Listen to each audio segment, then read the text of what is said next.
The captain of the Polestar, being an extract from the singular journal of John 1000 Alistair Ray, student of medicine.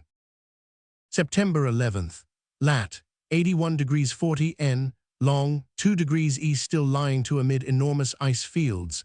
The one which stretches away to the north of us, and to which our ice anchor is attached, cannot be smaller than an English county. To the right and left unbroken sheets extend to the horizon. This morning the mate reported that there were signs of pack ice to the southward. Should this form of sufficient thickness to bar our return, we shall be in a position of danger, as the food, I hear, is already running somewhat short. It is late in the season, and the nights are beginning to reappear. This morning I saw a star twinkling just over the foreyard. The first since the beginning of May. There is considerable discontent among the crew, many of whom are anxious to get back home to be in time for the herring season, when labour always commands a high price upon the Scotch coast. As yet their displeasure is only signified by sullen countenances and black looks, but I heard from the second mate this afternoon that they contemplated sending a deputation to the captain to explain their grievance. I much doubt how he will receive it, as he is a man of fierce temper and very sensitive about anything approaching to an infringement of his rights. I shall venture after dinner to say a few words to him upon the subject. I have always found that he will tolerate from me what he would resent from any other member of the crew. Amsterdam Island, at the northwest corner of Spitzbergen, is visible upon our starboard quarter, a rugged line of volcanic rocks, intersected by white seams, which represent glaciers. It is curious to think that at the present moment there is probably no human being nearer to us than the Danish settlements in the south of Greenland, a good 900 miles as the crow flies. A captain takes a great responsibility upon himself when he risks his vessel under such circumstances. No whaler has ever remained in these latitudes till so advanced a period of the year. 9p1000. I have spoken to Captain Craigie, and though the result has been hardly satisfactory, I am bound to say that he listened to what I had to say very quietly and even deferentially. When I had finished, he put on that air of iron determination which I have frequently observed upon his face, and paced rapidly backwards and forwards across the narrow cabin for some minutes. At first I feared that I had seriously offended him, but he dispelled the idea by sitting down again and putting his hand upon my arm with a gesture which almost amounted to a caress. There was a depth of tenderness, too, in his wild dark eyes which surprised me considerably.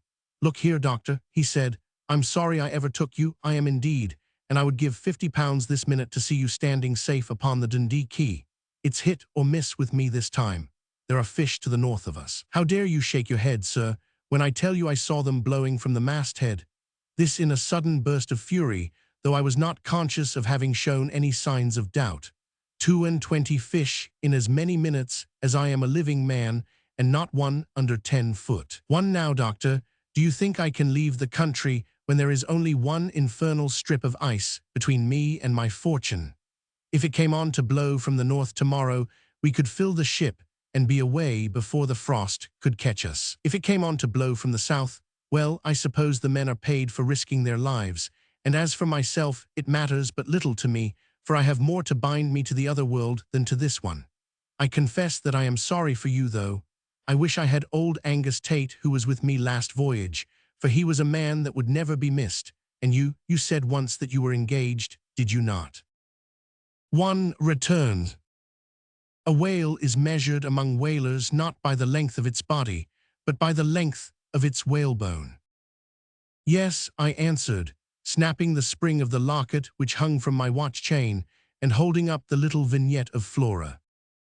"Curse you," he yelled, springing out of his seat, with his very beard bristling with passion. "Is your happiness to me? What have I to do with her that you must dangle her photograph before my eyes?" I almost thought that he was about to strike me in the frenzy of his rage, but with another imprecation, he dashed open the door of the cabin and rushed out upon deck, leaving me considerably astonished at his extraordinary violence. It is the first time that he has ever shown me anything but courtesy and kindness. I can hear him pacing excitedly up and down overhead as I write these lines. I should like to give a sketch of the character of this man, but it seems presumptuous to attempt such a thing upon paper, when the idea in my own mind is at best a vague and uncertain one. Several times I have thought that I grasped the clue which might explain it, but only to be disappointed by his presenting himself in some new light which would upset all my conclusions. It may be that no human eye but my own shall ever rest upon these lines, yet as a psychological study I shall attempt to leave some record of Captain Nicholas Craigie. A man's outer case generally gives some indication of the soul within. The captain is tall and well-formed, with dark, handsome face and a curious way of twitching his limbs, which may arise from nervousness or be simply an outcome of his excessive energy. His jaw and whole cast of countenance is manly and resolute, but the eyes are the distinctive feature of his face. They are of the very darkest hazel, bright and eager, with a singular mixture of recklessness in their expression, and of something else which I have sometimes thought was more allied with horror than any other emotion. Generally the former predominated, but on occasions, and more particularly when he was thoughtfully inclined, the look of fear would spread and deepen until it imparted a new character to his whole countenance. It is at these times that he is most subject to tempestuous fits of anger, and he seems to be aware of it, for I have known him lock himself up so that no one might approach him until his dark hour was past. He sleeps badly, and I have heard him shouting during the night, but his cabin is some little distance from mine, and I could never distinguish the words which he said. This is one phase of his character, and the most disagreeable one. It is only through my close association with him, thrown together as we are day after day, that I have observed it. Otherwise, he is an agreeable companion, well-read and entertaining, and as gallant a seaman as ever trod a deck. I shall not easily forget the way in which he handled the ship when we were caught by a gale among the loose ice at the beginning of April. I have never seen him so cheerful and even hilarious as he was that night, as he paced backwards and forwards upon the bridge amid the flashing of the lightning and the howling of the wind. He has told me several times that the thought of death was a pleasant one to him, which is a sad thing for a young man to say. He cannot be much more than 30, though his hair and mustache are already slightly grizzled. Some great sorrow must have overtaken him and blighted his whole life. Perhaps I should be the same if I lost my Flora, God knows. I think if it were not for her that I should care very little whether the wind blew from the north or the south tomorrow. There I hear him come down the companion, and he has locked himself up in his room, which shows that he is still in an unamiable mood. And so to bed, as old Pepys would say, for the candle is burning down, we have to use them now since the nights are closing in, and the steward has turned in, so there are no hopes of another one. September 12th. Calm, clear day, and still lying in the same position. What wind there is comes from the southeast, but it is very slight. Captain is in a better humor, and apologized to me at breakfast for his rudeness. He still looks somewhat distrait, however, and retains that wild look in his eyes which in a Highlander would mean that he was fey. At least so our chief engineer remarked to me, and he has some reputation among the Celtic portion of our crew as a seer and expounder of omens. It is strange that superstition should have obtained such mastery over this hard-headed and practical race. I could not have believed to what an extent it is carried had I not observed it for myself. We have had a perfect epidemic of it this voyage, until I have felt inclined to serve out rations of sedatives and nerve tonics with the Saturday allowance of grog. The first symptom of it was that shortly after leaving Shetland, the men at the wheel used to complain that they heard plaintive cries and screams in the wake of the ship, as if something were following it and were unable to overtake it. This fiction has been kept up during the whole voyage, and on dark nights at the beginning of the seal fishing, it was only with great difficulty that men could be induced to do their spell. No doubt what they heard was either the creaking of the rudder chains or the cry of some passing seabird. I have been fetched out of bed several times to listen to it, but I need hardly say that I was never able to distinguish anything unnatural. The men, however, are so absurdly positive upon the subject that it is hopeless to argue with them. I mentioned the matter to the captain once, but to my surprise, he took it very gravely, and indeed appeared to be considerably disturbed by what I told him. I should have thought that he at least would have been above such vulgar delusions. All this disquisition upon superstition leads me up to the fact that Mr. Manson, our second mate, saw a ghost last night, or at least says that he did, which of course is the same thing. It is quite refreshing to have some new topic of conversation after the eternal routine of bears and whales which has served us for so many months. Manson swears the ship is haunted and that he would not stay in her a day if he had any other place to go to.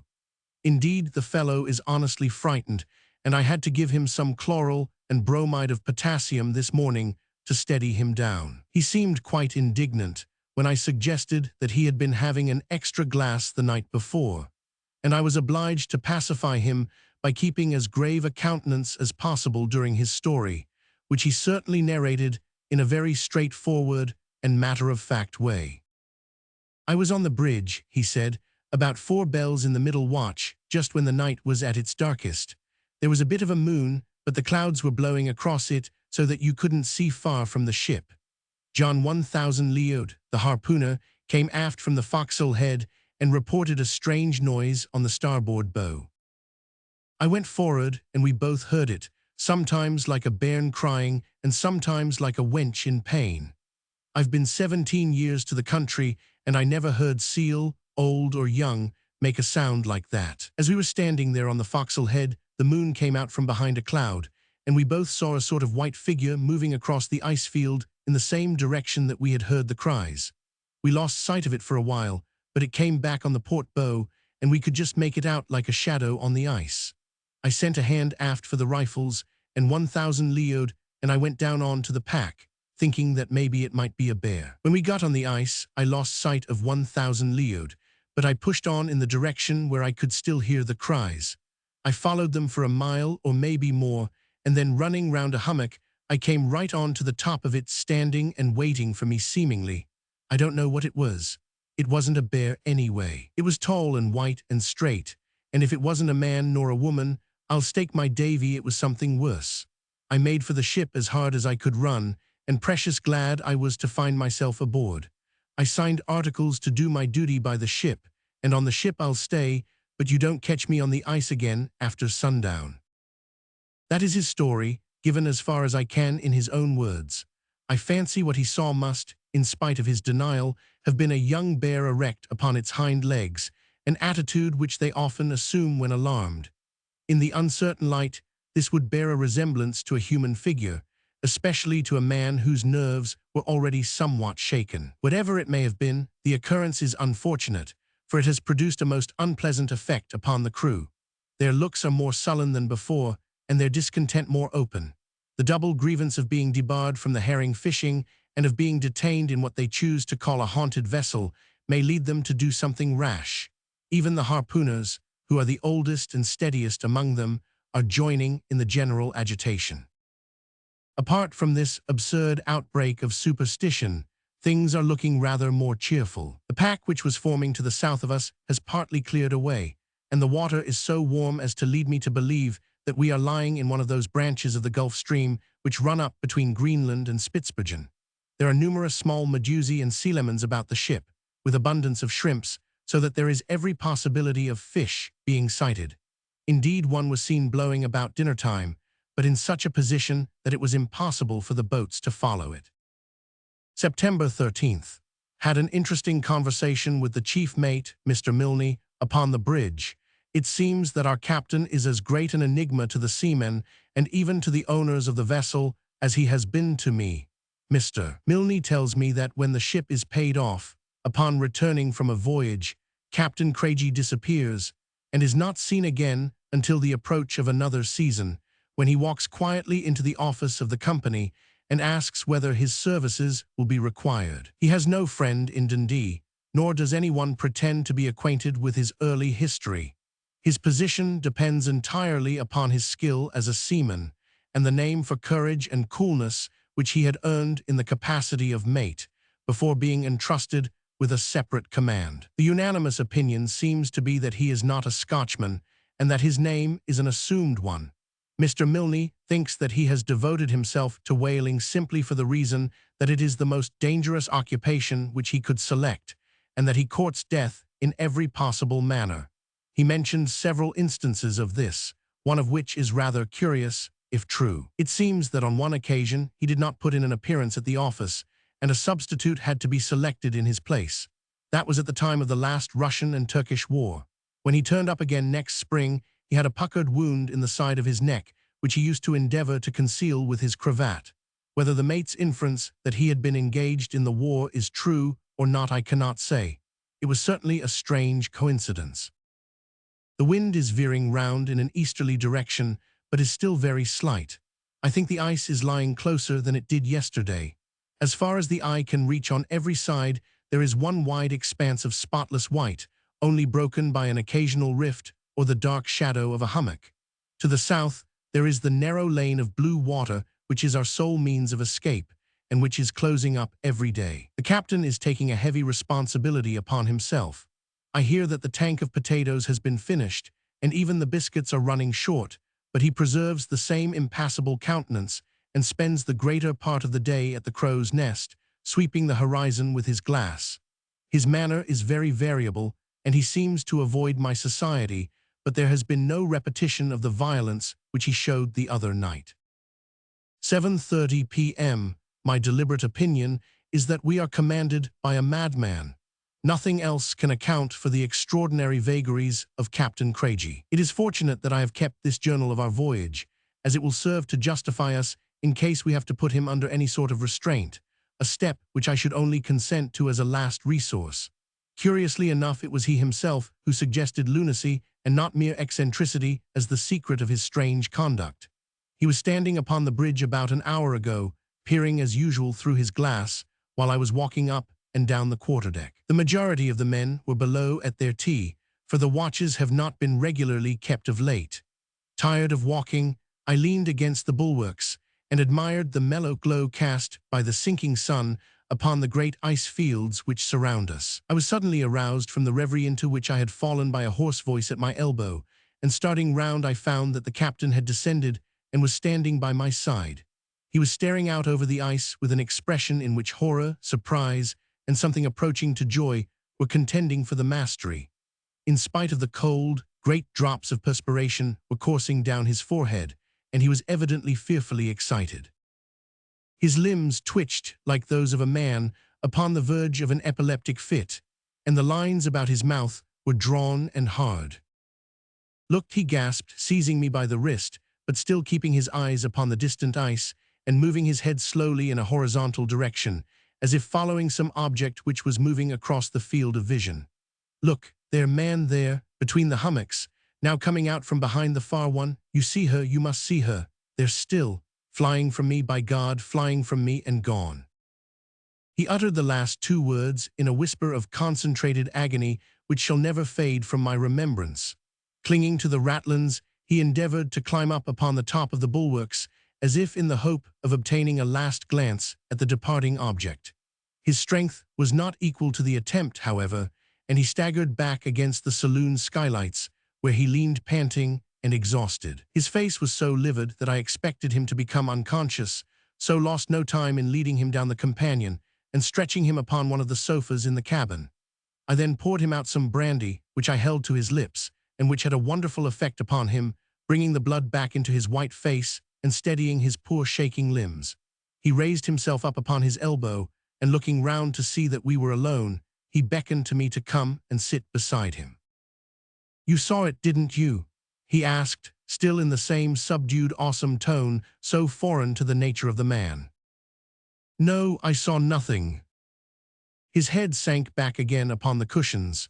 "No, he wouldn't without the glass," he murmured. "He couldn't.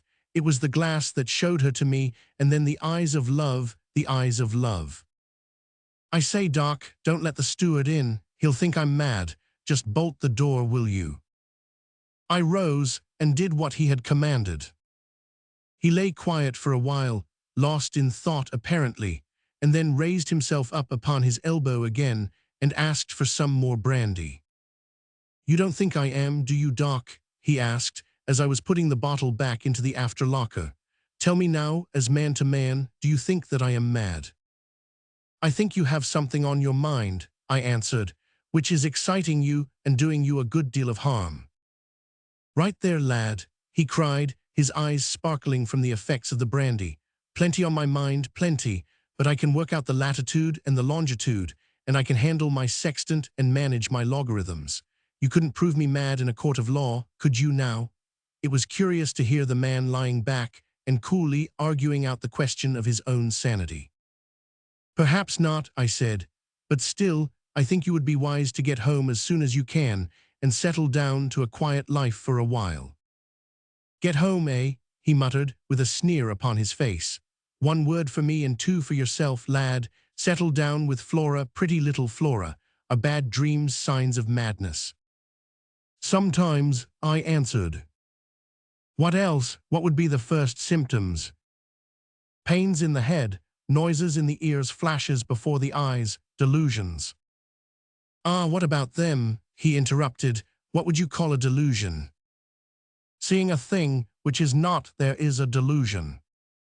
But she was there, he groaned to himself. She was there, and rising, he unbolted the door and walked with slow and uncertain steps to his own cabin, where I have no doubt that he will remain until tomorrow morning.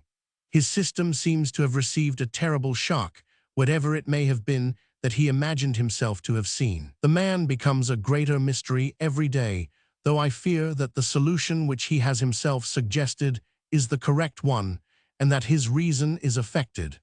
I do not think that a guilty conscience has anything to do with his behavior. The idea is a popular one among the officers and, I believe, the crew, but I have seen nothing to support it. He has not the air of a guilty man, but of one who has had terrible usage at the hands of fortune, and who should be regarded as a martyr rather than a criminal. The wind is veering round to the south tonight. God help us if it blocks that narrow pass which is our only road to safety. Situated as we are on the edge of the main Arctic pack, or the barrier, as it is called by the whalers, any wind from the north has the effect of shredding out the ice around us and allowing our escape, while a wind from the south blows up all the loose ice behind us and hems us in between two packs. God help us, I say again.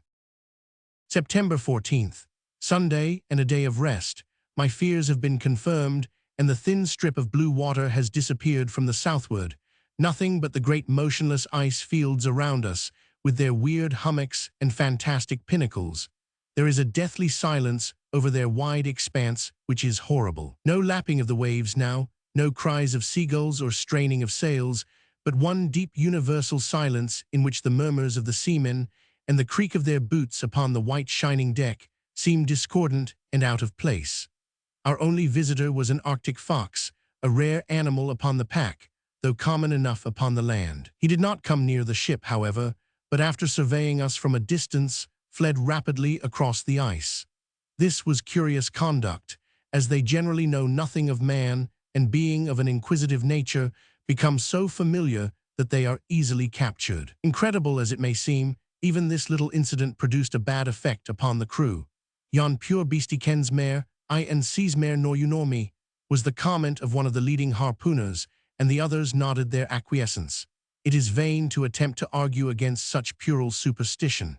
They have made up their minds that there is a curse upon the ship, and nothing will ever persuade them to the contrary. The captain remained in seclusion all day, except for about half an hour in the afternoon, when he came out upon the quarterdeck. I observed that he kept his eye fixed upon the spot where the vision of yesterday had appeared, and was quite prepared for another outburst, but none such came. He did not seem to see me, although I was standing close beside him. Divine service was read as usual by the chief engineer. It is a curious thing that in whaling vessels the Church of England prayer book is always employed, although there is never a member of that church among either officers or crew. Our men are all Roman Catholics or Presbyterians, the former predominating. Since a ritual is used which is foreign to both, neither can complain that the other is preferred to them, and they listen with all attention and devotion, so that the system has something to recommend it. A glorious sunset, which made the great fields of ice look like a lake of blood. I have never seen a finer and at the same time more weird effect. Wind is veering round. If it will blow 24 hours from the north, all will yet be well. September 15th. Today is Flora's birthday. Dear lass, it is well that she cannot see her boy, as she used to call me, shut up among the ice fields with a crazy captain and a few weeks' provisions. No doubt she scans the shipping list in the Scotsman every morning to see if we are reported from Shetland. I have to set an example to the men and look cheery and unconcerned, but God knows, my heart is very heavy at times. The thermometer is at 19 Fahrenheit today. There is but little wind, and what there is comes from an unfavorable quarter. Captain is in an excellent humor. I think he imagines he has seen some other omen or vision, poor fellow, during the night, for he came into my room early in the morning and stooping down over my bunk, whispered, "It wasn't a delusion, Doc, it's all right." After breakfast, he asked me to find out how much food was left, which the second mate and I proceeded to do. It is even less than we had expected. Forward, they have half a tank full of biscuits, 3 barrels of salt meat, and a very limited supply of coffee beans and sugar. In the afterhold and lockers, there are a good many luxuries, such as tinned salmon, soups, haricot mutton, and sea, but they will go a very short way among a crew of 50 men. There are 2 barrels of flour in the storeroom and an unlimited supply of tobacco. Altogether, there is about enough to keep the men on half rations for 18 or 20 days, certainly not more. When we reported the state of things to the captain, he ordered all hands to be piped and addressed them from the quarterdeck. I never saw him to better advantage. With his tall, well-knit figure and dark animated face, he seemed a man born to command, and he discussed the situation in a cool sailor-like way which showed that, while appreciating the danger, he had an eye for every loophole of escape. "My lads," he said, "no doubt you think I brought you into this fix, if it is a fix, and maybe some of you feel bitter against me on account of it. But you must remember that for many a season no ship that comes to the country has brought in as much oil money as the old Polestar, and every one of you has had his share of it. You can leave your wives behind you in comfort while other poor fellows come back to find their lasses on the parish. If you have to thank me for the one, you have to thank me for the other, and we may call it quits. We've tried a bold venture before this and succeeded, so now that we've tried one and failed, we've no cause to cry out about it. If the worst comes to the worst, we can make the land across the ice and lay in a stock of seals which will keep us alive until the spring. It won't come to that, though, for you'll see the Scotch coast again before 3 weeks are out. At present, every man must go on half rations, share and share alike, and no favor to any. Keep up your hearts, and you'll pull through this as you've pulled through many a danger before." These few simple words of his had a wonderful effect upon the crew. His former unpopularity was forgotten, and the old harpooner, whom I have already mentioned for his superstition, led off 3 cheers, which were heartily joined in by all hands. September 16th. The wind has veered round to the north during the night, and the ice shows some symptoms of opening out. The men are in a good humor in spite of the short allowance upon which they have been placed. Steam is kept up in the engine room, that there may be no delay should an opportunity for escape present itself. The captain is in exuberant spirits, though he still retains that wild, fey expression which I have already remarked upon. This burst of cheerfulness puzzles me more than his former gloom. I cannot understand it. I think I mentioned in an early part of this journal that one of his oddities is that he never permits any person to enter his cabin, but insists upon making his own bed, such as it is, and performing every other office for himself. To my surprise, he handed me the key today and requested me to go down there and take the time by his chronometer while he measured the altitude of the sun at noon. It is a bare little room, containing a washing stand and a few books, but little else in the way of luxury, except some pictures upon the walls.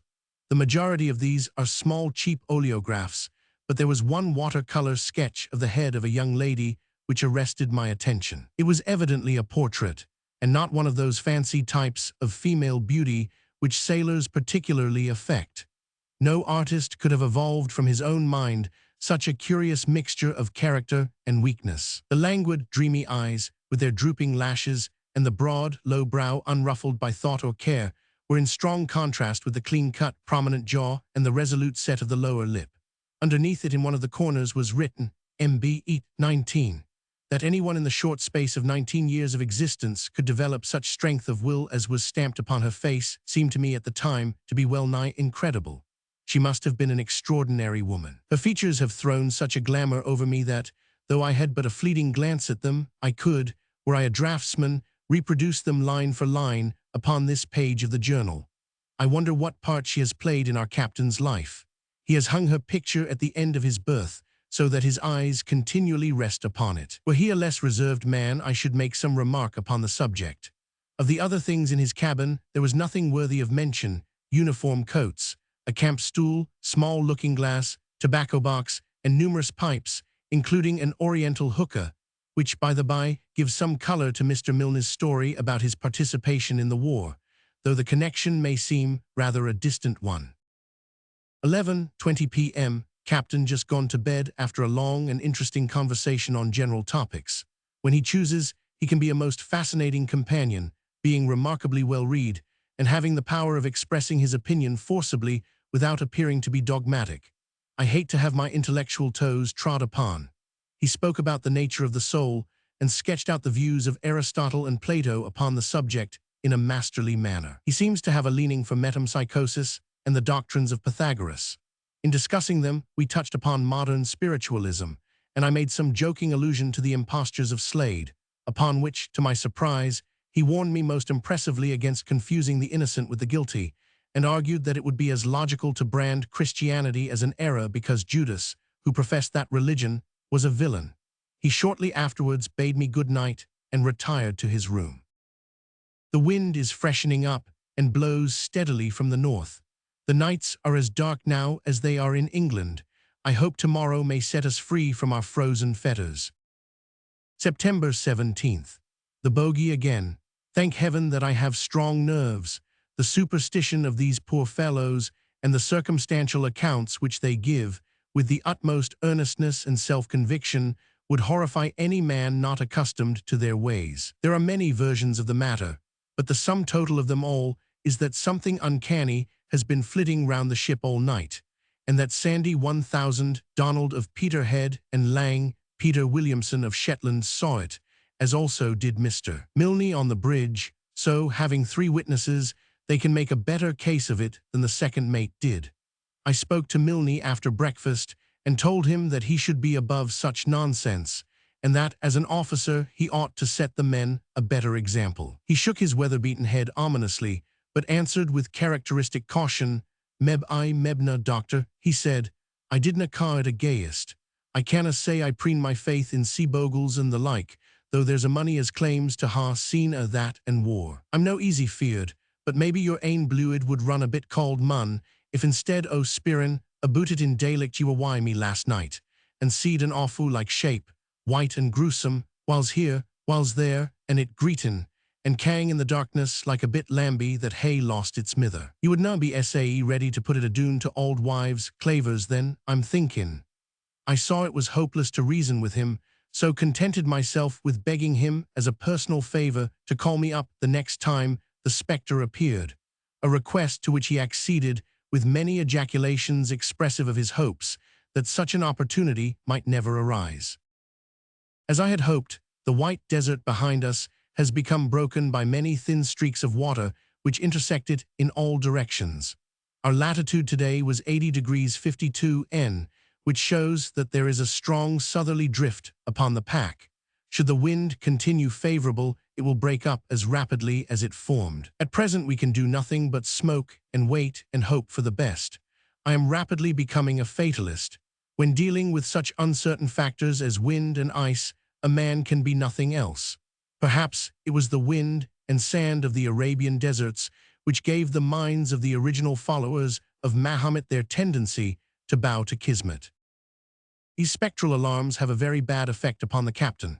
I feared that it might excite his sensitive mind, and endeavored to conceal the absurd story from him, but unfortunately he overheard one of the men making an allusion to it, and insisted upon being informed about it. As I had expected, it brought out all his latent lunacy in an exaggerated form. I can hardly believe that this is the same man who discoursed philosophy last night with the most critical acumen and coolest judgment. He is pacing backwards and forwards upon the quarterdeck like a caged tiger, stopping now and again to throw out his hands with a yearning gesture and stare impatiently out over the ice. He keeps up a continual mutter to himself, and once he called out, "But a little time, love, but a little time." Poor fellow, it is sad to see a gallant seaman and accomplished gentleman reduced to such a pass, and to think that imagination and delusion can cow a mind to which real danger was but the salt of life. Was ever a man in such a position as I, between a demented captain and a ghost-seeing mate? I sometimes think I am the only really sane man aboard the vessel, except perhaps the second engineer, who is a kind of ruminant, and would care nothing for all the fiends in the Red Sea so long as they would leave him alone and not disarrange his tools. The ice is still opening rapidly, and there is every probability of our being able to make a start tomorrow morning. They will think I am inventing when I tell them at home all the strange things that have befallen me. 12 p.m. I have been a good deal startled, though I feel steadier now thanks to a stiff glass of brandy.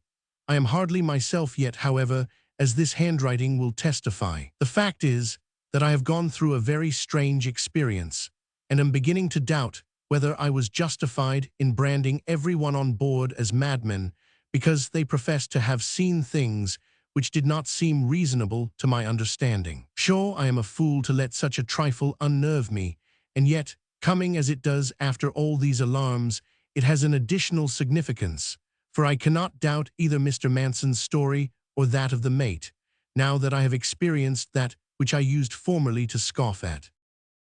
After all, it was nothing very alarming, a mere sound, and that was all. I cannot expect that anyone reading this, if anyone ever should read it, will sympathize with my feelings or realize the effect which it produced upon me at the time. Supper was over, and I had gone on deck to have a quiet pipe before turning in. The night was very dark, so dark that, standing under the quarterboat, I was unable to see the officer upon the bridge. I think I have already mentioned the extraordinary silence which prevails in these frozen seas. In other parts of the world, be they ever so barren, there is some slight vibration of the air, some faint hum, be it from the distant haunts of men, or from the leaves of the trees, or the wings of the birds, or even the faint rustle of the grass that covers the ground. One may not actively perceive the sound, and yet if it were withdrawn it would be missed. It is only here in these Arctic seas that stark, unfathomable stillness obtrudes itself upon you in all its gruesome reality. You find your tympanum straining to catch some little murmur and dwelling eagerly upon every accidental sound within the vessel. In this state I was leaning against the bulwarks when there arose from the ice almost directly underneath me a cry, sharp and shrill, upon the silent air of the night, beginning, as it seemed to me, at a note such as prima donna never reached, and mounting from that ever higher and higher until it culminated in a long wail of agony, which might have been the last cry of a lost soul. The ghastly scream is still ringing in my ears. Grief, unutterable grief, seemed to be expressed in it, and a great longing, and yet through it all there was an occasional wild note of exultation. It shrilled out from close beside me, and yet as I glared into the darkness, I could discern nothing. I waited some little time, but without hearing any repetition of the sound, so I came below, more shaken than I have ever been in my life before. As I came down the companion, I met Mr. Milne coming up to relieve the watch. "Weel, doctor," he said, "maybe that's old wives' Claver's tea. Did you no hear it skirling? Maybe that's a superstition. What do you think o' tea new?" I was obliged to apologize to the honest fellow and acknowledge that I was as puzzled by it as he was. Perhaps tomorrow things may look different. At present I dare hardly write all that I think. Reading it again in days to come, when I have shaken off all these associations, I should despise myself for having been so weak. September 18th. Passed a restless and uneasy night, still haunted by that strange sound. The captain does not look as if he had had much repose either, for his face is haggard and his eyes bloodshot. I have not told him of my adventure of last night, nor shall I. He is already restless and excited, standing up, sitting down, and apparently utterly unable to keep still. A fine lead appeared in the pack this morning, as I had expected, and we were able to cast off our ice anchor and steam about 12 miles in a west-southwesterly direction.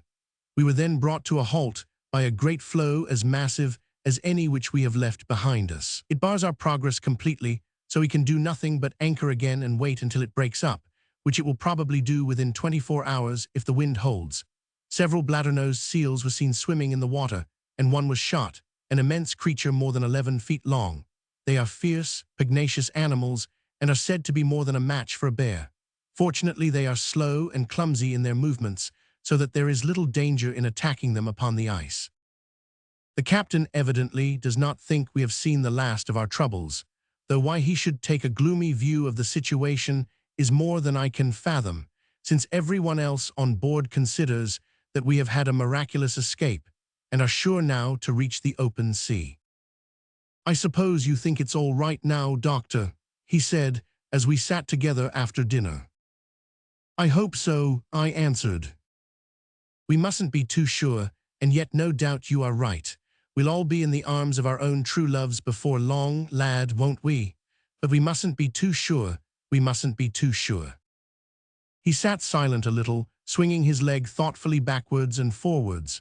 "Look here," he continued, "it's a dangerous place this, even at its best, a treacherous, dangerous place. I have known men cut off very suddenly in a land like this. A slip would do it sometimes, a single slip, and down you go through a crack, and only a bubble on the green water to show where it was that you sank. It's a queer thing," he continued with a nervous laugh, "but all the years I've been in this country I never once thought of making a will, not that I have anything to leave in particular, but still when a man is exposed to danger he should have everything arranged and ready, don't you think so?" "Certainly," I answered, wondering what on earth he was driving at. "He feels better for knowing it's all settled," he went on. "Now if anything should ever befall me, I hope that you will look after things for me. There is very little in the cabin, but such as it is I should like it to be sold, and the money divided in the same proportion as the oil money among the crew. The chronometer I wish you to keep yourself as some slight remembrance of our voyage. Of course all this is a mere precaution, but I thought I would take the opportunity of speaking to you about it. I suppose I might rely upon you if there were any necessity." "Most assuredly," I answered, "and since you are taking this step, I may as well." You, he interrupted, "you're all right. What the devil is the matter with you? There, I didn't mean to be peppery, but I don't like to hear a young fellow that has hardly began life speculating about death. Go up on deck and get some fresh air into your lungs instead of talking nonsense in the cabin and encouraging me to do the same. The more I think of this conversation of ours, the less do I like it. Why should the man be settling his affairs at the very time when we seem to be emerging from all danger? There must be some method in his madness. Can it be that he contemplates suicide? I remember that upon one occasion he spoke in a deeply reverent manner of the heinousness of the crime of self-destruction. I shall keep my eye upon him, however, and though I cannot obtrude upon the privacy of his cabin, I shall at least make a point of remaining on deck as long as he stays up. Mr. Milne pooh-poohs my fears and says it is only the skipper's little way. He himself takes a very rosy view of the situation. According to him, we shall be out of the ice by the day after tomorrow, past Jan Mayen 2 days after that, and sight Shetland in little more than a week. I hope he may not be too sanguine. His opinion may be fairly balanced against the gloomy precautions of the captain, for he is an old and experienced seaman, and weighs his words well before uttering them. The long impending catastrophe has come at last. I hardly know what to write about it. The captain is gone. He may come back to us again alive, but I fear me. It is now 7 o'clock of the morning of the 19th of September. I have spent the whole night traversing the great ice floe in front of us with a party of seamen in the hope of coming upon some trace of him, but in vain. I shall try to give some account of the circumstances which attended upon his disappearance. Should anyone ever chance to read the words which I put down, I trust they will remember that I do not write from conjecture or from hearsay, but that I, a sane and educated man, am describing accurately what actually occurred before my very eyes. My inferences are my own, but I shall be answerable for the facts. The captain remained in excellent spirits after the conversation which I have recorded. He appeared to be nervous and impatient, however, frequently changing his position and moving his limbs in an aimless choric way which is characteristic of him at times. In a quarter of an hour, he went upon deck 7 times, only to descend after a few hurried paces. I followed him each time, for there was something about his face which confirmed my resolution of not letting him out of my sight. He seemed to observe the effect which his movements had produced, for he endeavored by an overdone hilarity, laughing boisterously at the very smallest of jokes, to quiet my apprehensions. After supper he went on to the poop once more and I with him. The night was dark and very still, save for the melancholy soughing of the wind among the spars. A thick cloud was coming up from the northwest, and the ragged tentacles which it threw out in front of it were drifting across the face of the moon, which only shone now and again through a rift in the rack.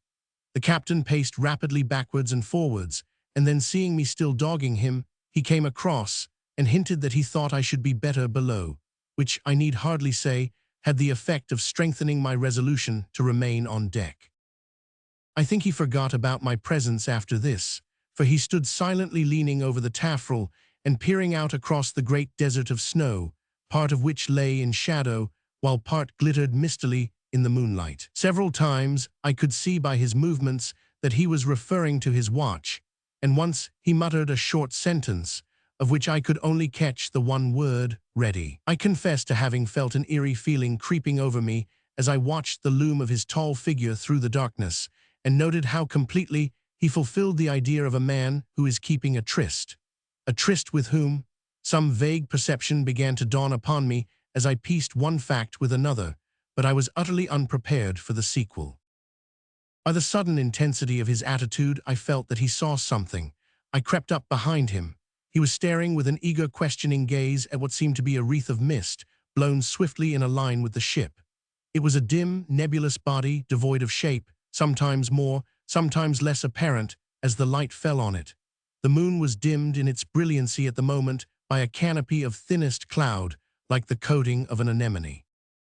"Coming, lass, coming," cried the skipper, in a voice of unfathomable tenderness and compassion, like one who soothes a beloved one by some favor long looked for, and as pleasant to bestow as to receive. What followed happened in an instant. I had no power to interfere. He gave one spring to the top of the bulwarks, and another which took him on to the ice, almost to the feet of the pale, misty figure. He held out his hands as if to clasp it, and so ran into the darkness with outstretched arms and loving words. I still stood rigid and motionless, straining my eyes after his retreating form until his voice died away in the distance. I never thought to see him again, but at that moment the moon shone out brilliantly through a chink in the cloudy heaven and illuminated the great field of ice. Then I saw his dark figure already a very long way off, running with prodigious speed across the frozen plain. That was the last glimpse which we caught of him, perhaps the last we ever shall.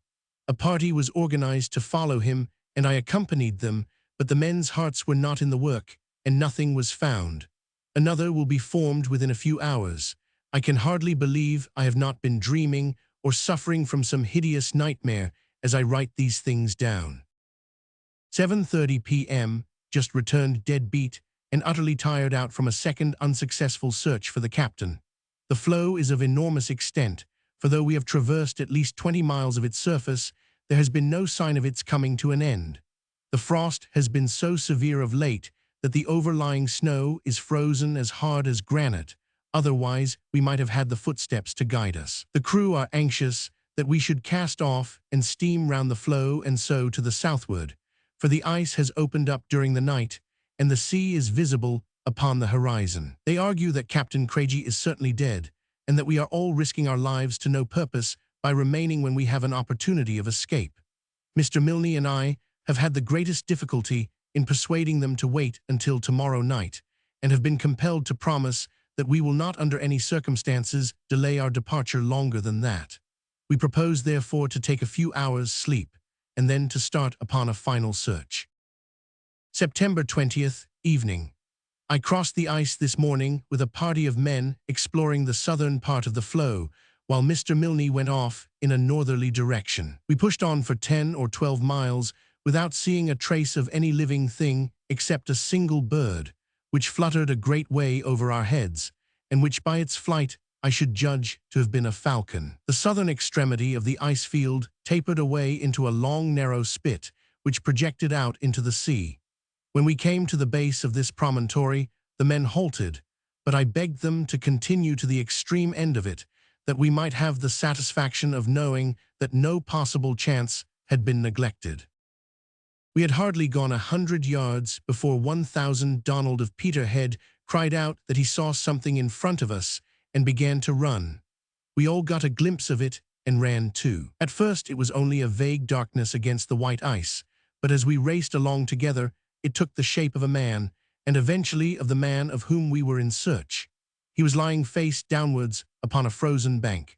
Many little crystals of ice and feathers of snow had drifted on to him as he lay, and sparkled upon his dark seaman's jacket. As we came up, some wandering puff of wind caught these tiny flakes in its vortex, and they whirled up into the air, partially descended again, and then, caught once more in the current, sped rapidly away in the direction of the sea. To my eyes it seemed but a snowdrift, but many of my companions averred that it started up in the shape of a woman, stooped over the corpse and kissed it, and then hurried away across the floe. I have learned never to ridicule any man's opinion, however strange it may seem. Sure it is that Captain Nicholas Craigie had met with no painful end, for there was a bright smile upon his blue-pinched features, and his hands were still outstretched, as though grasping at the strange visitor which had summoned him away into the dim world that lies beyond the grave. We buried him the same afternoon with the ship's ensign around him and a 32-pound shot at his feet. I read the burial service, while the rough sailors wept like children, for there were many who owed much to his kind heart, and who showed now the affection which his strange ways had repelled during his lifetime. He went off the grating with a dull, sullen splash, and as I looked into the green water, I saw him go down, down, down, until he was but a little flickering patch of white hanging upon the outskirts of eternal darkness. Then even that faded away, and he was gone. There he shall lie, with his secret and his sorrows and his mystery all still buried in his breast, until that great day when the sea shall give up its dead, and Nicholas Craigie come out from among the ice with the smile upon his face, and his stiffened arms outstretched in greeting. I pray that his lot may be a happier one in that life than it has been in this. I shall not continue my journal. Our road to home lies plain and clear before us, and the great ice field will soon be but a remembrance of the past. It will be some time before I get over the shock produced by recent events. When I began this record of our voyage, I little thought of how I should be compelled to finish it. I am writing these final words in the lonely cabin, still starting at times and fancying I hear the quick, nervous step of the dead man upon the deck above me. I entered his cabin tonight, as was my duty, to make a list of his effects in order that they might be entered in the official log. All was as it had been upon my previous visit, save that the picture which I have described as having hung at the end of his bed had been cut out of its frame, as with a knife, and was gone. With this last link in a strange chain of evidence, I close my diary of the voyage of the Polestar. Note by Dr. John 1000 Alistair Ray, Sr. I have read over the strange events connected with the death of the captain of the Polestar, as narrated in the journal of my son. That everything occurred exactly as he describes it, I have the fullest confidence, and indeed the most positive certainty, for I know him to be a strong-nerved and unimaginative man, with the strictest regard for veracity. Still, the story is, on the face of it, so vague and so improbable that I was long opposed to its publication. Within the last few days, however, I have had independent testimony upon the subject which throws a new light upon it. I had run down to Edinburgh to attend a meeting of the British Medical Association when I chanced to come across Dr. P., an old college chum of mine, now practicing at Saltash in Devonshire. Upon my telling him of this experience of my son, S., he declared to me that he was familiar with the man, and proceeded, to my no small surprise, to give me a description of him, which tallied remarkably well with that given in the journal, except that he depicted him as a younger man. According to his account, he had been engaged to a young lady of singular beauty residing upon the Cornish coast. During his absence at sea, his betrothed had died under circumstances of peculiar horror. J. Habakkuk Jeffson's statement. In the month of December, in the year 1873, the British ship Dei Gratia steered into Gibraltar, having in tow the derelict brigantine Marie Celeste, which had been picked up in latitude 38 degrees 40, longitude 17 degrees 15 W. There were several circumstances in connection with the condition and appearance of this abandoned vessel, which excited considerable comment at the time, and aroused a curiosity which has never been satisfied. What these circumstances were was summed up in an able article which appeared in the Gibraltar Gazette. The curious can find it in the issue for January 4, 1874, unless my memory deceives me. For the benefit of those, however, who may be unable to refer to the paper in question, I shall subjoin a few extracts which touch upon the leading features of the case. "We have ourselves," says the anonymous writer in the Gazette, "been over the derelict Marie Celeste, and have closely questioned the officers of the Dei Gratia on every point which might throw light on the affair. They are of opinion that she had been abandoned several days, or perhaps weeks, before being picked up. The official log, which was found in the cabin, states that the vessel sailed from Boston to Lisbon starting upon October 16. It is, however, most imperfectly kept and affords little information. There is no reference to rough weather, and indeed, the state of the vessel's paint and rigging excludes the idea that she was abandoned for any such reason. She is perfectly watertight. No signs of a struggle or of violence are to be detected, and there is absolutely nothing to account for the disappearance of the crew. There are several indications that a lady was present on board, a sewing machine being found in the cabin, and some articles of female attire.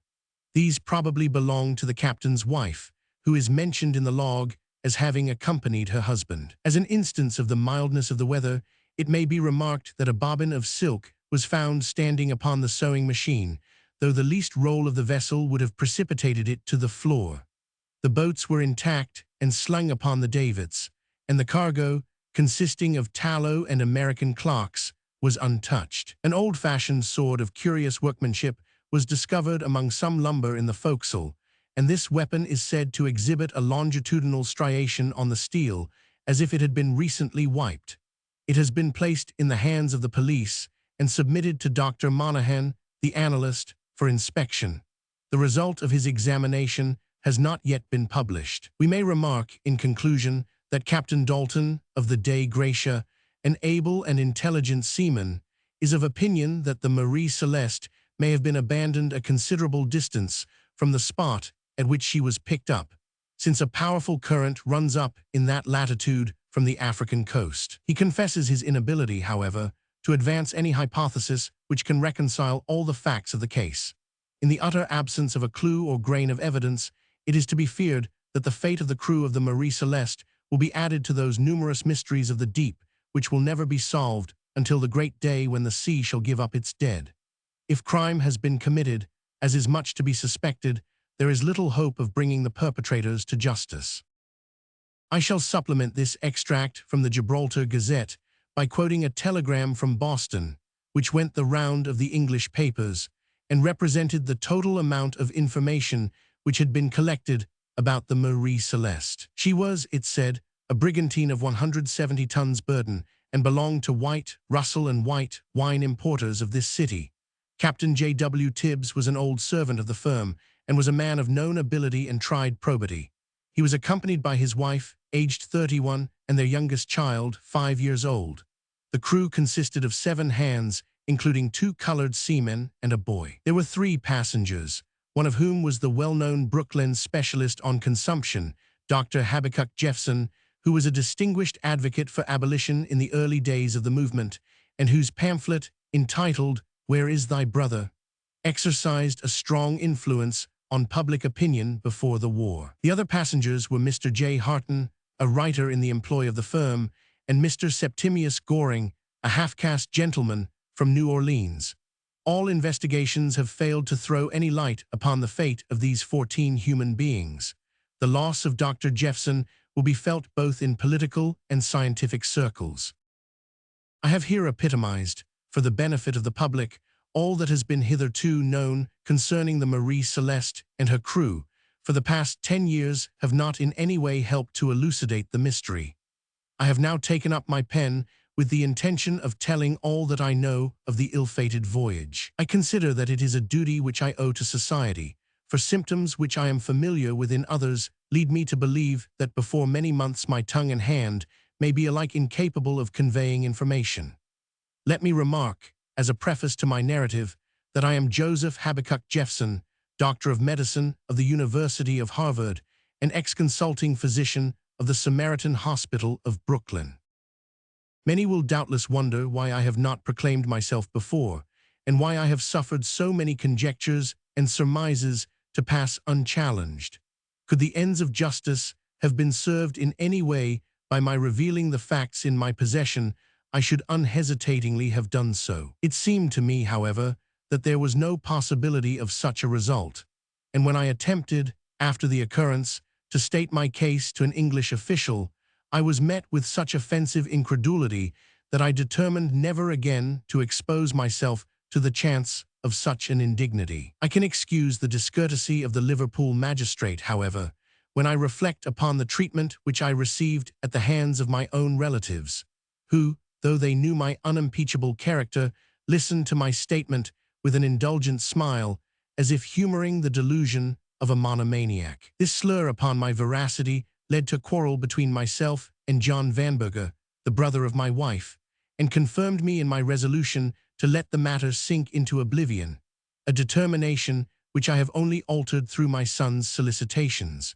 In order to make my narrative intelligible, I must run lightly over one or two incidents in my former life, which throw light upon subsequent events. My father, William K. Jeffson, was a preacher of the sect called Plymouth Brethren, and was one of the most respected citizens of Lowell. Like most of the other Puritans of New England, he was a determined opponent to slavery, and it was from his lips that I received those lessons which tinged every action of my life. While I was studying medicine at Harvard University, I had already made a mark as an advanced abolitionist, and when, after taking my degree, I bought a third share of the practice of Dr. Willis of Brooklyn, I managed, in spite of my professional duties, to devote a considerable time to the cause which I had at heart, my pamphlet, Where is Thy Brother?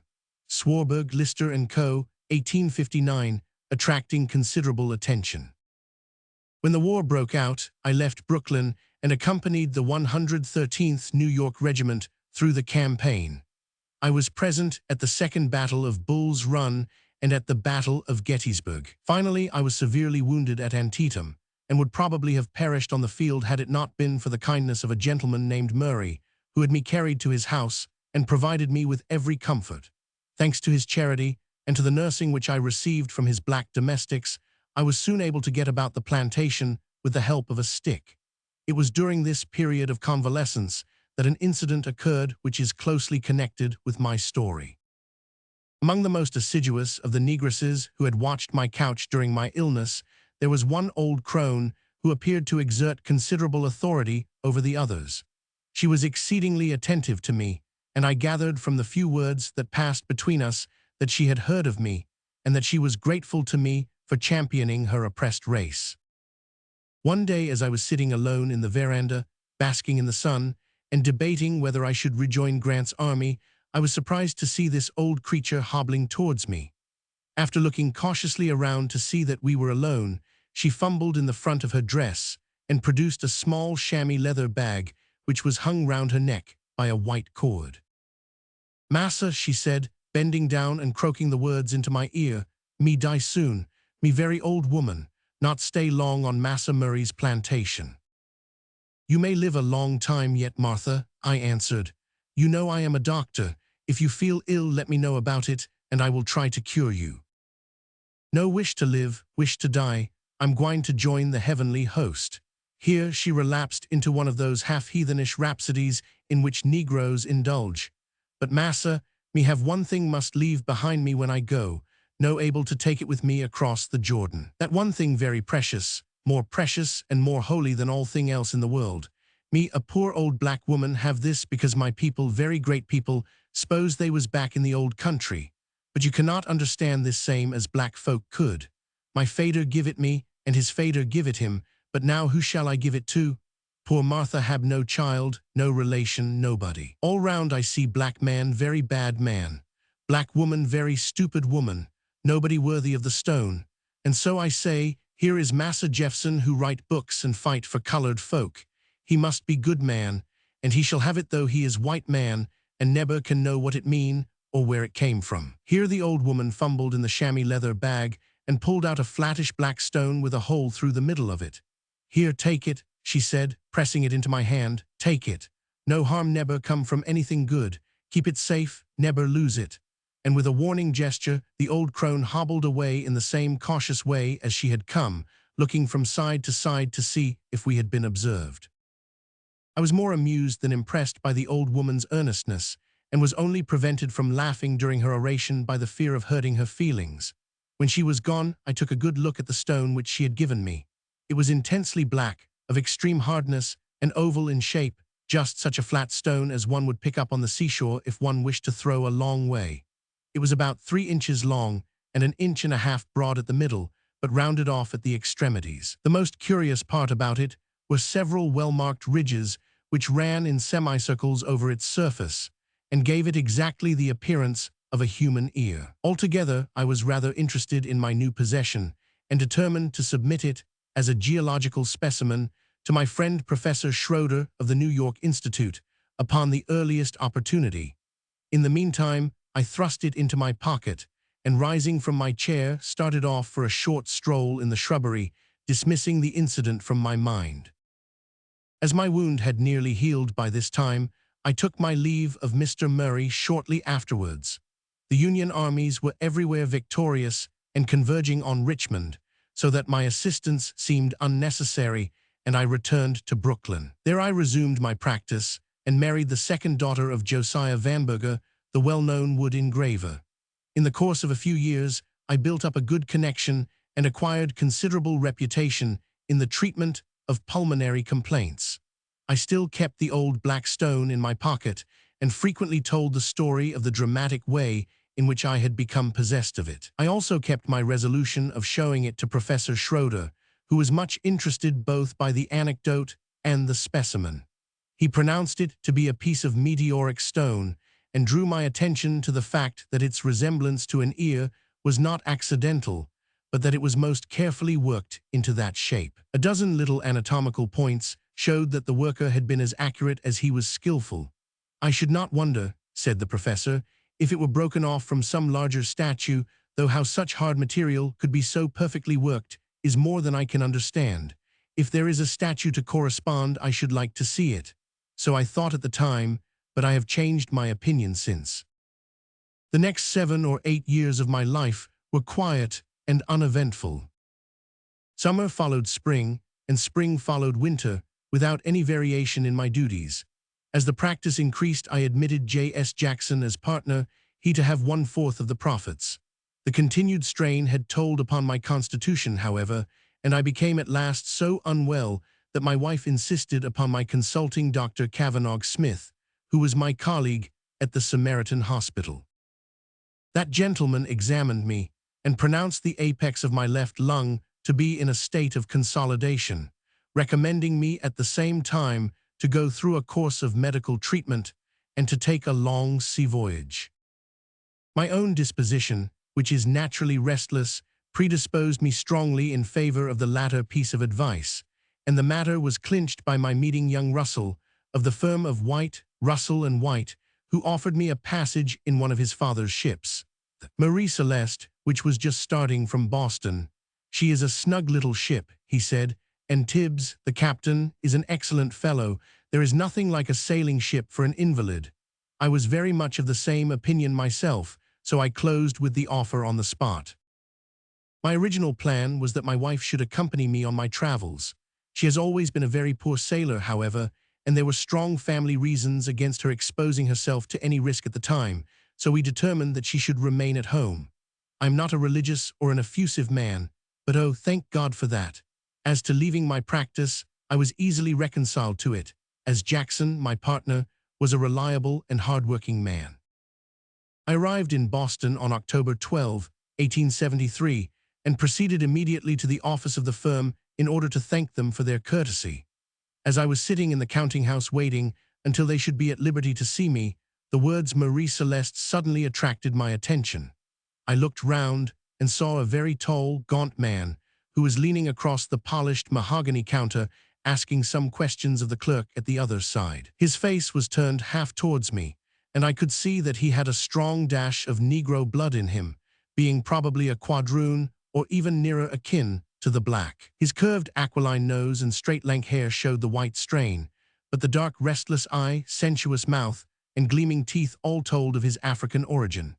His complexion was of a sickly, unhealthy yellow, and as his face was deeply pitted with smallpox, the general impression was so unfavorable as to be almost revolting. When he spoke, however, it was in a soft, melodious voice, and in well-chosen words, and he was evidently a man of some education. "I wish to ask a few questions about the Marie Celeste," he repeated, leaning across to the clerk. "She sails the day after tomorrow, does she not?" "Yes, sir," said the young clerk, awed into unusual politeness by the glimmer of a large diamond in the stranger's shirt front. "Where is she bound for?" "Lisbon." "How many of a crew?" "7, sir." "Passengers?" "Yes, 2, one of our young gentlemen and a doctor from New York." "No gentleman from the South?" asked the stranger eagerly. "No, none, sir." "Is there room for another passenger?" "Accommodation for 3 more," answered the clerk. "I'll go," said the quadroon decisively. "I'll go. I'll engage my passage at once. Put it down, will you, Mr. Septimius Goring of New Orleans." The clerk filled up a form and handed it over to the stranger, pointing to a blank space at the bottom. As Mr. Goring stooped over to sign it, I was horrified to observe that the fingers of his right hand had been lopped off, and that he was holding the pen between his thumb and the palm. I have seen thousands slain in battle, and assisted at every conceivable surgical operation, but I cannot recall any sight which gave me such a thrill of disgust as that great brown sponge-like hand with the single member protruding from it. He used it skillfully enough, however, for, dashing off his signature, he nodded to the clerk and strolled out of the office just as Mr. White sent out word that he was ready to receive me. I went down to the Marie Celeste that evening and looked over my berth, which was extremely comfortable considering the small size of the vessel. Mr. Goring, whom I had seen in the morning, was to have the one next mine. Opposite was the captain's cabin and a small berth for Mr. John Harton, a gentleman who was going out in the interests of the firm. These little rooms were arranged on each side of the passage which led from the main deck to the saloon. The latter was a comfortable room, the paneling tastefully done in oak and mahogany, with a rich Brussels carpet and luxurious settees. I was very much pleased with the accommodation, and also with Tibbs the captain, a bluff, sailor-like fellow with a loud voice and hearty manner, who welcomed me to the ship with effusion, and insisted upon our splitting a bottle of wine in his cabin. He told me that he intended to take his wife and youngest child with him on the voyage, and that he hoped with good luck to make Lisbon in 3 weeks. We had a pleasant chat and parted the best of friends, he warning me to make the last of my preparations next morning, as he intended to make a start by the midday tide, having now shipped all his cargo. I went back to my hotel, where I found a letter from my wife awaiting me, and after a refreshing night's sleep, returned to the boat in the morning. From this point, I am able to quote from the journal, which I kept in order to vary the monotony of the long sea voyage. If it is somewhat bald in places, I can at least rely upon its accuracy in details, as it was written conscientiously from day to day. October 16. Cast off our warps at 2:30 and were towed out into the bay, where the tug left us, and with all sails set, we bowled along at about 9 knots an hour. I stood upon the poop, watching the low land of America sinking gradually upon the horizon until the evening haze hid it from my sight. A single red light, however, continued to blaze balefully behind us, throwing a long track like a trail of blood upon the water, and it is still visible as I write, though reduced to a mere speck. The captain is in a bad humor, for 2 of his hands disappointed him at the last moment, and he was compelled to ship a couple of Negroes who happened to be on the quay. The missing men were steady, reliable fellows who had been with him several voyages, and their non-appearance puzzled as well as irritated him. Where a crew of 7 men have to work a fair-sized ship, the loss of 2 experienced seamen is a serious one, for though the Negroes may take a spell at the wheel or swab the decks, they are of little or no use in rough weather. Our cook is also a black man, and Mr. Septimius Goring has a little darky servant, so that we are rather a piebald community. The accountant, John Harton, promises to be an acquisition, for he is a cheery, amusing young fellow. Strange how little wealth has to do with happiness. He has all the world before him and is seeking his fortune in a far land, yet he is as transparently happy as a man can be. Goring is rich, if I am not mistaken, and so am I, but I know that I have a lung, and Goring has some deeper trouble still, to judge by his features. How poorly do we both contrast with the careless, penniless clerk. October 17. Mrs. Tibbs appeared upon deck for the first time this morning, a cheerful, energetic woman, with a dear little child just able to walk and prattle. Young Harton pounced on it at once, and carried it away to his cabin, where no doubt he will lay the seeds of future dyspepsia in the child's stomach. Thus medicine doth make cynics of us all. The weather is still all that could be desired, with a fine fresh breeze from the west-southwest. The vessel goes so steadily that you would hardly know that she was moving were it not for the creaking of the cordage, the bellying of the sails, and the long white furrow in our wake. Walked the quarterdeck all morning with the captain, and I think the keen fresh air has already done my breathing good, for the exercise did not fatigue me in any way.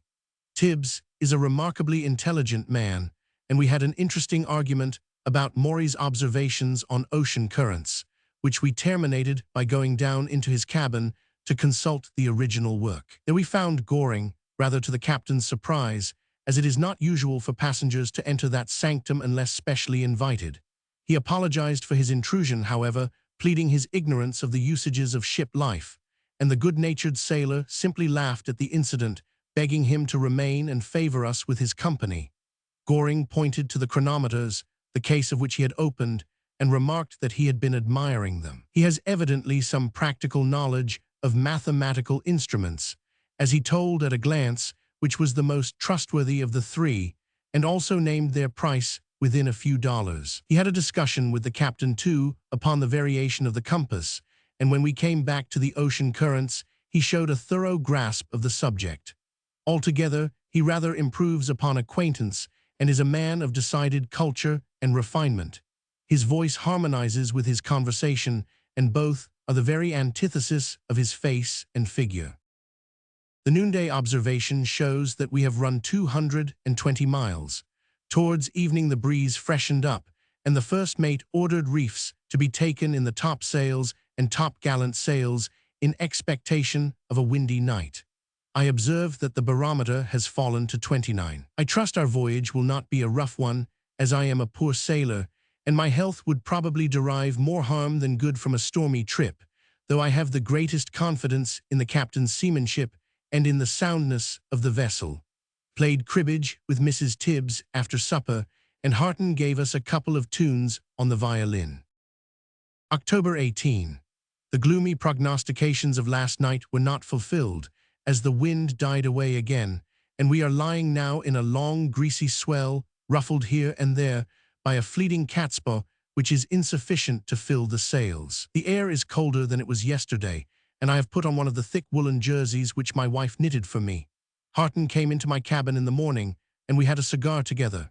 He says that he remembers having seen Goring in Cleveland, Ohio, in '69.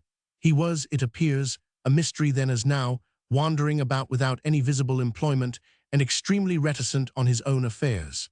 The man interests me as a psychological study. At breakfast this morning, I suddenly had that vague feeling of uneasiness which comes over some people when closely stared at, and looking quickly up, I met his eyes bent upon me with an intensity which amounted to ferocity, though their expression instantly softened as he made some conventional remark upon the weather. Curiously enough, Harton says that he had a very similar experience yesterday upon deck. I observe that Goring frequently talks to the colored seamen as he strolls about, a trait which I rather admire, as it is common to find half-breeds ignore their dark strain and treat their black kinsfolk with greater intolerance than a white man would do. His little page is devoted to him, apparently, which speaks well for his treatment of him. Altogether, the man is a curious mixture of incongruous qualities, and unless I am deceived in him, will give me food for observation during the voyage. The captain is grumbling about his chronometers, which do not register exactly the same time. He says it is the first time that they have ever disagreed. We were unable to get a noonday observation on account of the haze. By dead reckoning, we have done about 170 miles in the 24 hours. The dark seamen have proved, as the skipper prophesied, to be very inferior hands, but as they can both manage the wheel well, they are kept steering, and so leave the more experienced men to work the ship. These details are trivial enough, but a small thing serves as food for gossip aboard ship. The appearance of a whale in the evening caused quite a flutter among us. From its sharp back and forked tail, I should pronounce it to have been a rorqual or finner, as they are called by the fishermen. October 19. Wind was cold, so I prudently remained in my cabin all day, only creeping out for dinner. Lying in my bunk I can, without moving, reach my books, pipes, or anything else I may want, which is one advantage of a small apartment. My old wound began to ache a little today, probably from the cold. Read Montaigne's essays and nursed myself. Harton came in the afternoon with Dotty, the captain's child, and the skipper himself followed, so that I held quite a reception. October 20, and still cold, with a continual drizzle of rain, and I have not been able to leave the cabin. This confinement makes me feel weak and depressed. Goring came in to see me, but his company did not tend to cheer me up much, as he hardly uttered a word, but contented himself with staring at me in a peculiar and rather irritating manner. He then got up and stole out of the cabin without saying anything. I am beginning to suspect that the man is a lunatic. I think I mentioned that his cabin is next to mine. The two are simply divided by a thin wooden partition which is cracked in many places, some of the cracks being so large that I can hardly avoid, as I lie in my bunk, observing his motions in the adjoining room. Without any wish to play the spy, I see him continually stooping over what appears to be a chart and working with a pencil and compasses. I have remarked the interest he displays in matters connected with navigation, but I am surprised that he should take the trouble to work out the course of the ship. However, it is a harmless amusement enough, and no doubt he verifies his results by those of the captain. I wish the man did not run in my thoughts so much. I had a nightmare on the night of the 20th in which I thought my bunk was a coffin, that I was laid out in it, and that Goring was endeavoring to nail up the lid, which I was frantically pushing away. Even when I woke up, I could hardly persuade myself that I was not in a coffin. As a medical man, I know that a nightmare is simply a vascular derangement of the cerebral hemispheres, and yet in my weak state, I cannot shake off the morbid impression which it produces. October 22. A fine day, with hardly a cloud in the sky, and a fresh breeze from the southwest which wafts us gaily on our way. There has evidently been some heavy weather near us, as there is a tremendous swell on, and the ship lurches until the end of the foreyard nearly touches the water. Had a refreshing walk up and down the quarterdeck, though I have hardly found my sea legs yet. Several small birds, chaffinches, I think, perched in the rigging. 4:40 p.m. While I was on deck this morning, I heard a sudden explosion from the direction of my cabin, and hurrying down, found that I had very nearly met with a serious accident. Goring was cleaning a revolver, it seems, in his cabin, when one of the barrels which he thought was unloaded went off. The ball passed through the side partition and embedded itself in the bulwarks in the exact place where my head usually rests. I have been under fire too often to magnify trifles, but there is no doubt that if I had been in the bunk it must have killed me. Goring, poor fellow, did not know that I had gone on deck that day, and must therefore have felt terribly frightened. I never saw such emotion in a man's face as when, on rushing out of his cabin with the smoking pistol in his hand, he met me face to face as I came down from deck. Of course, he was profuse in his apologies, though I simply laughed at the incident. 11 p.m. A misfortune has occurred so unexpected and so horrible that my little escape of the morning dwindles into insignificance. Mrs. Tibbs and her child have disappeared, utterly and entirely disappeared. I can hardly compose myself to write the sad details. About 8:30, Tibbs rushed into my cabin with a very white face and asked me if I had seen his wife. I answered that I had not. He then ran wildly into the saloon and began groping about for any trace of her, while I followed him, endeavoring vainly to persuade him that his fears were ridiculous. We hunted over the ship for an hour and a half without coming on any sign of the missing woman or child. Poor Tibbs lost his voice completely from calling her name. Even the sailors, who are generally stolid enough, were deeply affected by the sight of him as he roamed bareheaded and disheveled about the deck, searching with feverish anxiety the most impossible places and returning to them again and again with a piteous pertinacity. The last time she was seen was about 7 o'clock, when she took Dotty on to the poop to give him a breath of fresh air before putting him to bed. There was no one there at the time except the black seaman at the wheel, who denies having seen her at all. The whole affair is wrapped in mystery. My own theory is that while Mrs. Tibbs was holding the child and standing near the bulwarks, it gave a spring and fell overboard, and that in her convulsive attempt to catch or save it, she followed it. I cannot account for the double disappearance in any other way. It is quite feasible that such a tragedy should be enacted without the knowledge of the man at the wheel, since it was dark at the time, and the peaked skylights of the saloon screen the greater part of the quarterdeck. Whatever the truth may be, it is a terrible catastrophe and has cast the darkest gloom upon our voyage. The mate has put the ship about, but of course there is not the slightest hope of picking them up. The captain is lying in a state of stupor in his cabin. I gave him a powerful dose of opium in his coffee, that for a few hours at least his anguish may be deadened. October 23. Woke with a vague feeling of heaviness and misfortune, but it was not until a few moments' reflection that I was able to recall our loss of the night before. When I came on deck, I saw the poor skipper standing gazing back at the waste of waters behind us, which contains everything dear to him upon earth. I attempted to speak to him, but he turned brusquely away and began pacing the deck with his head sunk upon his breast. Even now, when the truth is so clear, he cannot pass a boat or an unbent sail without peering under it. He looks 10 years older than he did yesterday morning. Harton is terribly cut up, for he was fond of little Dotty, and Goring seems sorry too. At least he has shut himself up in his cabin all day, and when I got a casual glance at him, his head was resting on his two hands as if in a melancholy reverie. I fear we are about as dismal a crew as ever sailed. How shocked my wife will be to hear of our disaster.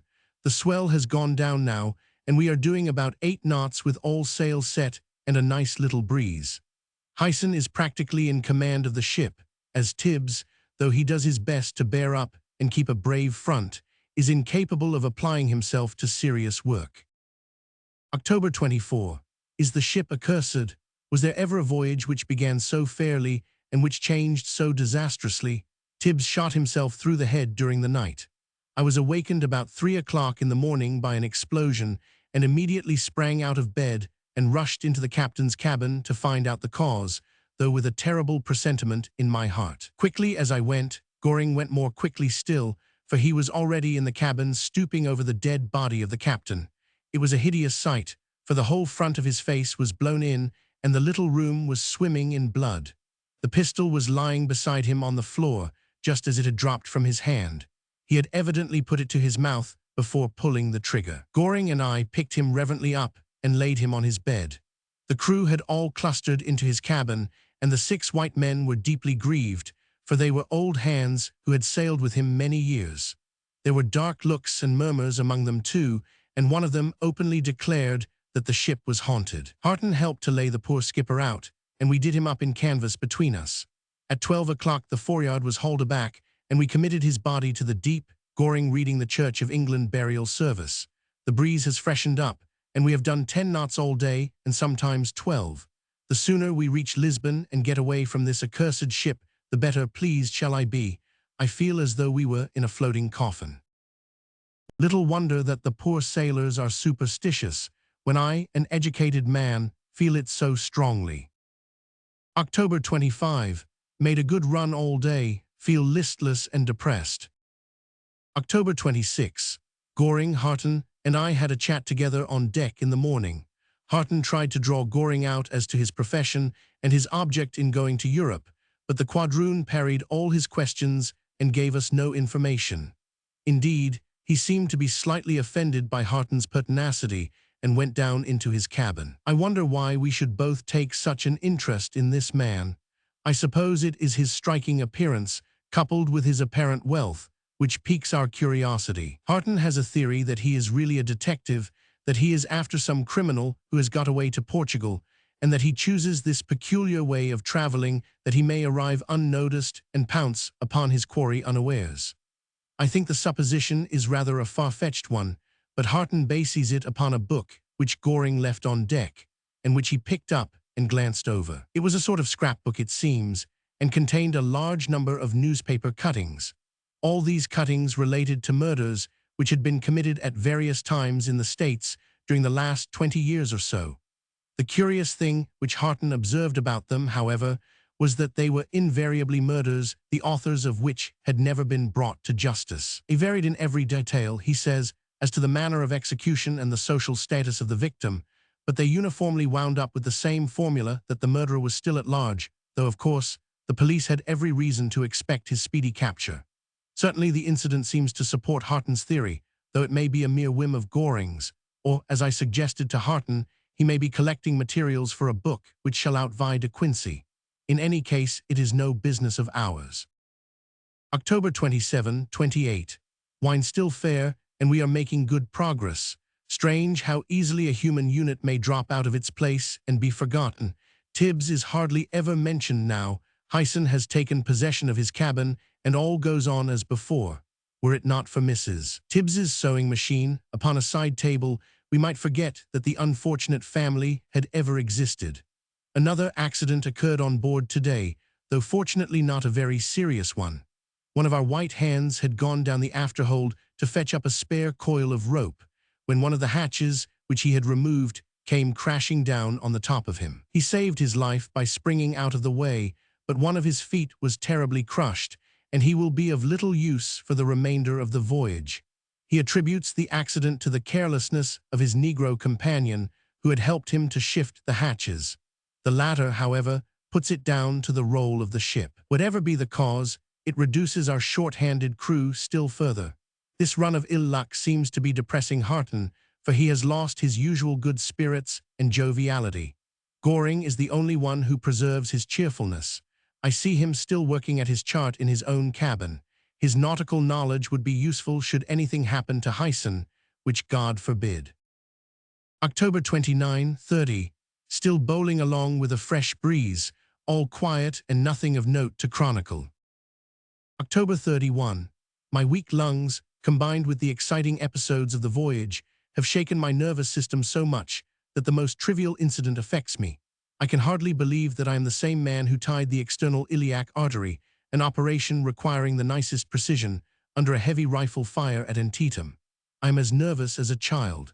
I was lying half-dozing last night about 4 bells in the middle watch, trying in vain to drop into a refreshing sleep. There was no light inside my cabin, but a single ray of moonlight streamed in through the porthole, throwing a silvery flickering circle upon the door. As I lay, I kept my drowsy eyes upon this circle, and was conscious that it was gradually becoming less well-defined as my senses left me, when I was suddenly recalled to full wakefulness by the appearance of a small dark object in the very center of the luminous disk. I lay quietly and breathlessly watching it.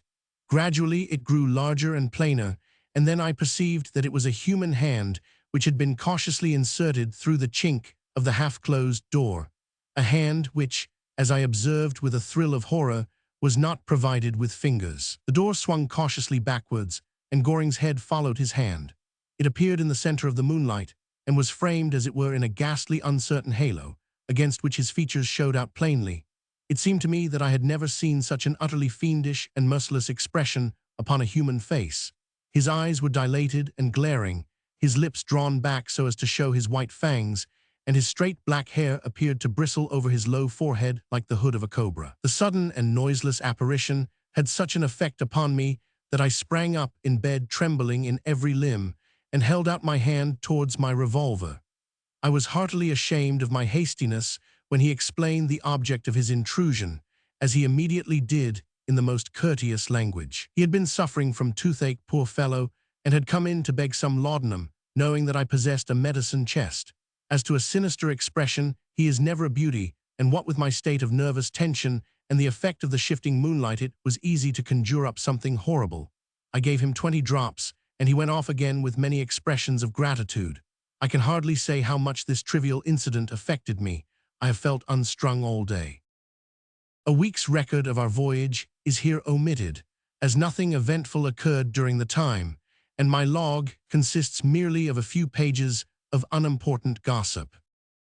November 7. Harton and I sat on the poop all the morning, for the weather is becoming very warm as we come into southern latitudes. We reckon that we have done 2/3 of our voyage. How glad we shall be to see the green banks of the Tagus and leave this unlucky ship forever. I was endeavoring to amuse Harton today, and to while away the time by telling him some of the experiences of my past life.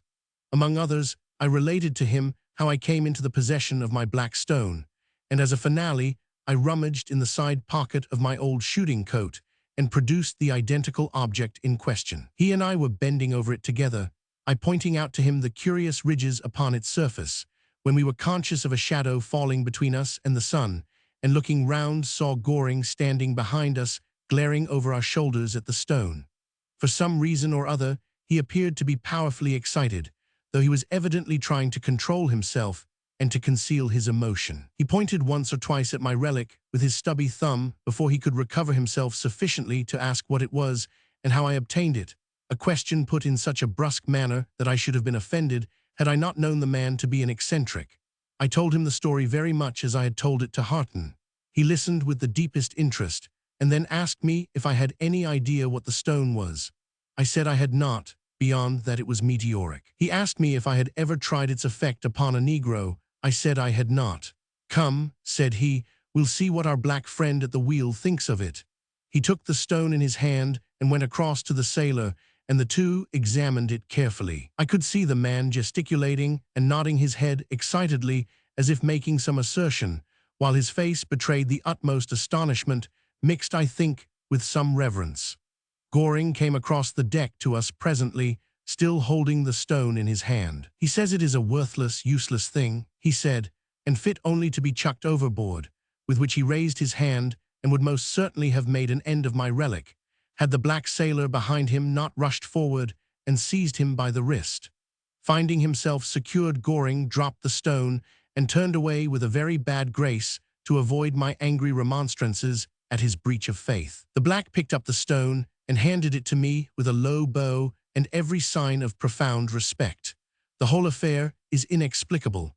I am rapidly coming to the conclusion that Goring is a maniac or something very near one. When I compare the effect produced by the stone upon the sailor, however, with the respect shown to Martha on the plantation, and the surprise of Goring on its first production, I cannot but come to the conclusion that I have really got hold of some powerful talisman which appeals to the whole dark race. I must not trust it in Goring's hands again. November 8-9. What splendid weather we are having. Beyond one little blow, we have had nothing but fresh breezes the whole voyage. These 2 days we have made better runs than any hitherto. It is a pretty thing to watch the spray fly up from our prow as it cuts through the waves. The sun shines through it and breaks it up into a number of miniature rainbows, sundogs, the sailors call them. I stood on the forecastle head for several hours today watching the effect, and surrounded by a halo of prismatic colors. The steersman has evidently told the other blacks about my wonderful stone, for I am treated by them all with the greatest respect. Talking about optical phenomena, we had a curious one yesterday evening which was pointed out to me by Hyson. This was the appearance of a triangular, well-defined object high up in the heavens to the north of us. He explained that it was exactly like the peak of Tenerife as seen from a great distance. The peak was, however, at that moment at least 500 miles to the south. It may have been a cloud, or it may have been one of those strange reflections of which one reads. The weather is very warm. The mate says that he never knew it so warm in these latitudes. Played chess with Harton in the evening. November 10. It is getting warmer and warmer. Some land birds came and perched in the rigging today, though we are still a considerable way from our destination. The heat is so great that we are too lazy to do anything but lounge about the decks and smoke. Goring came over to me today and asked me some more questions about my stone, but I answered him rather shortly, for I have not quite forgiven him yet for the cool way in which he attempted to deprive me of it. November 11-12. Still making good progress. I had no idea Portugal was ever as hot as this, but no doubt it is cooler on land. Hyson himself seemed surprised at it, and so do the men. November 13. A most extraordinary event has happened, so extraordinary as to be almost inexplicable. Either Hyson has blundered wonderfully, or some magnetic influence has disturbed our instruments. Just about daybreak, the watch on the forecastle head shouted out that he heard the sound of surf ahead, and Hyson thought he saw the loom of land. The ship was put about, and though no lights were seen, none of us doubted that we had struck the Portuguese coast a little sooner than we had expected. What was our surprise to see the scene which was revealed to us at break of day. As far as we could look on either side was one long line of surf, great, green billows rolling in and breaking into a cloud of foam. But behind the surf, what was there? Not the green banks nor the high cliffs of the shores of Portugal, but a great sandy waste which stretched away and away until it blended with the skyline. To right and left, look where you would, there was nothing but yellow sand, heaped in some places into fantastic mounds, some of them several hundred feet high, while in other parts were long stretches as level apparently as a billiard board. Harton and I, who had come on deck together, looked at each other in astonishment, and Harton burst out laughing. Hyson is exceedingly mortified at the occurrence and protests that the instruments have been tampered with. There is no doubt that this is the mainland of Africa, and that it was really the peak of Tenerife, which we saw some days ago upon the northern horizon. At the time when we saw the land birds, we must have been passing some of the Canary Islands. If we continued on the same course, we are now to the north of Cape Blanco, near the unexplored country which skirts the Great Sahara. All we can do is to rectify our instruments as far as possible and start afresh for our destination. 8:30 p.m. have been lying in a calm all day. The coast is now about a mile and a half from us. Hyson has examined the instruments, but cannot find any reason for their extraordinary deviation. This is the end of my private journal, and I must make the remainder of my statement from memory. There is little chance of my being mistaken about facts which have seared themselves into my recollection. That very night, the storm which had been brewing so long burst over us, and I came to learn whither all those little incidents were tending which I had recorded so aimlessly. Blind fool that I was not to have seen it sooner. I shall tell what occurred as precisely as I can. I had gone into my cabin about 11:30 and was preparing to go to bed when a tap came at my door. On opening it, I saw Goring's little black page, who told me that his master would like to have a word with me on deck. I was rather surprised that he should want me at such a late hour, but I went up without hesitation. I had hardly put my foot on the quarterdeck before I was seized from behind, dragged down upon my back, and a handkerchief slipped round my mouth. I struggled as hard as I could, but a coil of rope was rapidly and firmly wound round me, and I found myself lashed to the davit of one of the boats, utterly powerless to do or say anything, while the point of a knife pressed to my throat warned me to cease my struggles. The night was so dark that I had been unable hitherto to recognize my assailants, but as my eyes became accustomed to the gloom, and the moon broke out through the clouds that obscured it, I made out that I was surrounded by the two Negro sailors, the black cook, and my fellow passenger Goring. Another man was crouching on the deck at my feet, but he was in the shadow, and I could not recognize him. All this occurred so rapidly that a minute could hardly have elapsed from the time I mounted the companion until I found myself gagged and powerless. It was so sudden that I could scarce bring myself to realize it or to comprehend what it all meant. I heard the gang round me speaking in short, fierce whispers to each other, and some instinct told me that my life was the question at issue. Goring spoke authoritatively and angrily, the others doggedly and all together, as if disputing his commands. Then they moved away in a body to the opposite side of the deck, where I could still hear them whispering, though they were concealed from my view by the saloon skylights. All this time, the voices of the watch on deck chatting and laughing at the other end of the ship were distinctly audible, and I could see them gathered in a group, little dreaming of the dark doings which were going on within 30 yards of them. Oh, that I could have given them one word of warning, even though I had lost my life in doing it. But it was impossible. The moon was shining fitfully through the scattered clouds, and I could see the silvery gleam of the surge, and beyond it, the vast weird desert with its fantastic sandhills. Glancing down, I saw that the man who had been crouching on the deck was still lying there, and as I gazed at him, a flickering ray of moonlight fell full upon his upturned face. Great heaven! Even now, when more than 12 years have elapsed, my hand trembles as I write that, in spite of distorted features and projecting eyes, I recognized the face of Harton, the cheery young clerk who had been my companion during the voyage. It needed no medical eye to see that he was quite dead, while the twisted handkerchief round the neck and the gag in his mouth showed the silent way in which the hellhounds had done their work. The clue which explained every event of our voyage came upon me like a flash of light as I gazed on poor Harton's corpse. Much was dark and unexplained, but I felt a great dim perception of the truth.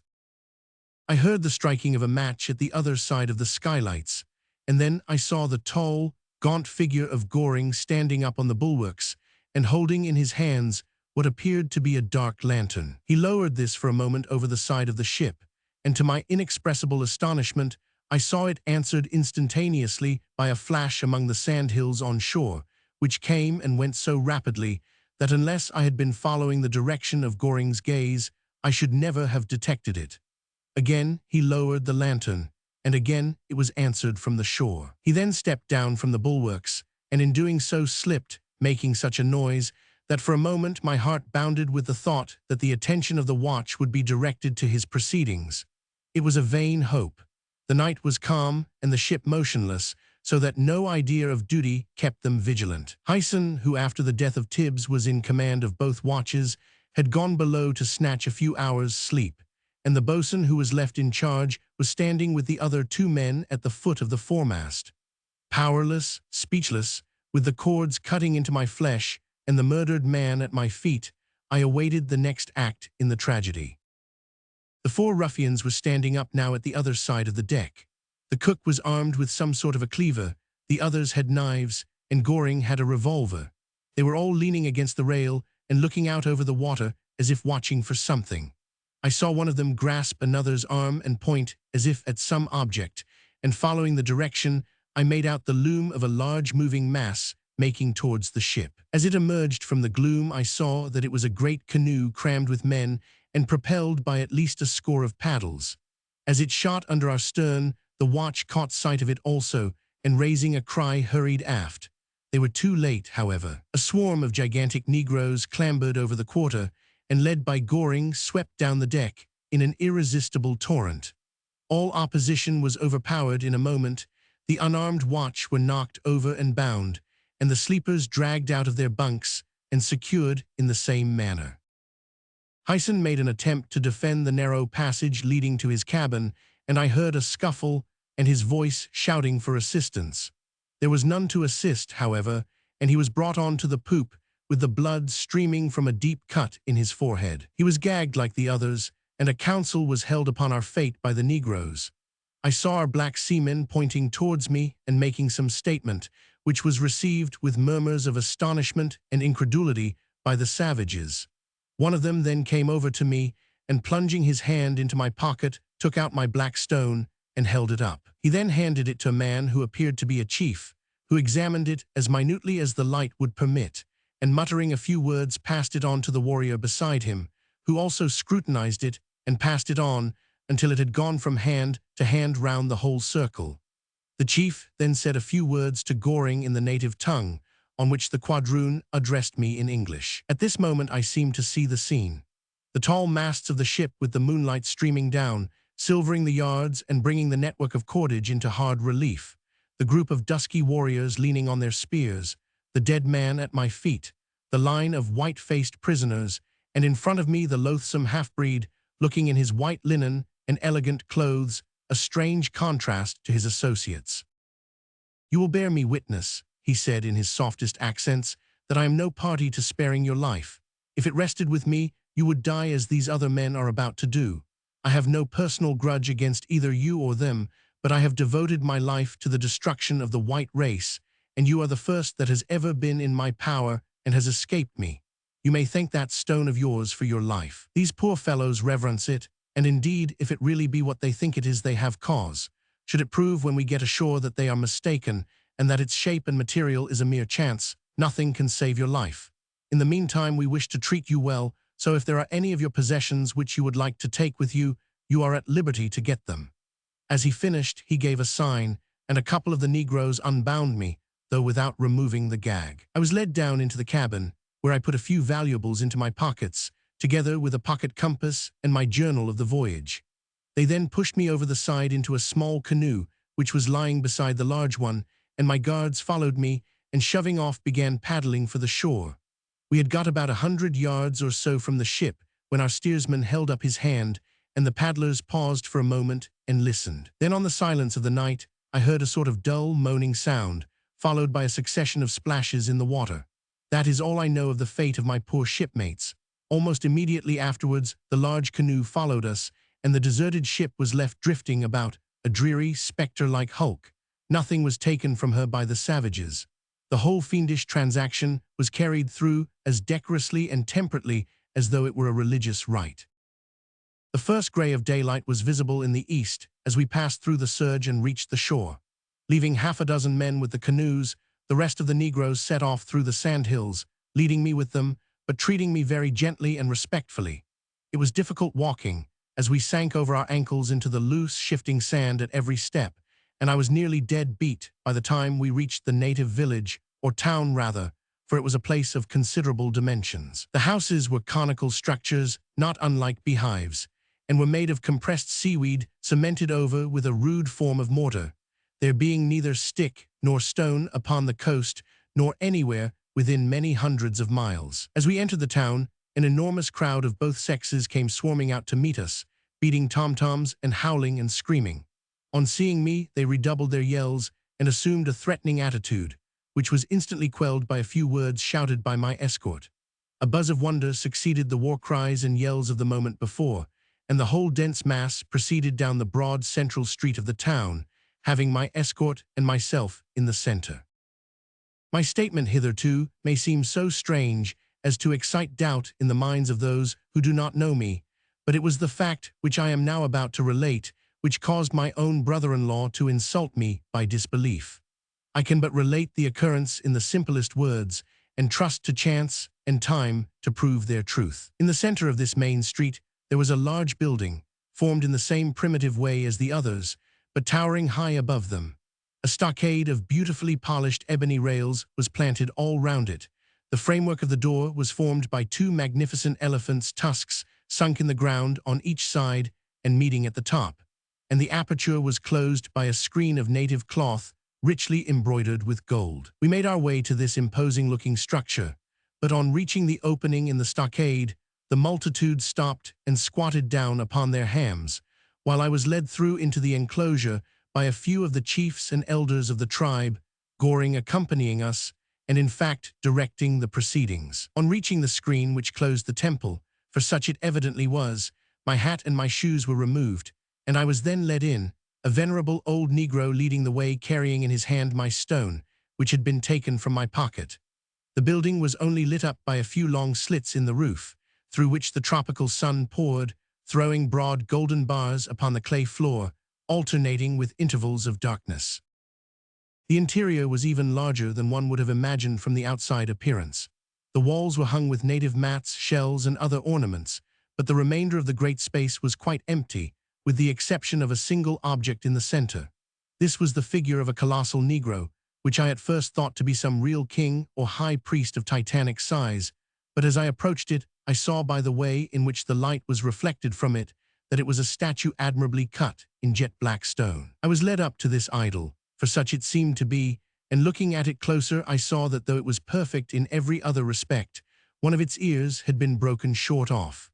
The gray-haired Negro who held my relic mounted upon a small stool, and stretching up his arm fitted Martha's black stone on to the jagged surface on the side of the statue's head. There could not be a doubt that the one had been broken off from the other. The parts dovetailed together so accurately that when the old man removed his hand, the ear stuck in its place for a few seconds before dropping into his open palm. The group round me prostrated themselves upon the ground at the sight with a cry of reverence, while the crowd outside, to whom the result was communicated, set up a wild whooping and cheering. In a moment I found myself converted from a prisoner into a demigod. I was escorted back through the town in triumph, the people pressing forward to touch my clothing and to gather up the dust on which my foot had trod. One of the largest huts was put at my disposal, and a banquet of every native delicacy was served me. I still felt, however, that I was not a free man, as several spearmen were placed as a guard at the entrance of my hut. All day my mind was occupied with plans of escape, but none seemed in any way feasible. On the one side was the great arid desert stretching away to Timbuktu, on the other was a sea untraversed by vessels. The more I pondered over the problem, the more hopeless did it seem. I little dreamed how near I was to its solution. Night had fallen, and the clamor of the Negroes had died gradually away. I was stretched on the couch of skins which had been provided for me and was still meditating over my future when Goring walked stealthily into the hut. My first idea was that he had come to complete his murderous holocaust by making away with me, the last survivor, and I sprang up upon my feet, determined to defend myself to the last. He smiled when he saw the action and motioned me down again while he seated himself upon the other end of the couch. "What do you think of me?" was the astonishing question with which he commenced our conversation. "Think of you," I almost yelled. "I think you the vilest, most unnatural renegade that ever polluted the earth. If we were away from these black devils of yours, I would strangle you with my hands." "Don't speak so loud," he said, without the slightest appearance of irritation. "I don't want our chat to be cut short, so you would strangle me, would you?" he went on, with an amused smile. "I suppose I am returning good for evil, for I have come to help you to escape." "You," I gasped incredulously. "Yes, he continued. "Oh, there is no credit to me in the matter. I am quite consistent. There is no reason why I should not be perfectly candid with you. I wish to be king over these fellows, not a very high ambition, certainly, but you know what Caesar said about being first in a village in Gaul. Well, this unlucky stone of yours has not only saved your life, but has turned all their heads so that they think you are come down from heaven, and my influence will be gone until you are out of the way. That is why I am going to help you to escape, since I cannot kill you," this in the most natural and dulcet voice, as if the desire to do so were a matter of course. "You would give the world to ask me a few questions," he went on after a pause, "but you are too proud to do it.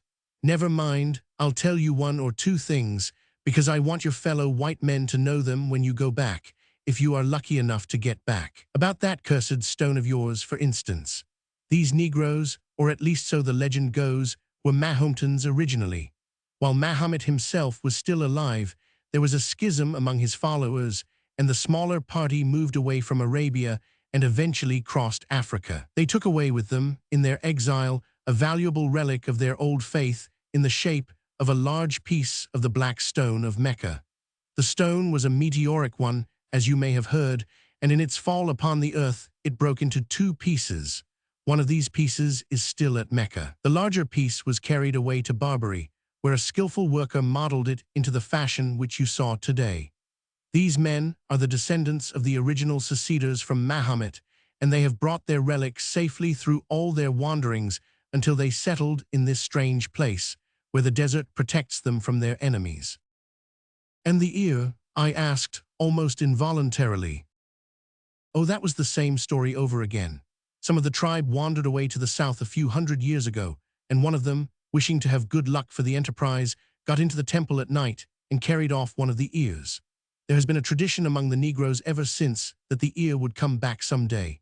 The fellow who carried it was caught by some slaver, no doubt, and that was how it got into America and so into your hands, and you have had the honor of fulfilling the prophecy." He paused for a few minutes, resting his head upon his hands, waiting apparently for me to speak. When he looked up again, the whole expression of his face had changed. His features were firm and set, and he changed the air of half-levity with which he had spoken before for one of sternness and almost ferocity. "I wish you to carry a message back," he said, "to the white race, the great dominating race whom I hate and defy. Tell them that I have battened on their blood for 20 years, that I have slain them until even I became tired of what had once been a joy, that I did this unnoticed and unsuspected in the face of every precaution which their civilization could suggest. There is no satisfaction in revenge when your enemy does not know who has struck him. I am not sorry, therefore, to have you as a messenger. There is no need why I should tell you how this great hate became born in me. See this," and he held up his mutilated hand. "That was done by a white man's knife. My father was white, my mother was a slave. When he died, she was sold again, and I, a child then, saw her lashed to death to break her of some of the little airs and graces which her late master had encouraged in her. My young wife too, oh my young wife." A shudder ran through his whole frame. "No matter, I swore my oath, and I kept it. From Maine to Florida, and from Boston to San Francisco, you could track my steps by sudden deaths which baffled the police. I warred against the whole white race as they for centuries had warred against the black one. At last, as I tell you, I sickened of blood. Still, the sight of a white face was abhorrent to me, and I determined to find some bold, free black people and to throw in my lot with them, to cultivate their latent powers, and to form a nucleus for a great colored nation. This idea possessed me, and I traveled over the world for 2 years seeking for what I desired. At last, I almost despaired of finding it. There was no hope of regeneration in the slave-dealing Soudanese, the debased Fanti, or the Americanized Negroes of Liberia. I was returning from my quest when chance brought me in contact with this magnificent tribe of dwellers in the desert, and I threw in my lot with them. Before doing so, however, my old instinct of revenge prompted me to make one last visit to the United States, and I returned from it in the Marie Celeste. As to the voyage itself, your intelligence will have told you by this time that, thanks to my manipulation, both compasses and chronometers were entirely untrustworthy. I alone worked out the course with correct instruments of my own, while the steering was done by my black friends under my guidance. I pushed Tibbs's wife overboard. What, you look surprised and shrink away. Surely you had guessed that by this time. I would have shot you that day through the partition, but unfortunately you were not there. I tried again afterwards, but you were awake. I shot Tibbs. I think the idea of suicide was carried out rather neatly. Of course, when once we got on the coast, the rest was simple. I had bargained that all on board should die, but that stone of yours upset my plans. I also bargained that there should be no plunder. No one can say we are pirates. We have acted from principle, not from any sordid motive. I listened in amazement to the summary of his crimes, which this strange man gave me, all in the quietest and most composed of voices, as though detailing incidents of everyday occurrence. I still seemed to see him sitting like a hideous nightmare at the end of my couch, with the single rude lamp flickering over his cadaverous features. And now, he continued, there is no difficulty about your escape. These stupid adopted children of mine will say that you have gone back to heaven from whence you came. The wind blows off the land. I have a boat all ready for you, well stored with provisions and water. I am anxious to be rid of you, so you may rely that nothing is neglected. Rise up and follow me. I did what he commanded, and he led me through the door of the hut. The guards had either been withdrawn, or Goring had arranged matters with them. We passed unchallenged through the town and across the sandy plain. Once more I heard the roar of the sea and saw the long white line of the surge. 2 figures were standing upon the shore, arranging the gear of a small boat. They were the 2 sailors who had been with us on the voyage. See him safely through the surf, said Goring. The 2 men sprang in and pushed off, pulling me in after them. With mainsail and jib, we ran out from the land and passed safely over the bar. Then my 2 companions, without a word of farewell, sprang overboard, and I saw their heads like black dots on the white foam as they made their way back to the shore, while I scudded away into the blackness of the night. Looking back, I caught my last glimpse of Goring. He was standing upon the summit of a sandhill, and the rising moon behind him threw his gaunt, angular figure into hard relief. He was waving his arms frantically to and fro. It may have been to encourage me on my way, but the gestures seemed to me at the time to be threatening ones, and I have often thought that it was more likely that his old savage instinct had returned when he realized that I was out of his power. Be that as it may, it was the last that I ever saw or ever shall see of Septimius Goring. There is no need for me to dwell upon my solitary voyage. I steered as well as I could for the Canaries, but was picked up upon the 5th day by the British and African Steam Navigation Company's boat Monrovia. Let me take this opportunity of tendering my sincerest thanks to Captain Stornoway and his officers for the great kindness which they showed me from that time till they landed me in Liverpool, where I was enabled to take one of the Guiana boats to New York. From the day on which I found myself once more in the bosom of my family, I have said little of what I have undergone. The subject is still an intensely painful one to me, and the little which I have dropped has been discredited. I now put the facts before the public as they occurred, careless how far they may be believed, and simply writing them down because my lung is growing weaker, and I feel the responsibility of holding my peace longer. I make no vague statement. Turn to your map of Africa. There above Cape Blanco, where the land trends away north and south from the westernmost point of the continent, there it is that Septimius Goring still reigns over his dark subjects, unless retribution has overtaken him. and there, where the long green ridges run swiftly in to roar and hiss upon the hot yellow sand, it is there that Harton lies with Hyson and the other poor fellows who were done to death in the Marie Celeste. The great Cainplatz experiment. Of all the sciences which have puzzled the sons of men, none had such an attraction for the learned Professor von Baumgarten as those which relate to psychology and the ill-defined relations between mind and matter. A celebrated anatomist, a profound chemist, and one of the first physiologists in Europe, it was a relief for him to turn from these subjects and to bring his varied knowledge to bear upon the study of the soul and the mysterious relationship of spirits. At first, when as a young man he began to dip into the secrets of mesmerism, his mind seemed to be wandering in a strange land where all was chaos and darkness, save that here and there some great, unexplainable, and disconnected fact loomed out in front of him. As the years passed, however, and as the worthy professor's stock of knowledge increased, for knowledge begets knowledge as money bears interest, much which had seemed strange and unaccountable began to take another shape in his eyes. New trains of reasoning became familiar to him, and he perceived connecting links where all had been incomprehensible and startling. By experiments which extended over 20 years, he obtained a basis of facts upon which it was his ambition to build up a new exact science which should embrace mesmerism, spiritualism, and all cognate subjects. In this he was much helped by his intimate knowledge of the more intricate parts of animal physiology which treat of nerve currents and the working of the brain. For Alexis von Baumgarten was Regius Professor of Physiology at the University of Cainplatz and had all the resources of the laboratory to aid him in his profound researches. Professor von Baumgarten was tall and thin, with a hatchet face and steel-gray eyes, which were singularly bright and penetrating. Much thought had furrowed his forehead and contracted his heavy eyebrows, so that he appeared to wear a perpetual frown, which often misled people as to his character, for though austere he was tender-hearted. He was popular among the students, who would gather round him after his lectures and listen eagerly to his strange theories. Often he would call for volunteers from amongst them in order to conduct some experiment, so that eventually there was hardly a lad in the class who had not, at one time or another, been thrown into a mesmeric trance by his professor.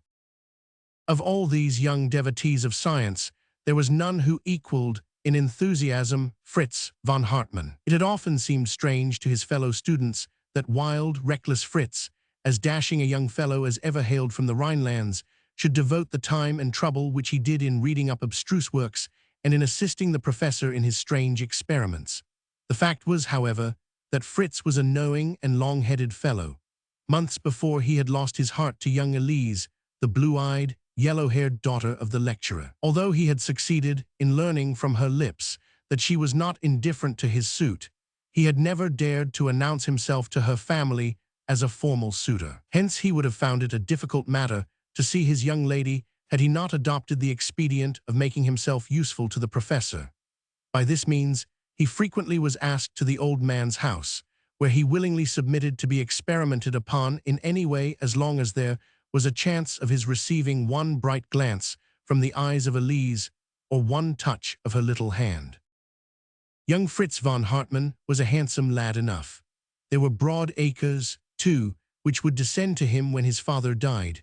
To many, he would have seemed an eligible suitor, but Madame frowned upon his presence in the house and lectured the professor at times on his allowing such a wolf to prowl around their lamb. To tell the truth, Fritz had an evil name in Cainplatz. Never was there a riot or a duel or any other mischief afoot, but the young Rhinelander figured as a ringleader in it. No one used more free and violent language, no one drank more, no one played cards more habitually, no one was more idle, save in the one solitary subject. No wonder, then, that the good Frau Professorin gathered her Fräulein under her wing and resented the attentions of such a mauvais sujet. As to the worthy lecturer, he was too much engrossed by his strange studies to form an opinion upon the subject one way or the other. For many years there was one question which had continually obtruded itself upon his thoughts. All his experiments and his theories turned upon a single point. 100 times a day the professor asked himself whether it was possible for the human spirit to exist apart from the body for a time, and then to return to it once again. When the possibility first suggested itself to him, his scientific mind had revolted from it. It clashed too violently with preconceived ideas and the prejudices of his early training. Gradually, however, as he proceeded farther and farther along the pathway of original research, his mind shook off its old fetters and became ready to face any conclusion which could reconcile the facts. There were many things which made him believe that it was possible for mind to exist apart from matter. At last, it occurred to him that by a daring and original experiment, the question might be definitely decided. "It is evident," he remarked in his celebrated article upon invisible entities, which appeared in the Kahnplatz Wochenliche Medikalschrift about this time, and which surprised the whole scientific world. "It is evident that under certain conditions the soul or mind does separate itself from the body. In the case of a mesmerized person, the body lies in a cataleptic condition, but the spirit has left it. Perhaps you reply that the soul is there, but in a dormant condition. I answer that this is not so, otherwise how can one account for the condition of clairvoyance, which has fallen into disrepute through the knavery of certain scoundrels, but which can easily be shown to be an undoubted fact. I have been able myself, with a sensitive subject, to obtain an accurate description of what was going on in another room or another house. How can such knowledge be accounted for on any hypothesis save that the soul of the subject has left the body and is wandering through space? For a moment, it is recalled by the voice of the operator and says what it has seen, and then wings its way once more through the air. Since the spirit is by its very nature invisible, we cannot see these comings and goings, but we see their effect in the body of the subject, now rigid and inert, now struggling to narrate impressions which could never have come to it by natural means. There is only one way which I can see by which the fact can be demonstrated. Although we in the flesh are unable to see these spirits, yet our own spirits, could we separate them from the body, would be conscious of the presence of others. It is my intention, therefore, shortly to mesmerize one of my pupils. I shall then mesmerize myself in a manner which has become easy to me. After that, if my theory holds good, my spirit will have no difficulty in meeting and communing with the spirit of my pupil, both being separated from the body. I hope to be able to communicate the result of this interesting experiment in an early number of the Kahnplatz Wochenliche Medikalschrift. When the good professor finally fulfilled his promise and published an account of what occurred, the narrative was so extraordinary that it was received with general incredulity. The tone of some of the papers was so offensive in their comments upon the matter that the angry savant declared that he would never open his mouth again or refer to the subject in any way, a promise which he has faithfully kept. This narrative has been compiled, however, from the most authentic sources, and the events cited in it may be relied upon as substantially correct. It happened then that shortly after the time when Professor von Baumgart conceived the idea of the above-mentioned experiment, he was walking thoughtfully homewards after a long day in the laboratory when he met a crowd of roistering students who had just streamed out from a beer house. At the head of them, half intoxicated and very noisy, was young Fritz von Hartmann. The professor would have passed them, but his pupil ran across and intercepted him. "Yes, my worthy master," he said, taking the old man by the sleeve and leading him down the road with him. "There is something that I have to say to you, and it is easier for me to say it now, when the good beer is humming in my head, than at another time." "What is it then, Fritz?" the physiologist asked, looking at him in mild surprise. "I hear, mein Herr, that you are about to do some wondrous experiment in which you hope to take a man's soul out of his body, and then to put it back again. Is it not so?" "It is true, Fritz." "And have you considered, my dear sir, that you may have some difficulty in finding someone on whom to try this? Pots descend. Suppose that the soul went out and would not come back. That would be a bad business. Who is to take the risk?" "But Fritz," the professor cried, very much startled by this view of the matter, "I had relied upon your assistance in the attempt. Surely you will not desert me. Consider the honor and glory." "Consider the fiddlesticks," the student cried angrily. "Am I to be paid always thus? Did I not stand 2 hours upon a glass insulator while you poured electricity into my body? Have you not stimulated my phrenic nerves, besides ruining my digestion with a galvanic current round my stomach? 34 times you have mesmerized me, and what have I got from all this? Nothing. And now you wish to take my soul out, as you would take the works from a watch. It is more than flesh and blood can stand. Dear, dear, the professor cried in great distress. That is very true, Fritz. I never thought of it before. If you can but suggest how I can compensate you, you will find me ready and willing.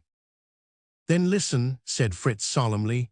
If you will pledge your word that after this experiment I may have the hand of your daughter, then I am willing to assist you, but if not, I shall have nothing to do with it. These are my only terms. And what would my daughter say to this? The professor exclaimed after a pause of astonishment. Elise would welcome it, the young man replied. We have loved each other long. Then she shall be yours, the physiologist said with decision, for you are a good-hearted young man, and one of the best neurotic subjects that I have ever known, that is when you are not under the influence of alcohol. My experiment is to be performed upon the 4th of next month. You will attend at the physiological laboratory at 12 o'clock. It will be a great occasion, Fritz. Von Gruben is coming from Jena, and Hinterstein from Bâle. The chief men of science of all South Germany will be there. I shall be punctual, the student said briefly, and so the two parted. The professor plodded homeward, thinking of the great coming event, while the young man staggered along after his noisy companions, with his mind full of the blue-eyed Elise and of the bargain which he had concluded with her father. The professor did not exaggerate when he spoke of the widespread interest excited by his novel psychophysiological experiment. Long before the hour had arrived, the room was filled by a galaxy of talent. Besides the celebrities whom he had mentioned, there had come from London the great Professor Lurcher, who had just established his reputation by a remarkable treatise upon cerebral centers. Several great lights of the spiritualistic body had also come a long distance to be present, as had a Swedenborgian minister, who considered that the proceedings might throw some light upon the doctrines of the Rosy Cross. There was considerable applause from this eminent assembly upon the appearance of Professor von Baumgarten and his subject upon the platform. The lecturer, in a few well-chosen words, explained what his views were and how he proposed to test them. I hold, he said, that when a person is under the influence of mesmerism, his spirit is for the time released from his body, and I challenge anyone to put forward any other hypothesis which will account for the fact of clairvoyance. I therefore hope that, upon mesmerizing my young friend here, and then putting myself into a trance, our spirits may be able to commune together, though our bodies lie still and inert. After a time nature will resume her sway, our spirits will return into our respective bodies, and all will be as before. With your kind permission, we shall now proceed to attempt the experiment. The applause was renewed at this speech, and the audience settled down in expectant silence. With a few rapid passes, the professor mesmerized the young man, who sank back in his chair, pale and rigid. He then took a bright globe of glass from his pocket, and by concentrating his gaze upon it and making a strong mental effort, he succeeded in throwing himself into the same condition. It was a strange and impressive sight to see the old man and the young sitting together in the same cataleptic condition. Whither, then, had their souls fled? That was the question which presented itself to each and every one of the spectators. 5 minutes passed, and then 10, and then 15, and then 15 more, while the professor and his pupils sat stiff and stark upon the platform. During that time, not a sound was heard from the assembled savants, but every eye was bent upon the two pale faces in search of the first signs of returning consciousness. Nearly an hour had elapsed before the patient watchers were rewarded. A faint flush came back to the cheeks of Professor von Baumgarten. The soul was coming back once more to its earthly tenement. Suddenly he stretched out his long, thin arms, as one awaking from sleep, and rubbing his eyes, stood up from his chair and gazed about him as though he hardly realized where he was. "Tausend Teufel," he exclaimed, rapping out a tremendous South German oath, to the great astonishment of his audience and to the disgust of the Swedenborgian. "Where the Henker am I then, and what in thunder has occurred? Oh yes, I remember now, one of these nonsensical mesmeric experiments. There is no result this time, for I remember nothing at all since I became unconscious. So you have had all your long journeys for nothing, my learned friends, and a very good joke too." At which, the Regius professor of physiology burst into a roar of laughter and slapped his thigh in a highly indecorous fashion. The audience were so enraged at this unseemly behavior on the part of their host that there might have been a considerable disturbance had it not been for the judicious interference of young Fritz von Hartmann, who had now recovered from his lethargy. Stepping to the front of the platform, the young man apologized for the conduct of his companion. "I am sorry to say," he said, "that he is a harum-scarum sort of fellow. Although he appeared so grave at the commencement of this experiment, he is still suffering from mesmeric reaction and is hardly accountable for his words. As to the experiment itself, I do not consider it to be a failure. It is very possible that our spirits may have been communing in space during this hour, but unfortunately, our gross bodily memory is distinct from our spirit, and we cannot recall what has occurred. My energies shall now be devoted to devising some means by which spirits may be able to recollect what occurs to them in their free state, and I trust that when I have worked this out, I may have the pleasure of meeting you all once again in this hall and demonstrating to you the result." This address, coming from so young a student, caused considerable astonishment among the audience, and some were inclined to be offended, thinking that he assumed rather too much importance. The majority, however, looked upon him as a young man of great promise, and many comparisons were made as they left the hall between his dignified conduct and the levity of his professor, who during the above remarks was laughing heartily in a corner, by no means abashed at the failure of the experiment. Now, although all these learned men were filing out of the lecture room under the impression that they had seen nothing of note, as a matter of fact, one of the most wonderful things in the whole history of the world had just occurred before their very eyes. Professor von Baumgarten had been so far correct in his theory that both his spirit and that of his pupil had been for a time absent from his body. But here a strange and unforeseen complication had occurred. In their return, the spirit of Fritz von Hartmann had entered into the body of Alexis von Baumgarten, and that of Alexis von Baumgarten had taken up its abode in the frame of Fritz von Hartmann. Hence the slang and scurrility which issued from the lips of the serious professor, and hence also the weighty words and grave statements which fell from the careless student. It was an unprecedented event, yet no one knew of it, least of all those whom it concerned. The body of the professor, feeling conscious suddenly of a great dryness about the back of the throat, sallied out into the street, still chuckling to himself over the result of the experiment, for the soul of Fritz within was reckless at the thought of the bride, whom he had won so easily. His first impulse was to go up to the house and see her, but on second thoughts, he came to the conclusion that it would be best to stay away until Madame Baumgarten should be informed by her husband of the agreement which had been made.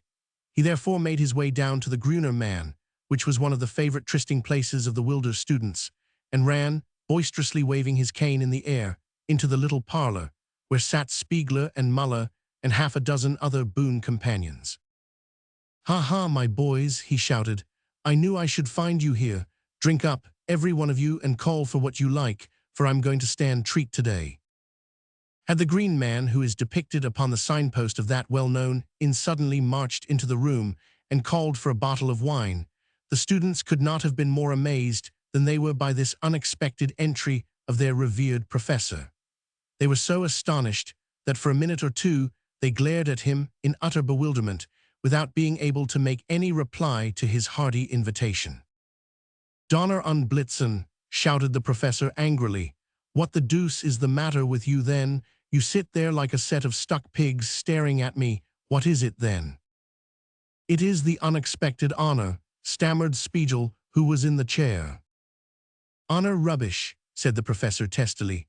"Do you think that just because I happen to have been exhibiting mesmerism to a parcel of old fossils, I am therefore too proud to associate with dear old friends like you? Come out of that chair, Spiegel, my boy, for I shall preside now. Beer or wine or Naps, my lads, call for what you like, and put it all down to me." Never was there such an afternoon in the Gruner Mann. The foaming flagons of lager and the green-necked bottles of Rhenish circulated merrily. By degrees, the students lost their shyness in the presence of their professor. As for him, he shouted, he sang, he roared, he balanced a long tobacco pipe upon his nose, and offered to run 100 yards against any member of the company. The Kellner and the barmaid whispered to each other outside the door their astonishment at such proceedings on the part of a Regius professor of the ancient University of Kleinplatz. They had still more to whisper about afterwards, for the learned man cracked the Kellner's crown and kissed the barmaid behind the kitchen door. "Gentlemen," said the professor, standing up, albeit somewhat totteringly, at the end of the table, and balancing his high old-fashioned wine glass in his bony hand, "I must now explain to you what is the cause of this festivity." "Hear, hear," roared the students, hammering their beer glasses against the table. A speech, silence for a speech." "The fact is, my friends," said the professor, beaming through his spectacles, "I hope very soon to be married." "Married," cried a student, bolder than the others. "Is Madame dead, then?" "Madame who?" "Why, Madame von Baumgarten, of course." "Ha ha," laughed the professor. "I can see, then, that you know all about my former difficulties. No, she is not dead, but I have reason to believe that she will not oppose my marriage." "That is very accommodating of her," remarked one of the company. "In fact," said the professor, "I hope that she will now be induced to aid me in getting a wife. She and I never took to each other very much, but now I hope all that may be ended, and when I marry, she will come and stay with me." "What a happy family!" exclaimed some wag. "Yes, indeed, and I hope you will come to my wedding, all of you. I won't mention names, but here is to my little bride," and the professor waved his glass in the air. "Here is to his little bride," roared the roisterers with shouts of laughter. "Here's her health, sei soll leben hoch." And so the fun waxed still more fast and furious, while each young fellow followed the professor's example and drank a toast to the girl of his heart. While all this festivity had been going on at the Gruner Mann, a very different scene had been enacted elsewhere. Young Fritz von Hartmann, with a solemn face and a reserved manner, had, after the experiment, consulted and adjusted some mathematical instruments, after which, with a few peremptory words to the janitors, he had walked out into the street and wended his way slowly in the direction of the house of the professor. As he walked, he saw von Althaus, the professor of anatomy, in front of him, and quickening his pace, he overtook him. "I say, von Althaus," he exclaimed, tapping him on the sleeve, "you were asking me for some information the other day concerning the middle coat of the cerebral arteries. Now I find." "Donnerwetter," shouted von Althaus, who is a peppery old fellow, "what the deuce do you mean by your impertinence? I'll have you up before the academical senate for this, sir." With which threat he turned on his heel and hurried away. Von Hartmann was much surprised at this reception.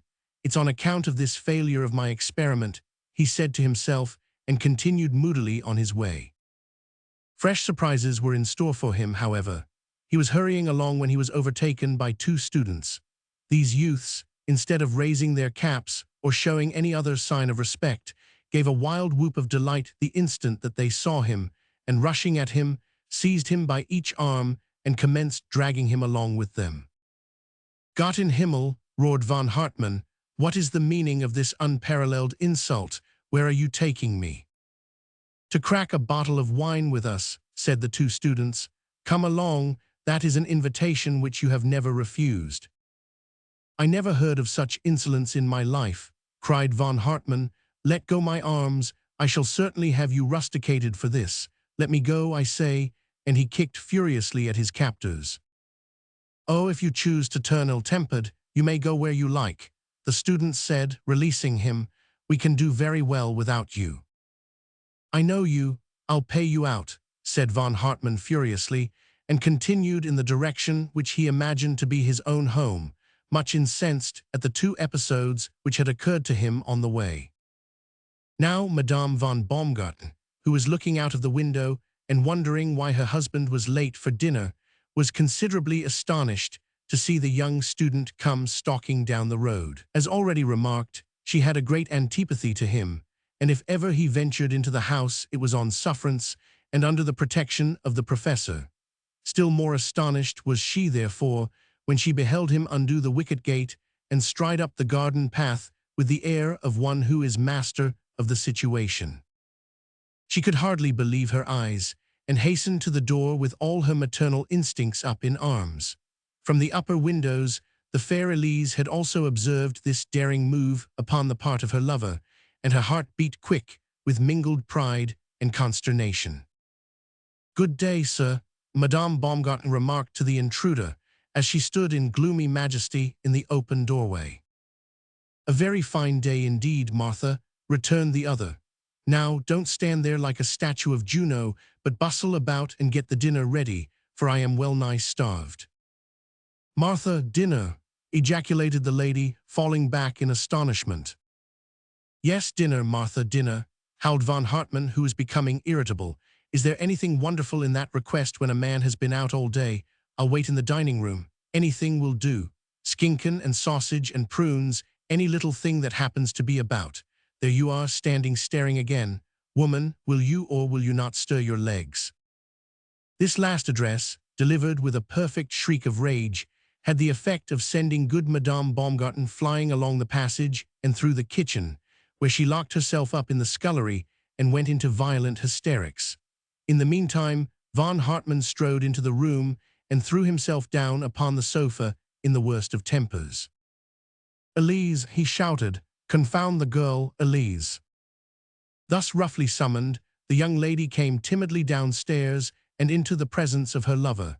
"Dearest," she cried, throwing her arms round him, "I know this is all done for my sake. It is a ruse in order to see me." Von Hartmann's indignation at this fresh attack upon him was so great that he became speechless for a minute from rage, and could only glare and shake his fists, while he struggled in her embrace. When he at last regained his utterance, he indulged in such a bellow of passion that the young lady dropped back, petrified with fear, into an armchair. "Never have I passed such a day in my life," von Hartmann cried, stamping upon the floor. "My experiment has failed. Von Althaus has insulted me. 2 students have dragged me along the public road. My wife nearly faints when I ask her for dinner, and my daughter flies at me and hugs me like a grizzly bear." "You are ill, dear," the young lady cried. "Your mind is wandering. You have not even kissed me once." "No, and I don't intend to either," von Hartmann said with decision. "You ought to be ashamed of yourself. Why don't you go and fetch my slippers and help your mother to dish the dinner?" "And is it for this," Elise cried, burying her face in her handkerchief, "is it for this that I have loved you passionately for upwards of 10 months? Is it for this that I have braved my mother's wrath? Oh, you have broken my heart, I am sure you have," and she sobbed hysterically. "I can't stand much more of this," roared von Hartmann furiously. "What the deuce does the girl mean? What did I do 10 months ago which inspired you with such a particular affection for me? If you are really so very fond, you would do better to run away down and find the schinken and some bread, instead of talking all this nonsense." "Oh, my darling," cried the unhappy maiden, throwing herself into the arms of what she imagined to be her lover, "you do but joke in order to frighten your little Elise." Now it chanced that at the moment of this unexpected embrace, von Hartmann was still leaning back against the end of the sofa, which, like much German furniture, was in a somewhat rickety condition. It also chanced that beneath this end of the sofa there stood a tank full of water in which the physiologist was conducting certain experiments upon the ova of fish, and which he kept in his drawing-room in order to ensure an equable temperature. The additional weight of the maiden, combined with the impetus with which she hurled herself upon him, caused the precarious piece of furniture to give way, and the body of the unfortunate student was hurled backwards into the tank, in which his head and shoulders were firmly wedged, while his lower extremities flapped helplessly about in the air. This was the last straw. Extricating himself with some difficulty from his unpleasant position, von Hartmann gave an inarticulate yell of fury, and dashing out of the room, in spite of the entreaties of Elise, he seized his hat and rushed off into the town, all dripping and disheveled, with the intention of seeking in the food and comfort which he could not find at home.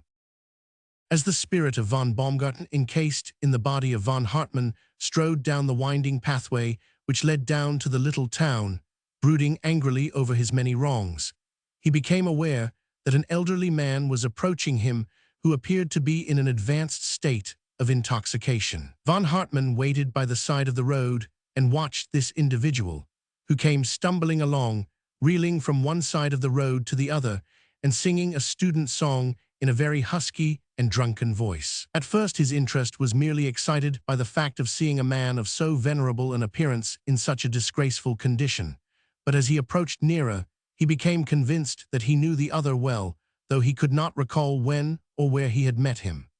This impression became so strong with him that when the stranger came abreast of him, he stepped in front of him and took a good look at his features. "Well, Sonny," said the drunken man, surveying von Hartmann and swaying about in front of him, "where the henker have I seen you before? I know you as well as I know myself. Who the deuce are you?" "I am Professor von Baumgarten," said the student. "May I ask who you are? I am strangely familiar with your features." "You should never tell lies, young man," said the other. "You're certainly not the professor, for he is an ugly, snuffy old chap, and you are a big, broad-shouldered young fellow. As to myself, I am Fritz von Hartmann at your service." "That you certainly are not," exclaimed the body of von Hartmann. "You might very well be his father. But hullo, sir, are you aware that you are wearing my studs and my watch chain?" "Donnerwetter," hiccuped the other. "If those are not the trousers for which my tailor is about to sue me, may I never taste beer again." Now as von Hartmann, overwhelmed by the many strange things which had occurred to him that day, passed his hand over his forehead and cast his eyes downwards, he chanced to catch the reflection of his own face in a pool which the rain had left upon the road. To his utter astonishment, he perceived that his face was that of a youth, that his dress was that of a fashionable young student, and that in every way he was the antithesis of the grave and scholarly figure in which his mind was wont to dwell. In an instant, his active brain ran over the series of events which had occurred and sprang to the conclusion. He fairly reeled under the blow. "Himmel," he cried, "I see it all. Our souls are in the wrong bodies. I am you and you are I. My theory is proved, but at what an expense! Is the most scholarly mind in Europe to go about with this frivolous exterior? Oh, the labors of a lifetime are ruined." And he smote his breast in his despair. "I say," remarked the real von Hartmann from the body of the professor, "I quite see the force of your remarks, but don't go knocking my body about like that. You received it in excellent condition, but I perceive that you have wetted and bruised it, and spilled snuff over my ruffled shirt front." "It matters little," the other said moodily.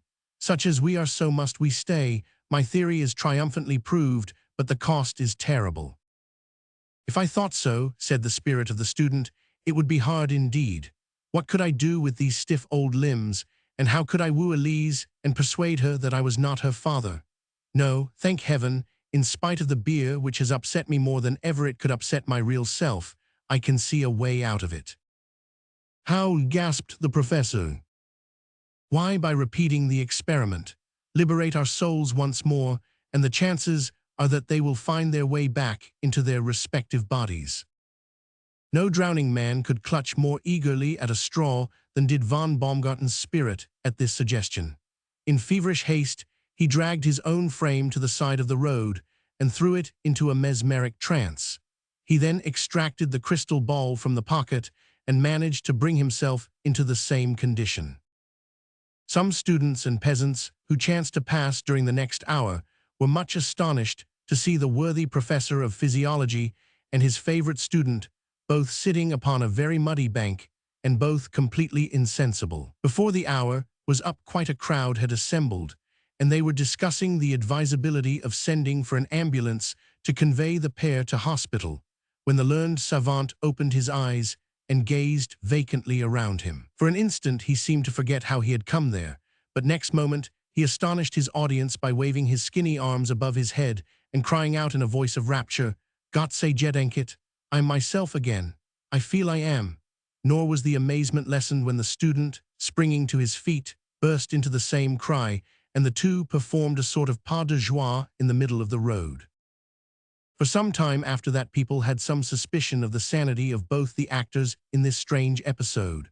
When the professor published his experiences in the Medikalschrift as he had promised, he was met by an intimation, even from his colleagues, that he would do well to have his mind cared for, and that another such publication would certainly consign him to a madhouse. The student also found by experience that it was wisest to be silent about the matter. When the worthy lecturer returned home that night, he did not receive the cordial welcome which he might have looked for after his strange adventures. On the contrary, he was roundly upbraided by both his female relatives for smelling of drink and tobacco, and also for being absent while a young scapegrace invaded the house and insulted its occupants. It was long before the domestic atmosphere of the lecturer's house resumed its normal quiet, and longer still before the genial face of von Hartmann was seen beneath its roof. Perseverance, however, conquers every obstacle, and the student eventually succeeded in pacifying the enraged ladies and in establishing himself upon the old footing. He has now no longer any cause to fear the enmity of Madame, for he is Hauptmann von Hartmann of the Emperor's own Uhlans, and his loving wife Elise has already presented him with 2 little Uhlans as a visible sign and token of her affection. The Man from Archangel. On the 4th day of March, in the year 1867, being at that time in my 25th year, I wrote down the following words in my notebook, the result of much mental perturbation and conflict. The solar system, amidst a countless number of other systems as large as itself, rolls ever silently through space in the direction of the constellation of Hercules. The great spheres of which it is composed spin and spin through the eternal void ceaselessly and noiselessly. Of these, one of the smallest and most insignificant is that conglomeration of solid and of liquid particles which we have named the Earth.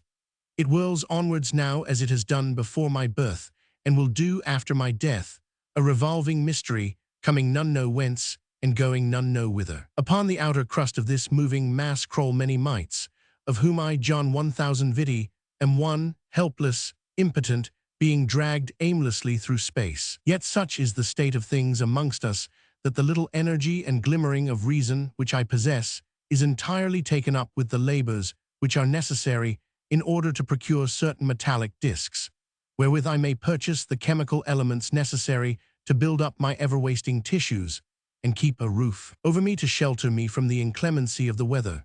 I thus have no thought to expend upon the vital questions which surround me on every side. Yet, miserable entity as I am, I can still at times feel some degree of happiness, and am even, save the mark, puffed up occasionally with a sense of my own importance.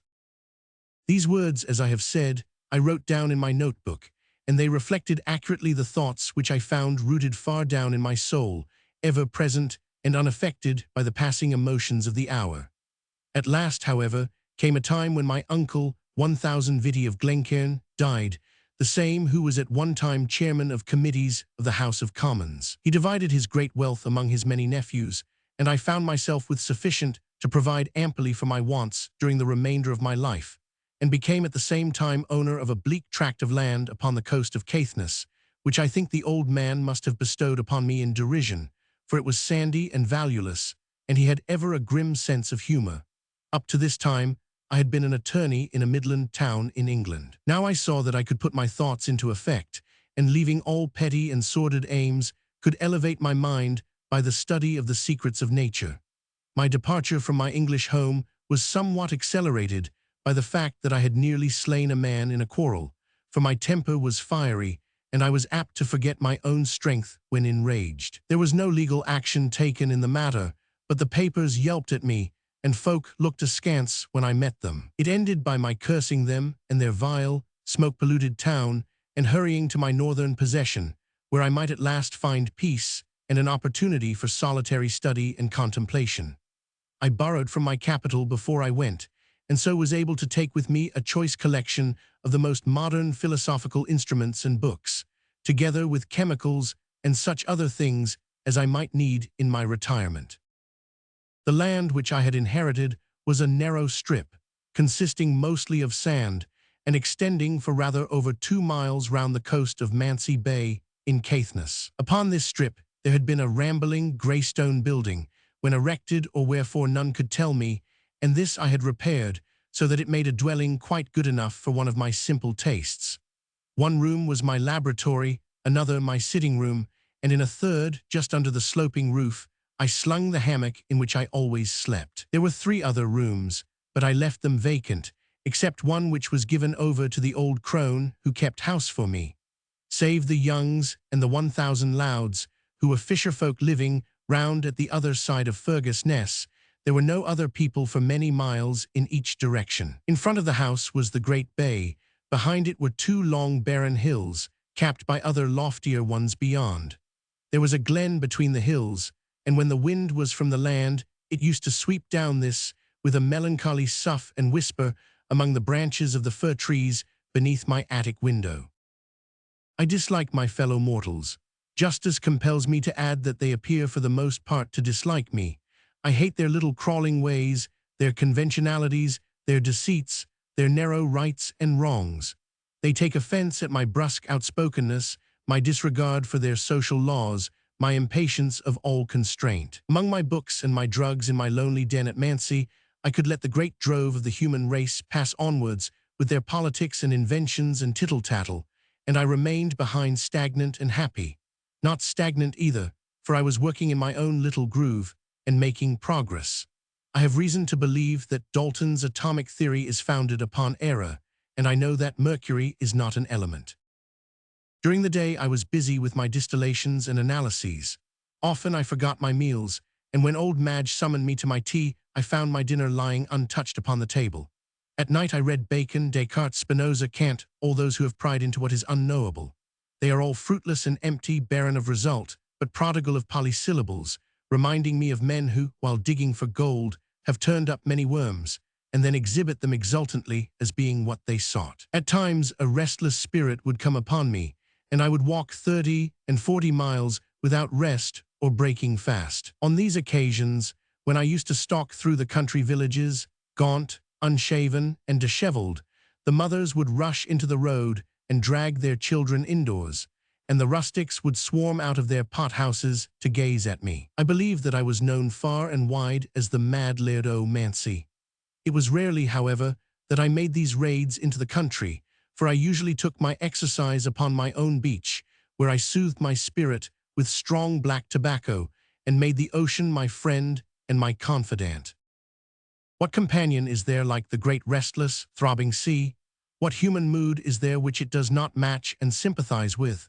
There are none so gay, but that they may feel gayer when they listen to its merry turmoil and see the long green surges racing in, with the glint of the sunbeams in their sparkling crests. But when the grey waves toss their heads in anger, and the wind screams above them, goading them on to madder and more tumultuous efforts, then the darkest-minded of men feels that there is a melancholy principle in nature which is as gloomy as his own thoughts. When it was calm in the Bay of Mancy, the surface would be as clear and bright as a sheet of silver, broken only at one spot some little way from the shore, where a long black line projected out of the water, looking like the jagged back of some sleeping monster. This was the top of the dangerous ridge of rocks known to the fishermen as the Ragged Reef o' Mancy.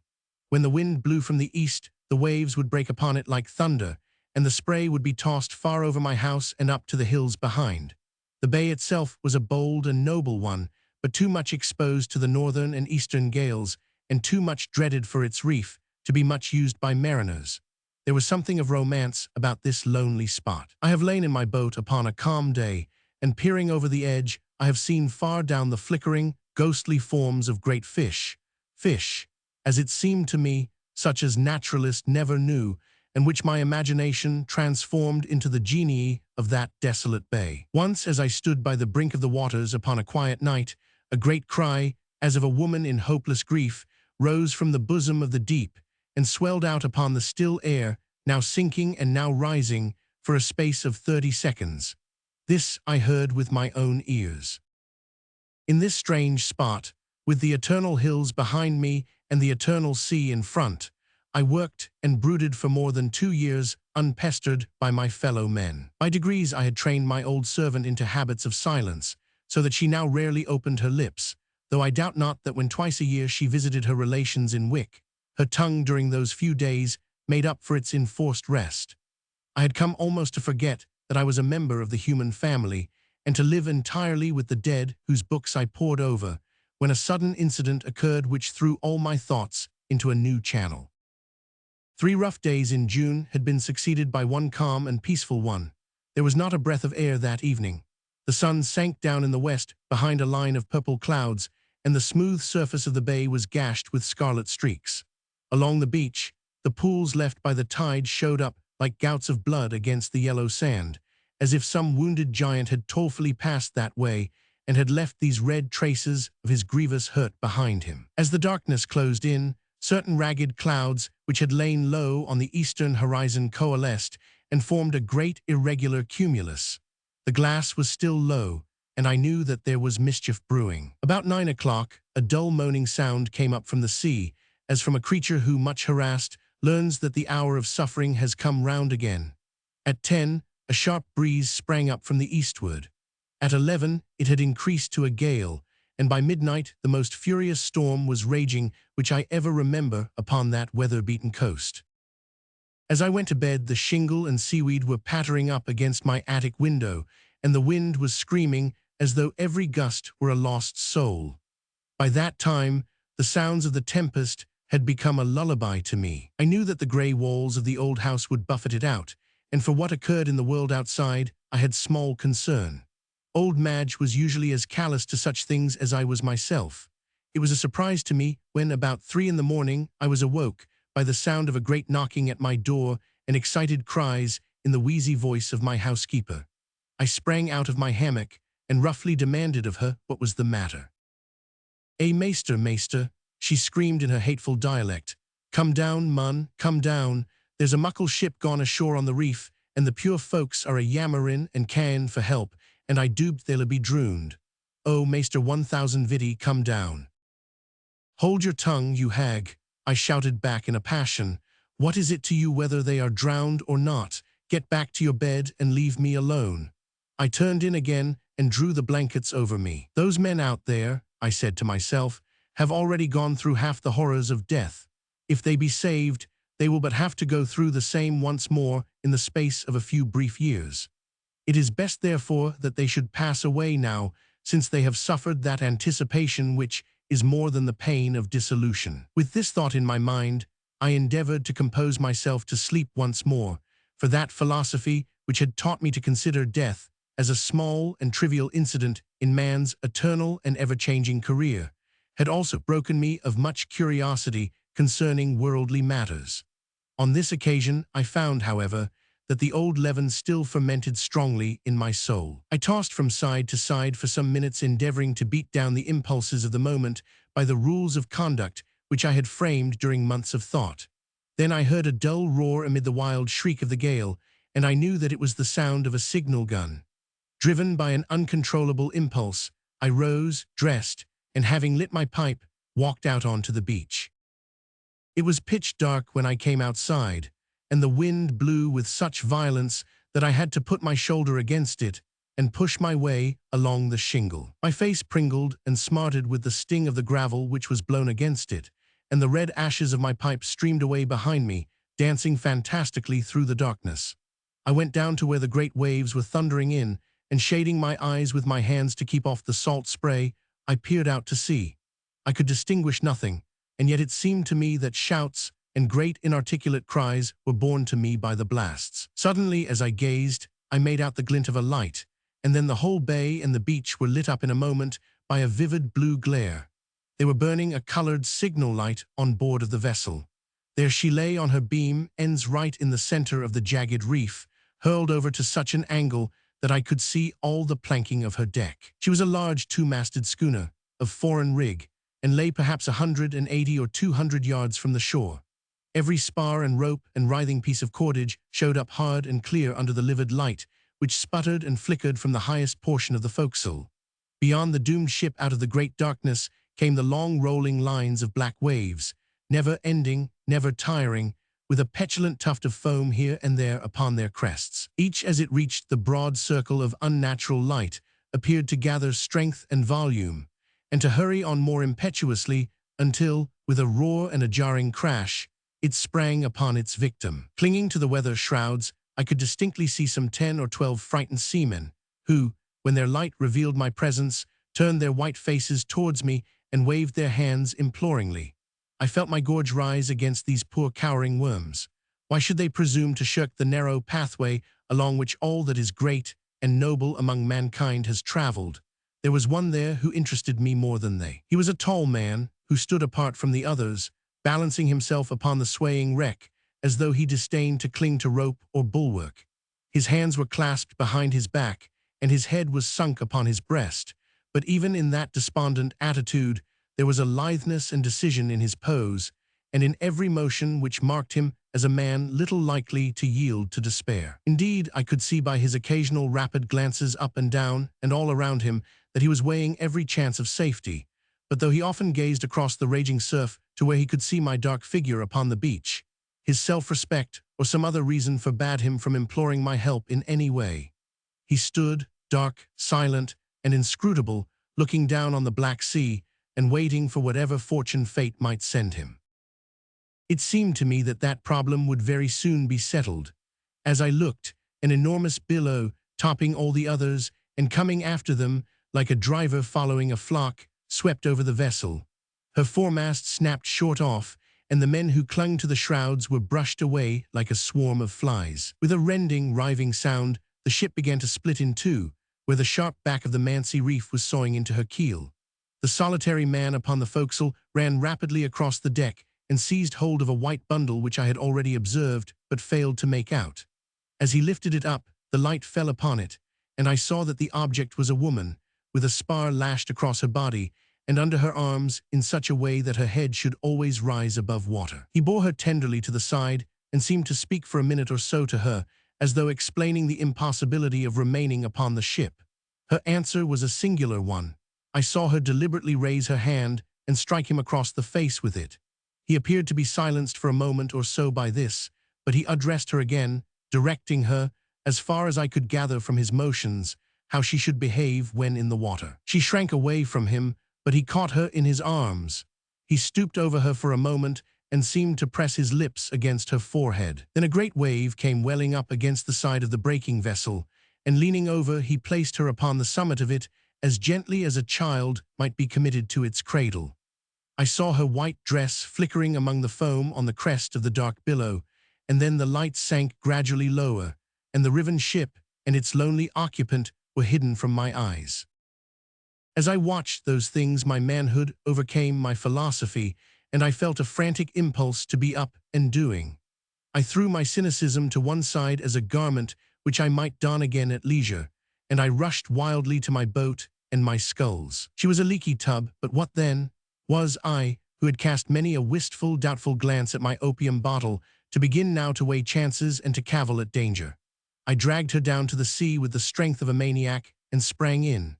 For a moment or two it was a question whether she could live among the boiling surge, but a dozen frantic strokes took me through it, half full of water but still afloat. I was out on the unbroken waves now, at one time climbing up the broad black breast of one, then sinking down on the other side, until looking up I could see the gleam of the foam all around me against the dark heavens. Far behind me I could hear the wild wailings of old Madge, who, seeing me start, thought no doubt that my madness had come to a climax. As I rowed, I peered over my shoulder, until at last, on the belly of a great wave, which was sweeping towards me, I distinguished the vague white outline of the woman. Stooping over, I seized her as she swept by me, and with an effort lifted her, all sodden with water, into the boat. There was no need to row back, for the next billow carried us in and threw us upon the beach. I dragged the boat out of danger, and then lifting up the woman, I carried her to the house, followed by my housekeeper, loud with congratulation and praise. Now that I had done this thing, a reaction set in upon me. I felt that my burden lived, for I heard the faint beat of her heart as I pressed my ear against her side in carrying her. Knowing this, I threw her down beside the fire which Madge had lit, with as little sympathy as though she had been a bundle of faggots. I never glanced at her to see if she were fair or no. For many years I had cared little for the face of a woman.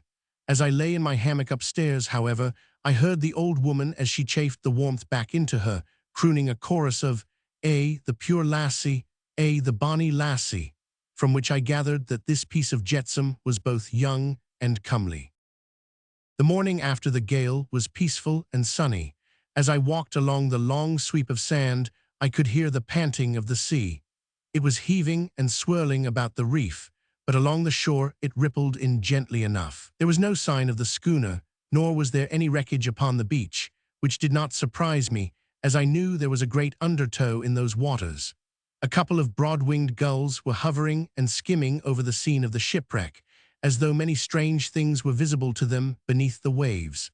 At times, I could hear their raucous voices as they spoke to one another of what they saw. When I came back from my walk, the woman was waiting at the door for me.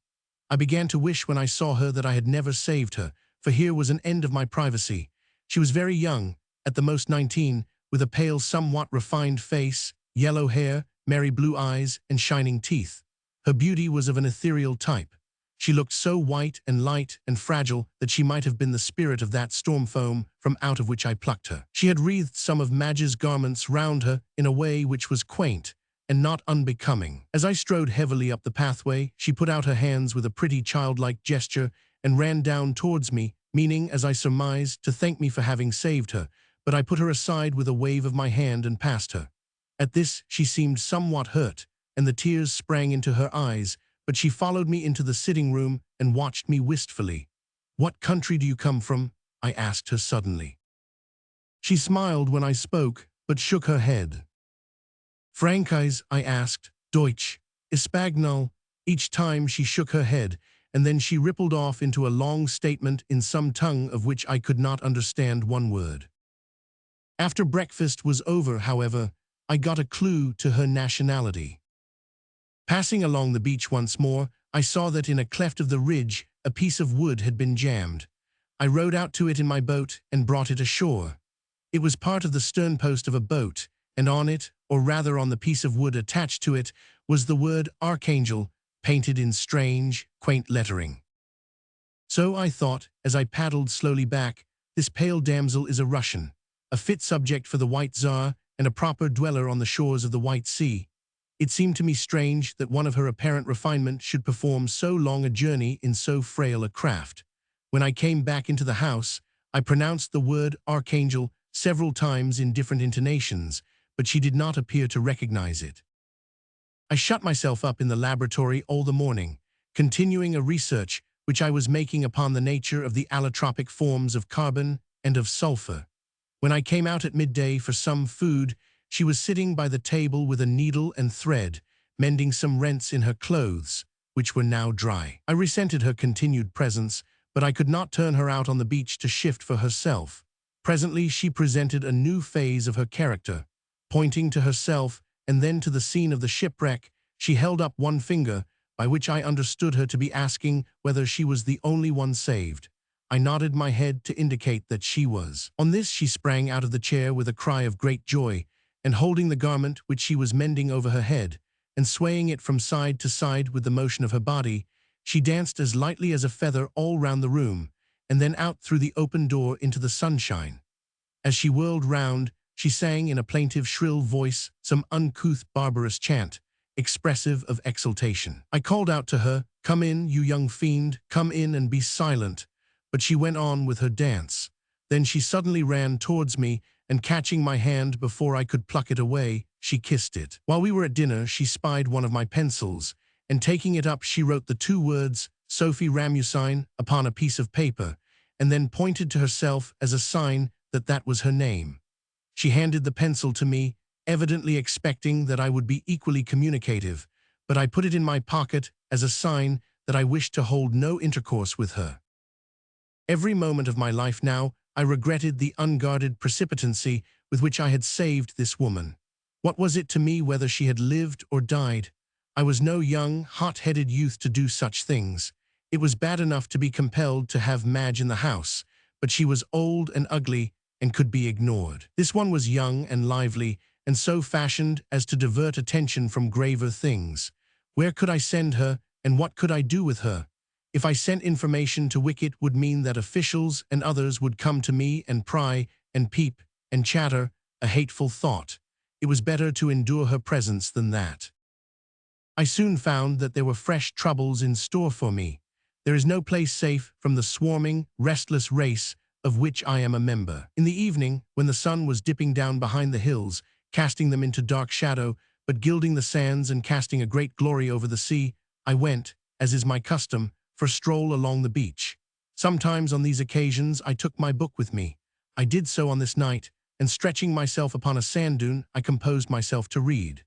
As I lay there, I suddenly became aware of a shadow which interposed itself between the sun and myself. Looking round, I saw to my great surprise a very tall, powerful man who was standing a few yards off, and who, instead of looking at me, was ignoring my existence completely, and was gazing over my head with a stern-set face at the bay and the black line of the Mansi Reef. His complexion was dark, with black hair and short, curling beard, a hawk-like nose, and golden earrings in his ears, the general effect being wild and somewhat noble.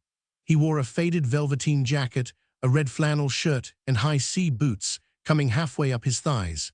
I recognized him at a glance as being the same man who had been left on the wreck the night before.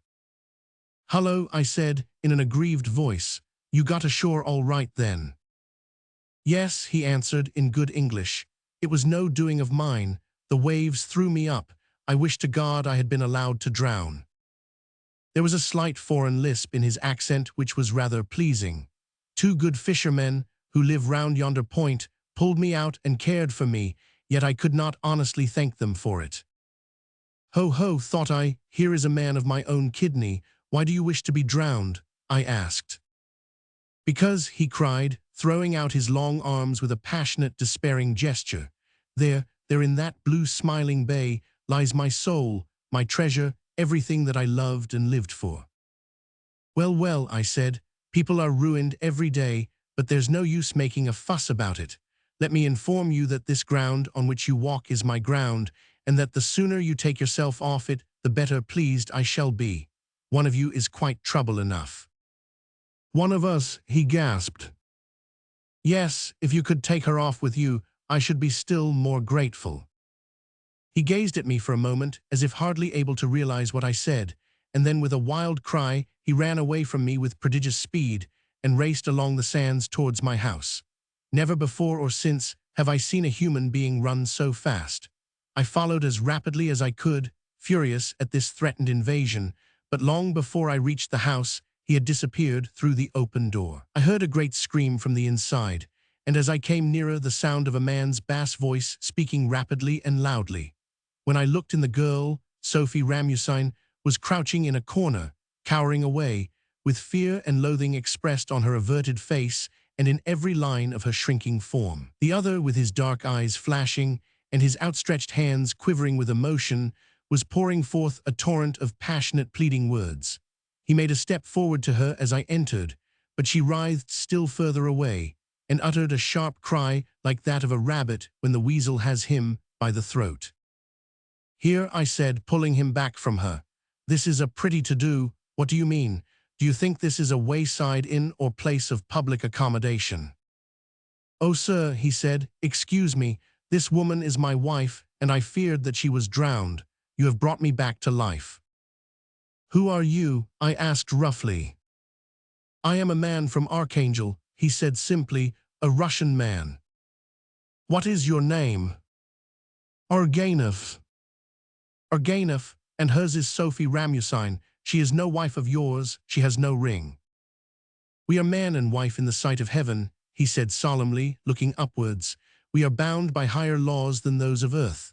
As he spoke, the girl slipped behind me and caught me by the other hand, pressing it as though beseeching my protection. "Give me up my wife, sir," he went on. "Let me take her away from here." "Look here, you whatever your name is," I said sternly. "I don't want this wench here. I wish I had never seen her. If she died, it would be no grief to me. But as to handing her over to you, when it is clear she fears and hates you, I won't do it. So now just clear your great body out of this, and leave me to my books. I hope I may never look upon your face again." "You won't give her up to me," he said hoarsely. "I'll see you damned first," I answered.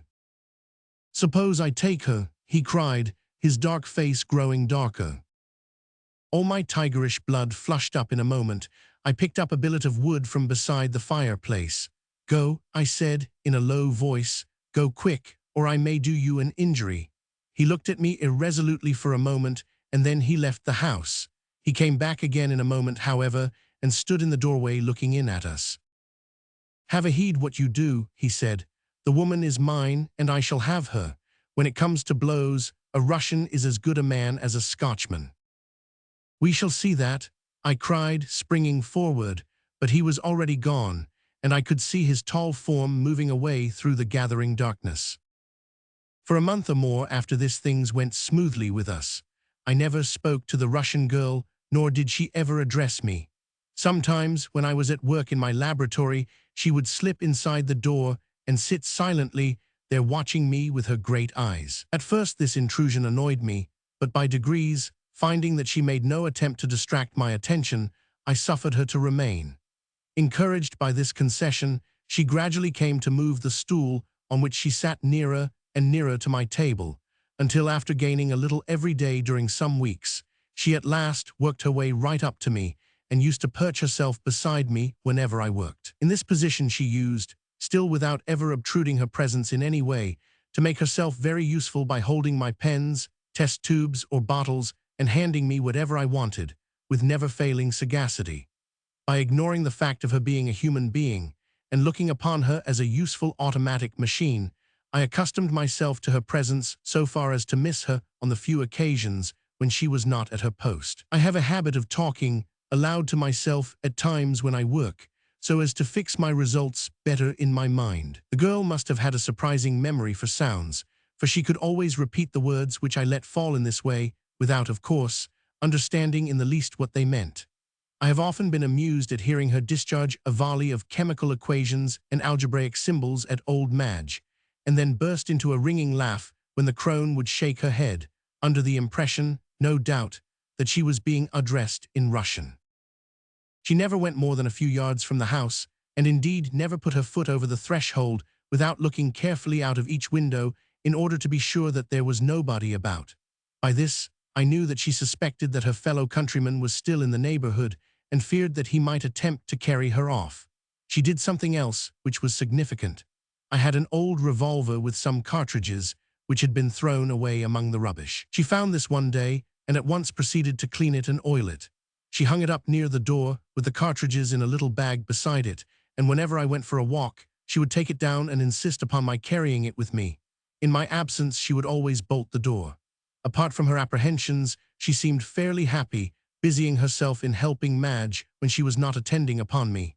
She was wonderfully nimble-fingered and natty in all domestic duties. It was not long before I discovered that her suspicions were well-founded, and that this man from Archangel was still lurking in the vicinity. Being restless one night, I rose and peered out of the window.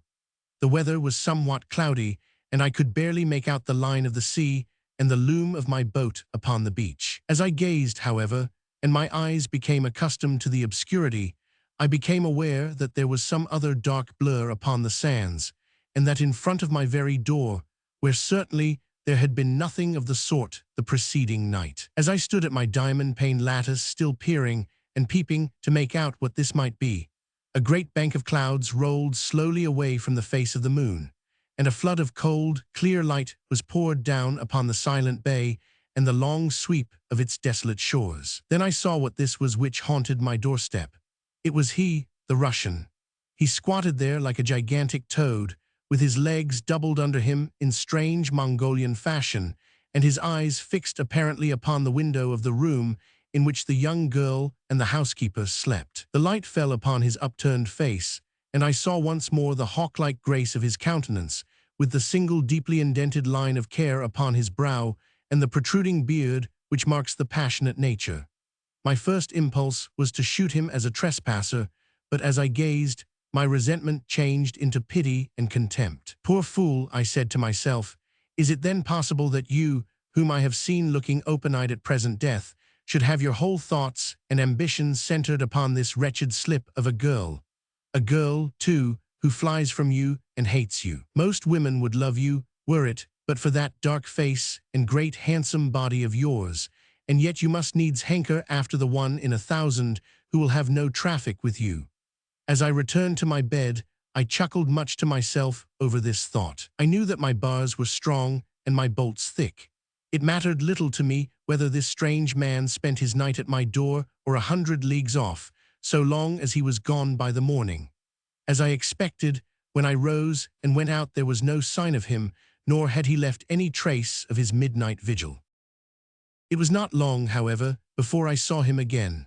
I had been out for a row one morning, for my head was aching, partly from prolonged stooping and partly from the effects of a noxious drug which I had inhaled the night before. I pulled along the coast some miles, and then, feeling thirsty, I landed at a place where I knew that a fresh water stream trickled down into the sea. This rivulet passed through my land, but the mouth of it, where I found myself that day, was beyond my boundary line. I felt somewhat taken aback when, rising from the stream at which I had slaked my thirst, I found myself face to face with the Russian. I was as much a trespasser now as he was, and I could see at a glance that he knew it. "I wish to speak a few words to you," he said gravely. "Hurry up, then," I answered, glancing at my watch. "I have no time to listen to chatter." "Chatter," he repeated angrily. "Ah, but there. You Scotch people are strange men. Your face is hard and your words rough, but so are those of the good fishermen with whom I stay, yet I find that beneath it all there lie kind, honest natures. No doubt you are kind and good, too, in spite of your roughness." "In the name of the devil," I said, "say your say and go your way. I am weary of the sight of you." "Can I not soften you in any way?" he cried. "Ah, see here." He produced a small Grecian cross from inside his velvet jacket. "Look at this. Our religions may differ in form, but at least we have some common thoughts and feelings when we see this emblem." "I am not so sure of that," I answered. He looked at me thoughtfully. "You are a very strange man," he said at last. "I cannot understand you. You still stand between me and Sophie. It is a dangerous position to take, sir. Oh, believe me, before it is too late. If you did but know what I have done to gain that woman, how I have risked my body, how I have lost my soul, you are a small obstacle to some which I have surmounted, you, whom a rip with a knife or a blow from a stone would put out of my way forever. But God preserve me from that," he cried wildly. "I am deep, too deep already, anything rather than that." "You would do better to go back to your country," I said, "than to skulk about these sandhills and disturb my leisure. When I have proof that you have gone away, I shall hand this woman over to the protection of the Russian consul at Edinburgh. Until then, I shall guard her myself, and not you, nor any Muscovite that ever breathed, shall take her from me."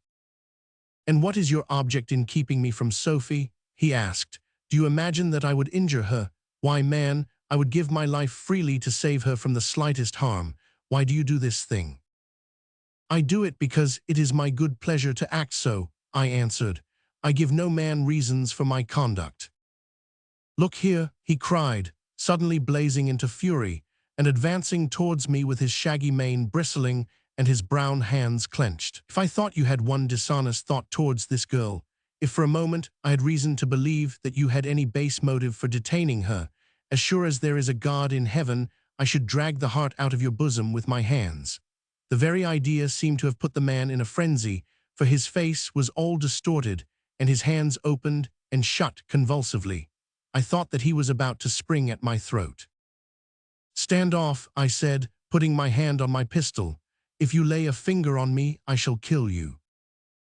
He put his hand into his pocket, and for a moment I thought he was about to produce a weapon too, but instead of that, he whipped out a cigarette and lit it, breathing the smoke rapidly into his lungs. No doubt he had found by experience that this was the most effectual way of curbing his passions. "I told you," he said in a quieter voice, "that my name is Organov, Alexis Organov. I am a Finn by birth, but I have spent my life in every part of the world. I was one who could never be still, nor settle down to a quiet existence. After I came to own my own ship, there is hardly a port from Archangel to Australia which I have not entered. I was rough and wild and free, but there was one at home, sir, who was prim and white-handed and soft-tongued, skillful in little fancies and conceits which women love. This youth by his wiles and tricks stole from me the love of the girl whom I had ever marked as my own, and who up to that time had seemed in some sort inclined to return my passion. I had been on a voyage to Hammerfest for ivory, and coming back unexpectedly, I learned that my pride and treasure was to be married to this soft-skinned boy, and that the party had actually gone to the church. In such moments, sir, something gives way in my head, and I hardly know what I do. I landed with a boat's crew, all men who had sailed with me for years, and who were as true as steel. We went up to the church. They were standing, she and he, before the priest, but the thing had not been done. I dashed between them and caught her round the waist. My men beat back the frightened bridegroom and the lookers-on. We bore her down to the boat and aboard our vessel, and then getting up anchor, we sailed away across the white sea until the spires of Archangel sank down behind the horizon. She had my cabin, my room, every comfort. I slept among the men in the forecastle. I hoped that in time her aversion to me would wear away, and that she would consent to marry me in England or in France. For days and days we sailed. We saw the North Cape die away behind us, and we skirted the grey Norwegian coast. But still, in spite of every attention, she would not forgive me for tearing her from that pale-faced lover of hers. Then came this cursed storm, which shattered both my ship and my hopes, and has deprived me even of the sight of the woman for whom I have risked so much. Perhaps she may learn to love me yet. You, sir, he said wistfully, look like one who has seen much of the world. Do you not think that she may come to forget this man and to love me? I am tired of your story, I said, turning away. For my part, I think you are a great fool. If you imagine that this love of yours will pass away, you had best amuse yourself as best you can until it does. If, on the other hand, it is a fixed thing, you cannot do better than cut your throat, for that is the shortest way out of it. I have no more time to waste on the matter. With this, I hurried away and walked down to the boat. I never looked round, but I heard the dull sound of his feet upon the sands as he followed me. I have told you the beginning of my story, he said, and you shall know the end some day. You would do well to let the girl go. I never answered him, but pushed the boat off. When I had rowed some distance out, I looked back and saw his tall figure upon the yellow sand as he stood gazing thoughtfully after me. When I looked again some minutes later, he had disappeared. For a long time after this, my life was as regular and as monotonous as it had been before the shipwreck. At times I hoped that the man from Archangel had gone away altogether, but certain footsteps which I saw upon the sand, and more particularly a little pile of cigarette ash which I found one day behind a hillock from which a view of the house might be obtained, warned me that, though invisible, he was still in the vicinity. My relations with the Russian girl remained the same as before. Old Madge had been somewhat jealous of her presence at first, and seemed to fear that what little authority she had would be taken away from her. By degrees, however, as she came to realize my utter indifference, she became reconciled to the situation, and, as I have said before, profited by it, as our visitor performed much of the domestic work. And now I am coming near the end of this narrative of mine, which I have written a great deal more for my own amusement than for that of anyone else. The termination of the strange episode in which these two Russians had played a part was as wild and as sudden as the commencement. The events of one single night freed me from all my troubles and left me once more alone with my books and my studies as I had been before their intrusion. Let me endeavor to describe how this came about. I had had a long day of heavy and wearying work, so that in the evening I determined upon taking a long walk. When I emerged from the house, my attention was attracted by the appearance of the sea. It lay like a sheet of glass, so that never a ripple disturbed its surface. Yet the air was filled with that indescribable moaning sound which I have alluded to before, a sound as though the spirits of all those who lay beneath those treacherous waters were sending a sad warning of coming troubles to their brethren in the flesh. The fishermen's wives along that coast know the eerie sound and look anxiously across the waters for the brown sails making for the land. When I heard it, I stepped back into the house and looked at the glass. It was down below 29 degrees. Then I knew that a wild night was coming upon us. Underneath the hills where I walked that evening it was dull and chill, but their summits were rosy red, and the sea was brightened by the sinking sun. There were no clouds of importance in the sky, yet the dull groaning of the sea grew louder and stronger. I saw far to the eastward a brig beating up for Wick, with a reef in her topsails. It was evident that her captain had read the signs of nature as I had done. Behind her, a long, lurid haze lay low upon the water, concealing the horizon. I had better push on, I thought to myself, or the wind may rise before I can get back. I suppose I must have been at least half a mile from the house when I suddenly stopped and listened breathlessly. My ears were so accustomed to the noises of nature, the sighing of the breeze and the sob of the waves, that any other sound made itself heard at a great distance. I waited, listening with all my ears. Yes, there it was again, a long-drawn, shrill cry of despair, ringing over the sands and echoed back from the hills behind me, a piteous appeal for aid. It came from the direction of my house. I turned and ran back homewards at the top of my speed, plowing through the sand, racing over the shingle. In my mind, there was a great dim perception of what had occurred. About a quarter of a mile from the house, there is a high sandhill from which the whole country round is visible. When I reached the top of this, I paused for a moment. There was the old grey building, there the boat. Everything seemed to be as I had left it. Even as I gazed, however, the shrill scream was repeated, louder than before, and the next moment a tall figure emerged from my door, the figure of the Russian sailor. Over his shoulder was the white form of the young girl, and even in his haste he seemed to bear her tenderly and with gentle reverence. I could hear her wild cries and see her desperate struggles to break away from him. Behind the couple came my old housekeeper, staunch and true, as the aged dog, who can no longer bite, still snarls with toothless gums at the intruder. She staggered feebly along at the heels of the ravisher, waving her long, thin arms and hurling, no doubt, volleys of Scotch curses and imprecations at his head. I saw at a glance that he was making for the boat. A sudden hope sprang up in my soul that I might be in time to intercept him. I ran for the beach at the top of my speed. As I ran, I slipped a cartridge into my revolver. This I determined should be the last of these invasions. I was too late. By the time I reached the water's edge, he was 100 yards away, making the boat spring with every stroke of his powerful arms. I uttered a wild cry of impotent anger and stamped up and down the sands like a maniac. He turned and saw me.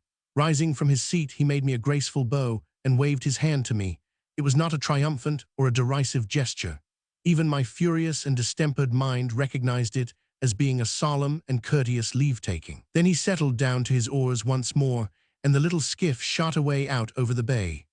The sun had gone down now, leaving a single dull, red streak upon the water, which stretched away until it blended with the purple haze on the horizon. Gradually the skiff grew smaller and smaller as it sped across this lurid band, until the shades of night gathered round it, and it became a mere blur upon the lonely sea. Then this vague loom died away also, and darkness settled over it, a darkness which should never more be raised. And why did I pace the solitary shore, hot and wrathful as a wolf whose whelp has been torn from it? Was it that I loved this Muscovite girl? No, 1,000 times no.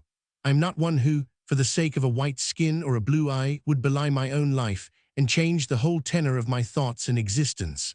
My heart was untouched, but my pride, there I had been cruelly wounded.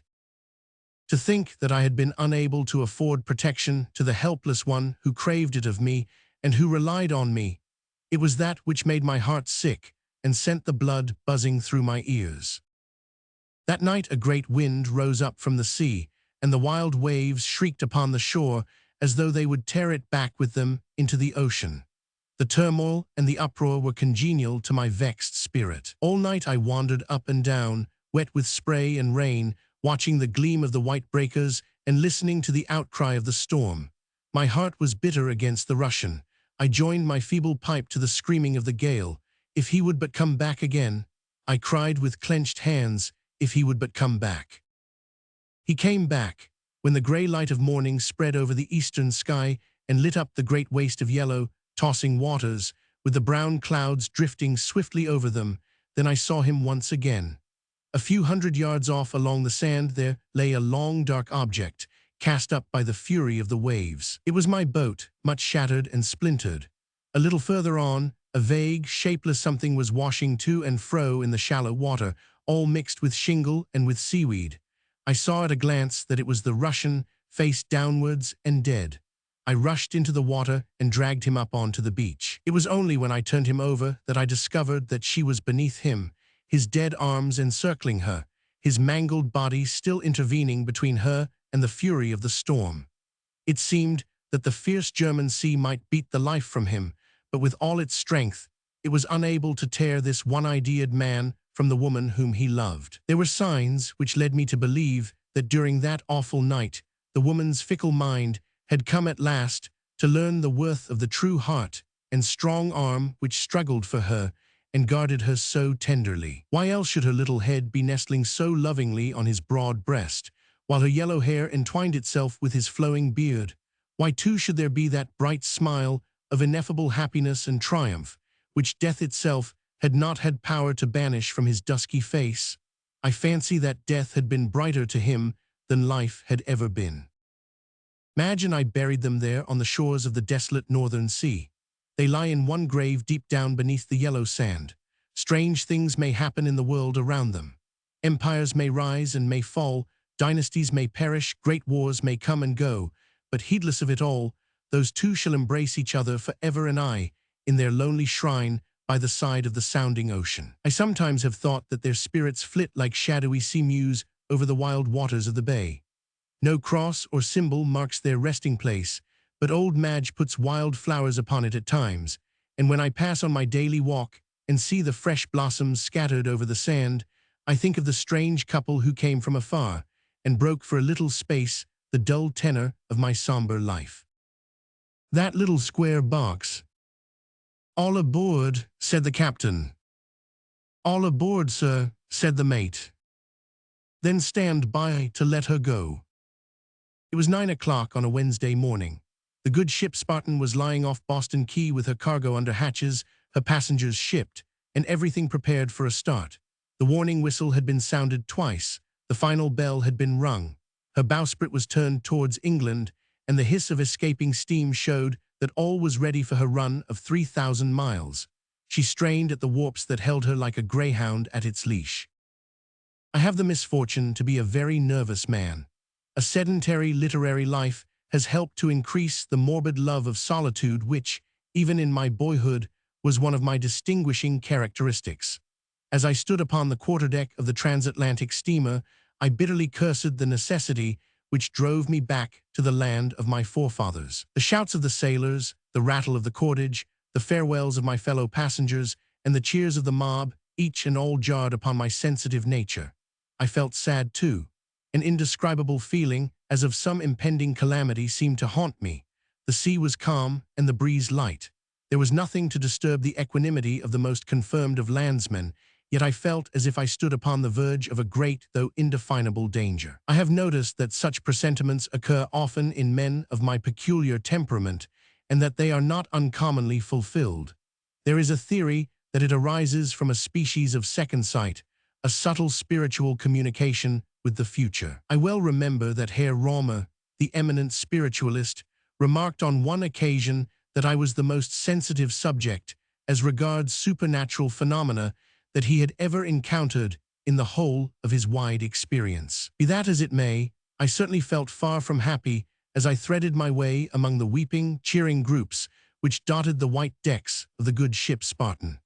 Had I known the experience which awaited me in the course of the next 12 hours, I should even then at the last moment have sprung upon the shore and made my escape from the accursed vessel.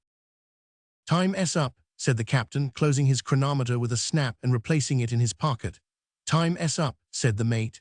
There was a last wail from the whistle, a rush of friends and relatives upon the land. One warp was loosened, the gangway was being pushed away when there was a shout from the bridge, and two men appeared, running rapidly down the quay. They were waving their hands and making frantic gestures, apparently with the intention of stopping the ship. "Look sharp," shouted the crowd. "Hold hard," cried the captain. "Ease her, stop her, up with the gangway." And the two men sprang aboard just as the second warp parted, and a convulsive throb of the engine shot us clear of the shore. There was a cheer from the deck, another from the quay, a mighty fluttering of handkerchiefs, and the great vessel plowed its way out of the harbor and steamed grandly away across the placid bay. We were fairly started upon our fortnight's voyage. There was a general dive among the passengers in quest of berths and luggage, while a popping of corks in the saloon proved that more than one bereaved traveler was adopting artificial means for drowning the pangs of separation. I glanced round the deck and took a running inventory of my companions de voyage. They presented the usual types met with upon these occasions. There was no striking face among them. I speak as a connoisseur, for faces are a specialty of mine. I pounce upon a characteristic feature as a botanist does on a flower, and bear it away with me to analyze at my leisure, and classify and label it in my little anthropological museum. There was nothing worthy of me here. 20 types of young America going to Europe, a few respectable middle-aged couples as an antidote, a sprinkling of clergymen and professional men, young ladies, bagmen, British exclusives, and all the alla padrida of an ocean-going steamer. I turned away from them and gazed back at the receding shores of America, and as a cloud of remembrances rose before me, my heart warmed towards the land of my adoption.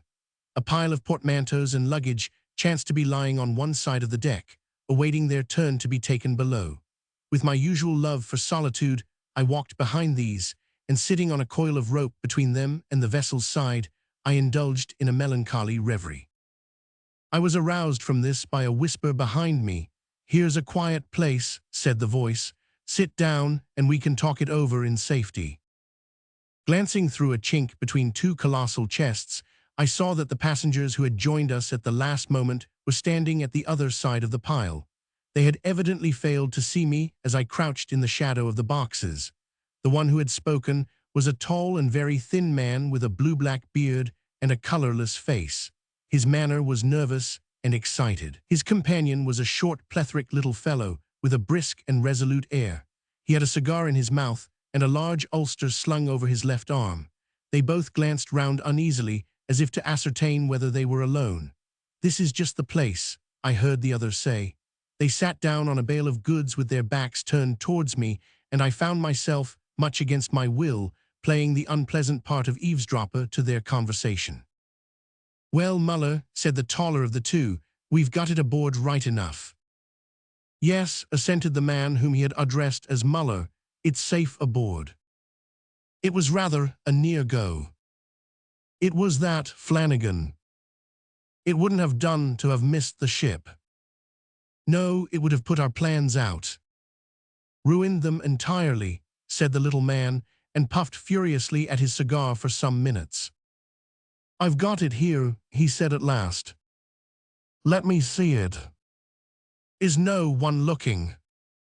"No, they are nearly all below." "We can't be too careful where so much is at stake," said Muller, as he uncoiled the ulster which hung over his arm and disclosed a dark object which he laid upon the deck. One glance at it was enough to cause me to spring to my feet with an exclamation of horror. Luckily, they were so engrossed in the matter on hand that neither of them observed me. Had they turned their heads, they would infallibly have seen my pale face glaring at them over the pile of boxes. From the first moment of their conversation, a horrible misgiving had come over me. It seemed more than confirmed as I gazed at what lay before me. It was a little square box made of some dark wood and ribbed with brass. I suppose it was about the size of a cubic foot. It reminded me of a pistol case, only it was decidedly higher. There was an appendage to it, however, on which my eyes were riveted, and which suggested the pistol itself rather than its receptacle. This was a trigger-like arrangement upon the lid, to which a coil of string was attached. Beside this trigger, there was a small square aperture through the wood.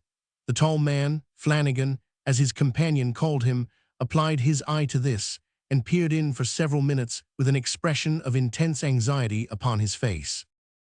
"It seems right enough," he said at last.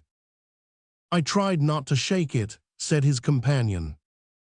"Such delicate things need delicate treatment. Put in some of the needful, Muller." The shorter man fumbled in his pocket for some time and then produced a small paper packet. He opened this and took out of it half a handful of whitish granules, which he poured down through the hole. A curious clicking noise followed from the inside of the box, and both the men smiled in a satisfied way. "Nothing much wrong there," said Flanagan. "Right as a trivet," answered his companion. "Look out, here's someone coming. Take it down to our berth. It wouldn't do to have anyone suspecting what our game is, or, worse still, have them fumbling with it and letting it off by mistake." "Well, it would come to the same, whoever let it off," said Muller. "They'd be rather astonished if they pulled the trigger," said the taller, with a sinister laugh. Ha ha, fancy their faces. It's not a bad bit of workmanship, I flatter myself. No, said Muller. I hear it is your own design, every bit of it, isn't it? Yes, the spring and the sliding shutter are my own. We should take out a patent. And the two men laughed again with a cold, harsh laugh as they took up the little brass-bound package and concealed it in Muller's voluminous overcoat. Come down and we'll stow it in our berth, said Flanagan. We won't need it until tonight, and it will be safe there. His companion assented, and the two went arm in arm along the deck and disappeared down the hatchway, bearing the mysterious little box away with them.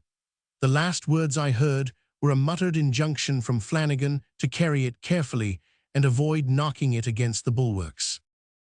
How long I remained sitting on that coil of rope, I shall never know. The horror of the conversation I had just overheard was aggravated by the first sinking qualms of seasickness. The long roll of the Atlantic was beginning to assert itself over both ship and passengers. I felt prostrated in mind and in body, and fell into a state of collapse, from which I was finally aroused by the hearty voice of our worthy quartermaster. "Do you mind moving out of that, sir?" he said. "We want to get this lumber cleared off the deck." His bluff manner and ruddy, healthy face seemed to be a positive insult to me in my present condition. Had I been a courageous or a muscular man, I could have struck him. As it was, I treated the honest sailor to a melodramatic scowl which seemed to cause him no small astonishment, and strode past him to the other side of the deck. Solitude was what I wanted, solitude in which I could brood over the frightful crime which was being hatched before my very eyes. One of the quarter-boats was hanging rather low down upon the davits. An idea struck me, and climbing on the bulwarks, I stepped into the empty boat and lay down in the bottom of it. Stretched on my back, with nothing but the blue sky above me, and an occasional view of the mizzen as the vessel rolled, I was at least alone with my sickness and my thoughts. I tried to recall the words which had been spoken in the terrible dialogue I had overheard. Would they admit of any construction but the one which stared me in the face? My reason forced me to confess that they would not. I endeavored to array the various facts which formed the chain of circumstantial evidence and to find a flaw in it, but no, not a link was missing. There was the strange way in which our passengers had come aboard, enabling them to evade any examination of their luggage. The very name of Flanagan smacked of Fenianism, while Muller suggested nothing but socialism and murder. Then their mysterious manner, their remark that their plans would have been ruined had they missed the ship, their fear of being observed, last, but not least, the clenching evidence in the production of the little square box with the trigger, and their grim joke about the face of the man who should let it off by mistake. Could these facts lead to any conclusion other than that they were the desperate emissaries of some body, political or otherwise, who intended to sacrifice themselves, their fellow passengers, and the ship in one great holocaust? The whitish granules which I had seen one of them pour into the box formed no doubt a fuse or train for exploding it. I had myself heard a sound come from it which might have emanated from some delicate piece of machinery. But what did they mean by their allusion to tonight? Could it be that they contemplated putting their horrible design into execution on the very first evening of our voyage? The mere thought of it sent a cold shudder over me and made me for a moment superior even to the agonies of seasickness. I have remarked that I am a physical coward. I am a moral one also. It is seldom that the two defects are united to such a degree in the one character. I have known many men who were most sensitive to bodily danger, and yet were distinguished for the independence and strength of their minds.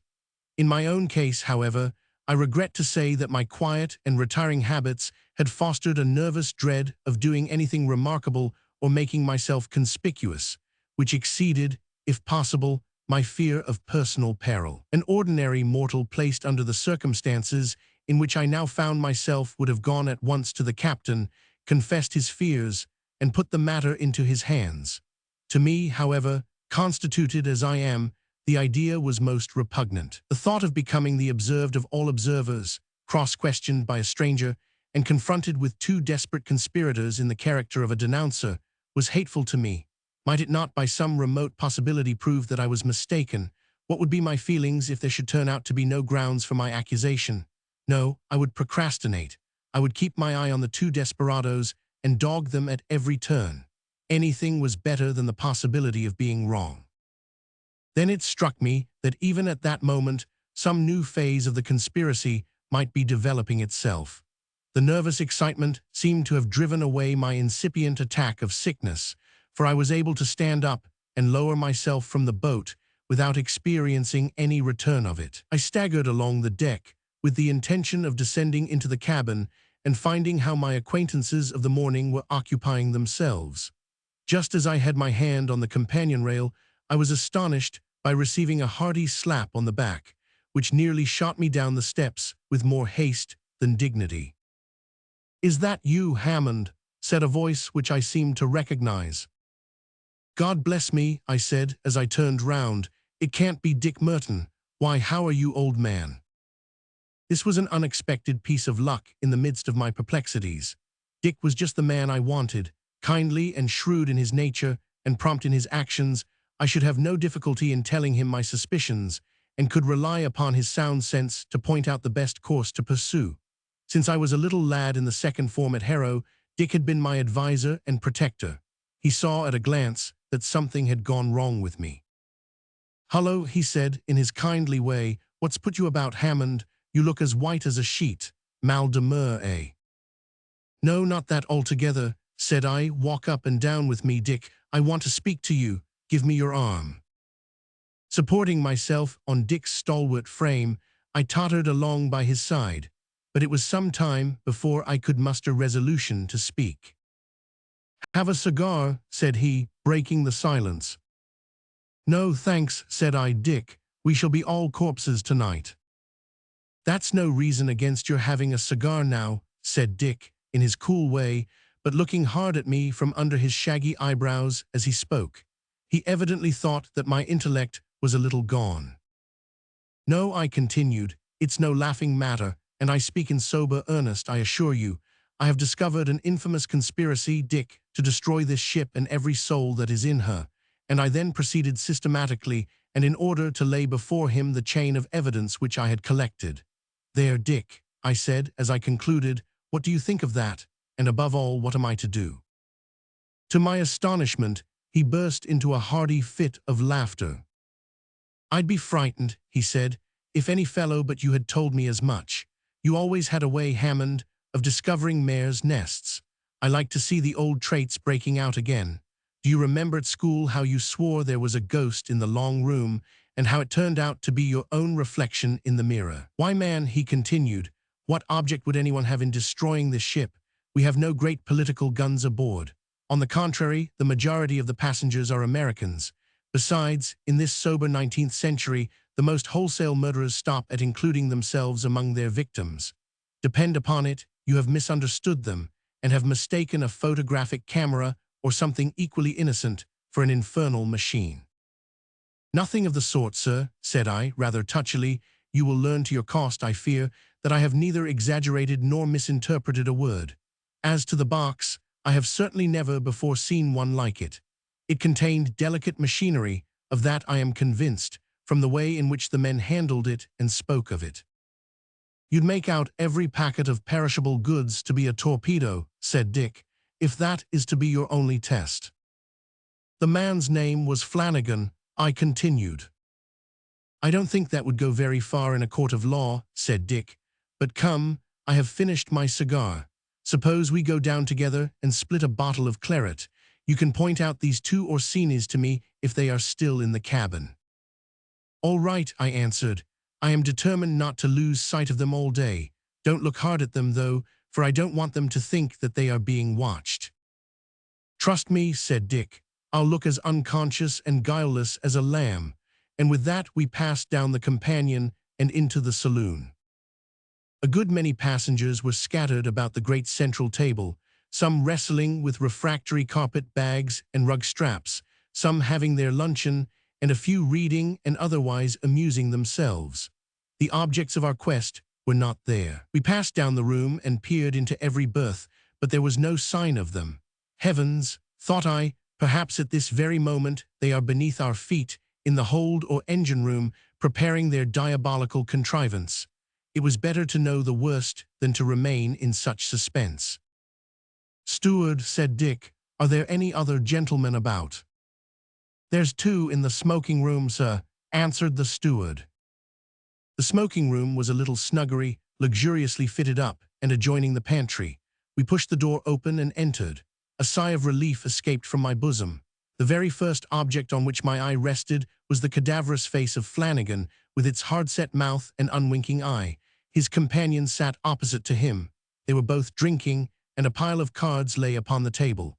They were engaged in playing as we entered. I nudged Dick to show him that we had found our quarry, and we sat down beside them with as unconcerned an air as possible.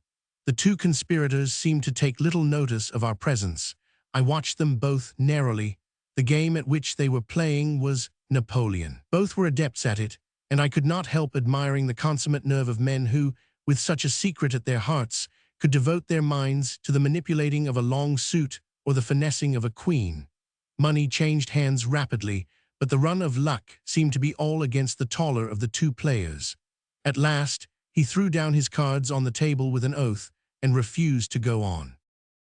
"No, I'm hanged if I do," he said. "I haven't had more than two of a suit for 5 hands." "Never mind," said his comrade, as he gathered up his winnings. "A few dollars one way or the other won't go very far after tonight's work." I was astonished at the rascal's audacity, but took care to keep my eyes fixed abstractedly upon the ceiling and drank my wine in as unconscious a manner as possible. I felt that Flanagan was looking towards me with his wolfish eyes to see if I had noticed the illusion. He whispered something to his companion which I failed to catch. It was a caution, I suppose, for the other answered rather angrily. "Nonsense, why shouldn't I say what I like? Overcaution is just what would ruin us." "I believe you want it not to come off," said Flanagan. "You believe nothing of the sort," said the other, speaking rapidly and loudly. "You know as well as I do that, when I play for a stake, I like to win it. But I won't have my words criticized and cut short by you or any other man. I have as much interest in our success as you have, more, I hope." He was quite hot about it, and puffed furiously at his cigar for some minutes. The eyes of the other ruffian wandered alternately from Dick Merton to myself. I knew that I was in the presence of a desperate man, that a quiver of my lip might be the signal for him to plunge a weapon into my heart, but I betrayed more self-command than I should have given myself credit for under such trying circumstances. As to Dick, he was as immovable and apparently as unconscious as the Egyptian Sphinx. There was silence for some time in the smoking room, broken only by the crisp rattle of the cards, as the man Muller shuffled them up before replacing them in his pocket. He still seemed to be somewhat flushed and irritable. Throwing the end of his cigar into the spittoon, he glanced defiantly at his companion and turned towards me. "Can you tell me, sir," he said, "when this ship will be heard of again?" They were both looking at me, but though my face may have turned a trifle paler, my voice was as steady as ever as I answered.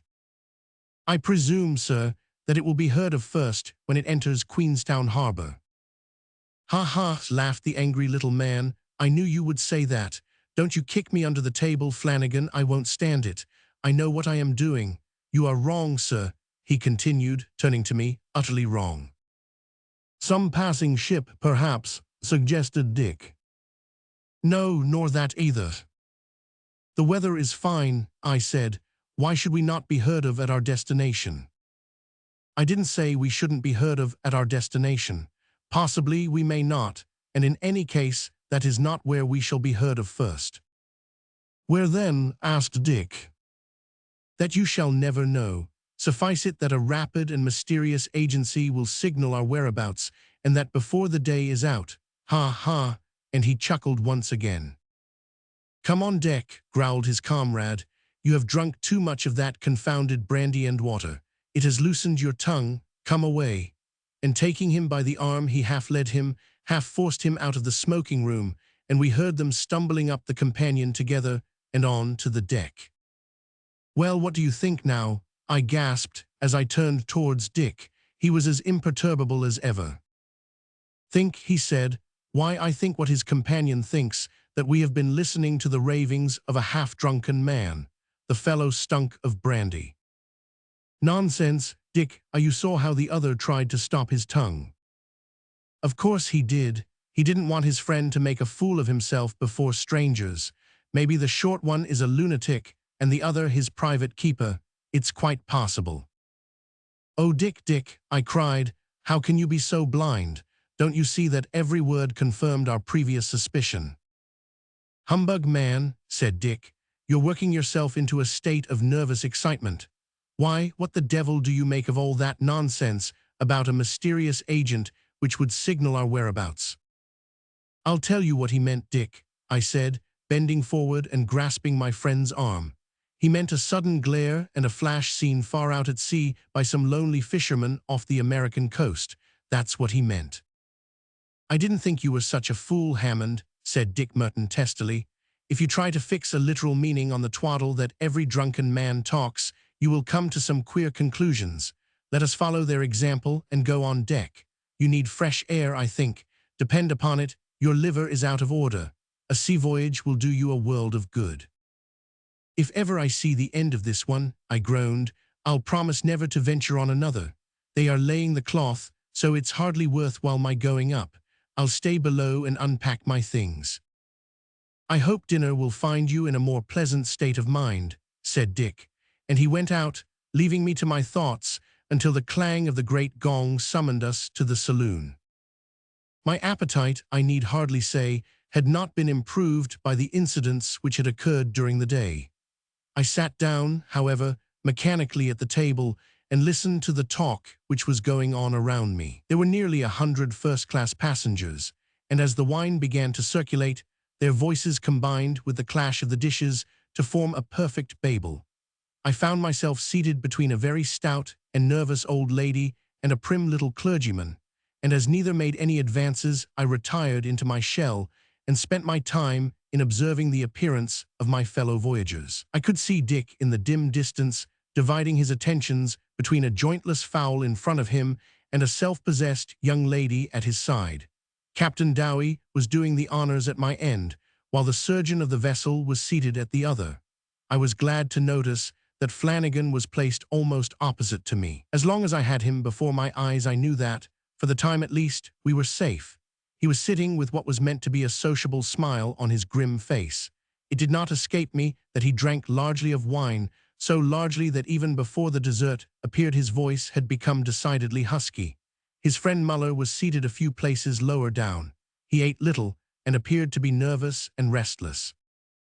"Now, ladies," said our genial captain, "I trust that you will consider yourselves at home aboard my vessel.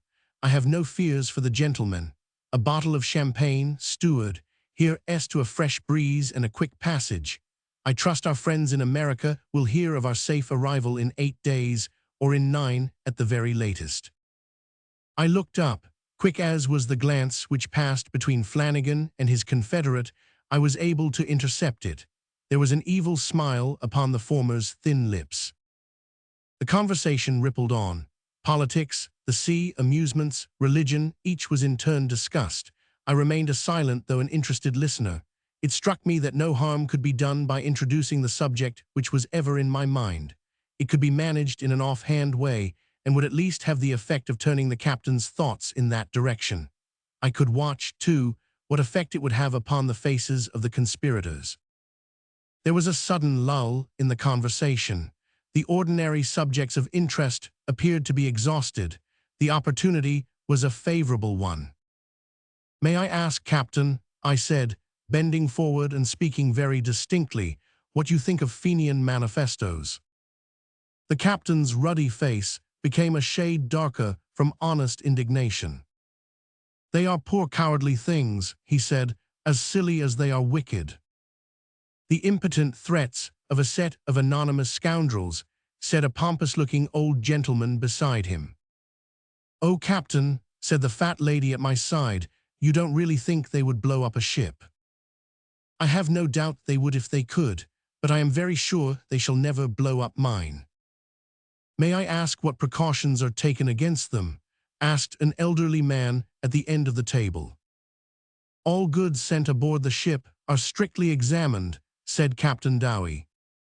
"But suppose a man brought explosives aboard with him," I suggested. They are too cowardly to risk their own lives in that way. During this conversation, Flanagan had not betrayed the slightest interest in what was going on. He raised his head now and looked at the captain. "Don't you think you are rather underrating them?" he said. "Every secret society has produced desperate men. Why shouldn't the Fenians have them too? Many men think it a privilege to die in the service of a cause which seems right in their eyes, though others may think it wrong." "Indiscriminate murder cannot be right in anybody's eyes," said the little clergyman. "The bombardment of Paris was nothing else," said Flanagan, "yet the whole civilized world agreed to look on with folded arms and change the ugly word, murder, into the more euphonious one of war. It seemed right enough to German eyes. Why shouldn't dynamite seem so to the Fenian? At any rate, their empty vaporings have led to nothing as yet," said the captain. "Excuse me," returned Flanagan, "but is there not some room for doubt yet as to the fate of the Dotterel? I have met men in America who asserted from their own personal knowledge that there was a cold torpedo aboard that vessel." "Then they lied," said the captain. "It was proved conclusively at the court-martial to have arisen from an explosion of coal gas, but we had better change the subject, or we may cause the ladies to have a restless night," and the conversation once more drifted back into its original channel.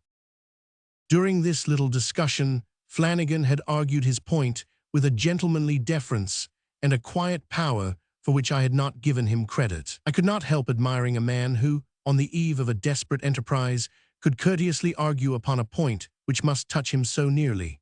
He had, as I have already mentioned, partaken of a considerable quantity of wine, but though there was a slight flush upon his pale cheek, his manner was as reserved as ever. He did not join in the conversation again, but seemed to be lost in thought. A whirl of conflicting ideas was battling in my own mind. What was I to do? Should I stand up now and denounce them before both passengers and captain? Should I demand a few minutes' conversation with the latter in his own cabin and reveal it all? For an instant I was half resolved to do it, but then the old constitutional timidity came back with redoubled force. After all, there might be some mistake. Dick had heard the evidence and had refused to believe in it. I determined to let things go on their course. A strange, reckless feeling came over me. Why should I help men who were blind to their own danger? Surely it was the duty of the officers to protect us, not ours to give warning to them. I drank off a couple of glasses of wine and staggered upon deck with the determination of keeping my secret locked in my own bosom. It was a glorious evening.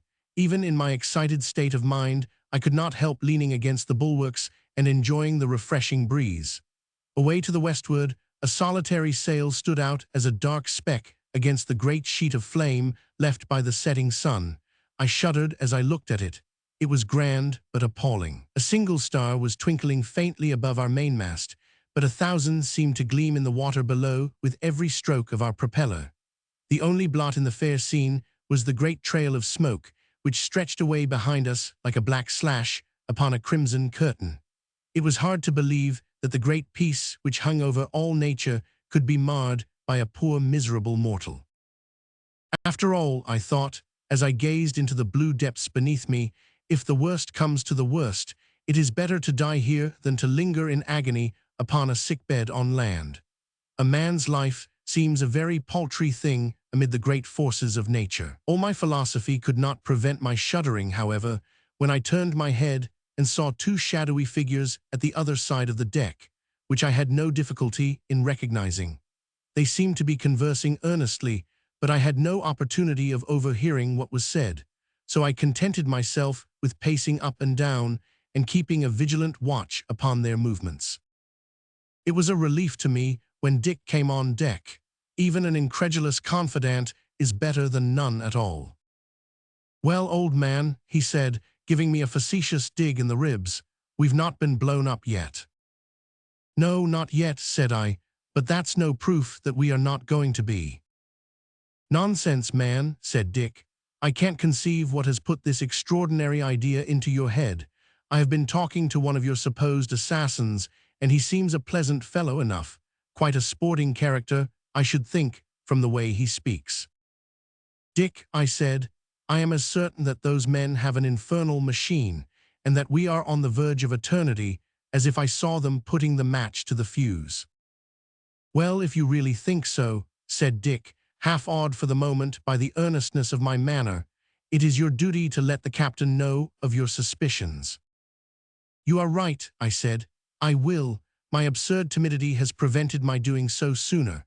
I believe our lives can only be saved by laying the whole matter before him." "Well, go and do it now," said Dick, "but for goodness' sake don't mix me up in the matter." "I'll speak to him when he comes off the bridge," I answered, "and in the meantime I don't mean to lose sight of them." "Let me know of the result," said my companion, and with a nod he strolled away in search, I fancy, of his partner at the dinner table. Left to myself, I bethought me of my retreat of the morning, and climbing on the bulwark I mounted into the quarter-boat and lay down there. In it I could reconsider my course of action, and by raising my head I was able at any time to get a view of my disagreeable neighbors. An hour passed, and the captain was still on the bridge. He was talking to one of the passengers, a retired naval officer, and the two were deep in debate concerning some abstruse point in navigation. I could see the red tips of their cigars from where I lay. It was dark now, so dark that I could hardly make out the figures of Flanagan and his accomplice. They were still standing in the position which they had taken up after dinner. A few of the passengers were scattered about the deck, but many had gone below. A strange stillness seemed to pervade the air. The voices of the watch and the rattle of the wheel were the only sounds which broke the silence. Another half-hour passed. The captain was still upon the bridge. It seemed as if he would never come down. My nerves were in a state of unnatural tension, so much so that the sound of 2 steps upon the deck made me start up in a quiver of excitement. I peered over the edge of the boat and saw that our suspicious passengers had crossed from the other side and were standing almost directly beneath me. The light of a binnacle fell full upon the ghastly face of the ruffian Flanagan. Even in that short glance, I saw that Muller had the ulster, whose use I knew so well, slung loosely over his arm. I sank back with a groan. It seemed that my fatal procrastination had sacrificed 200 innocent lives. I had read of the fiendish vengeance which awaited a spy. I knew that men with their lives in their hands would stick at nothing. All I could do was to cower at the bottom of the boat and listen silently to their whispered talk below. "This place will do," said a voice. "Yes, the leeward side is best. I wonder if the trigger will act." "I am sure it will. We were to let it off at 10, were we not?" "Yes, at 10 sharp. We have 8 minutes yet." There was a pause, then the voice began again. "They'll hear the drop of the trigger, won't they?" "It doesn't matter. It will be too late for anyone to prevent its going off." "That's true. There will be some excitement among those we have left behind, won't there?" "Rather, how long do you reckon it will be before they hear of us?" "The first news will get in at about midnight at earliest." "That will be my doing." "No, mind." "Ha, we'll settle that." There was a pause here. Then I heard Muller's voice in a ghastly whisper, "There's only 5 minutes more."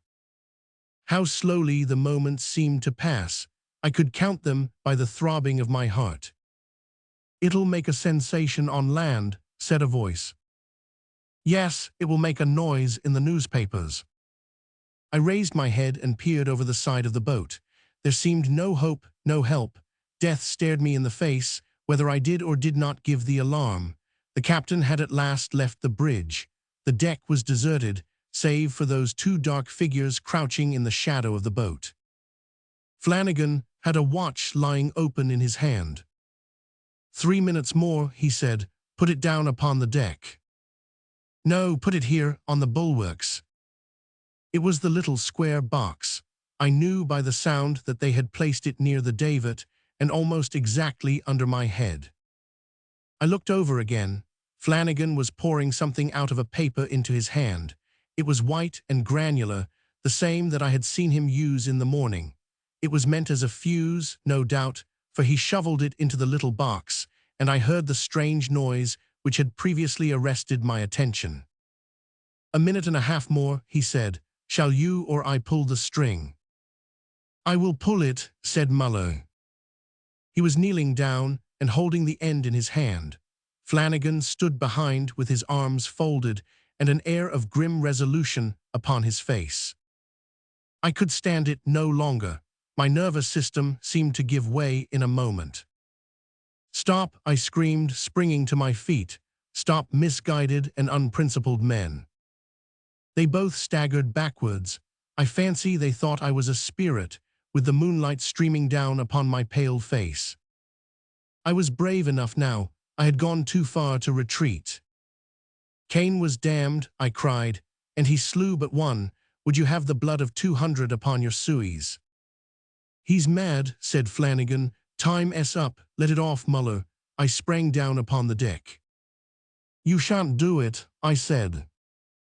"By what right do you prevent us?" "By every right, human and divine." "It's no business of yours. Clear out of this." "Never," said I. "Confound the fellow. There's too much at stake to stand on ceremony. I'll hold him, Muller, while you pull the trigger." Next moment, I was struggling in the Herculean grasp of the Irishman. Resistance was useless. I was a child in his hands. He pinned me up against the side of the vessel and held me there. "Now," he said, "look sharp. He can't prevent us." I felt that I was standing on the verge of eternity. Half strangled in the arms of the taller ruffian, I saw the other approach the fatal box. He stooped over it and seized the string. I breathed one prayer when I saw his grasp tighten upon it. Then came a sharp snap, a strange rasping noise.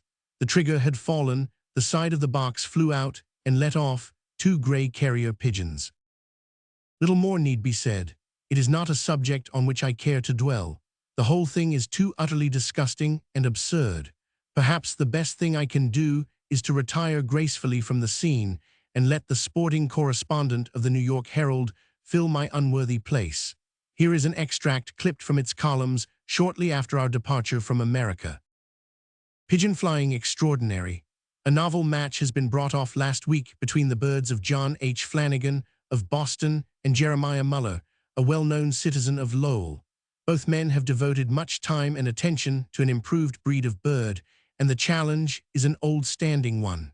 The pigeons were backed to a large amount, and there was considerable local interest in the result. The start was from the deck of the transatlantic steamship Spartan at 10 o'clock on the evening of the day of starting, the vessel being then reckoned to be about 100 miles from the land.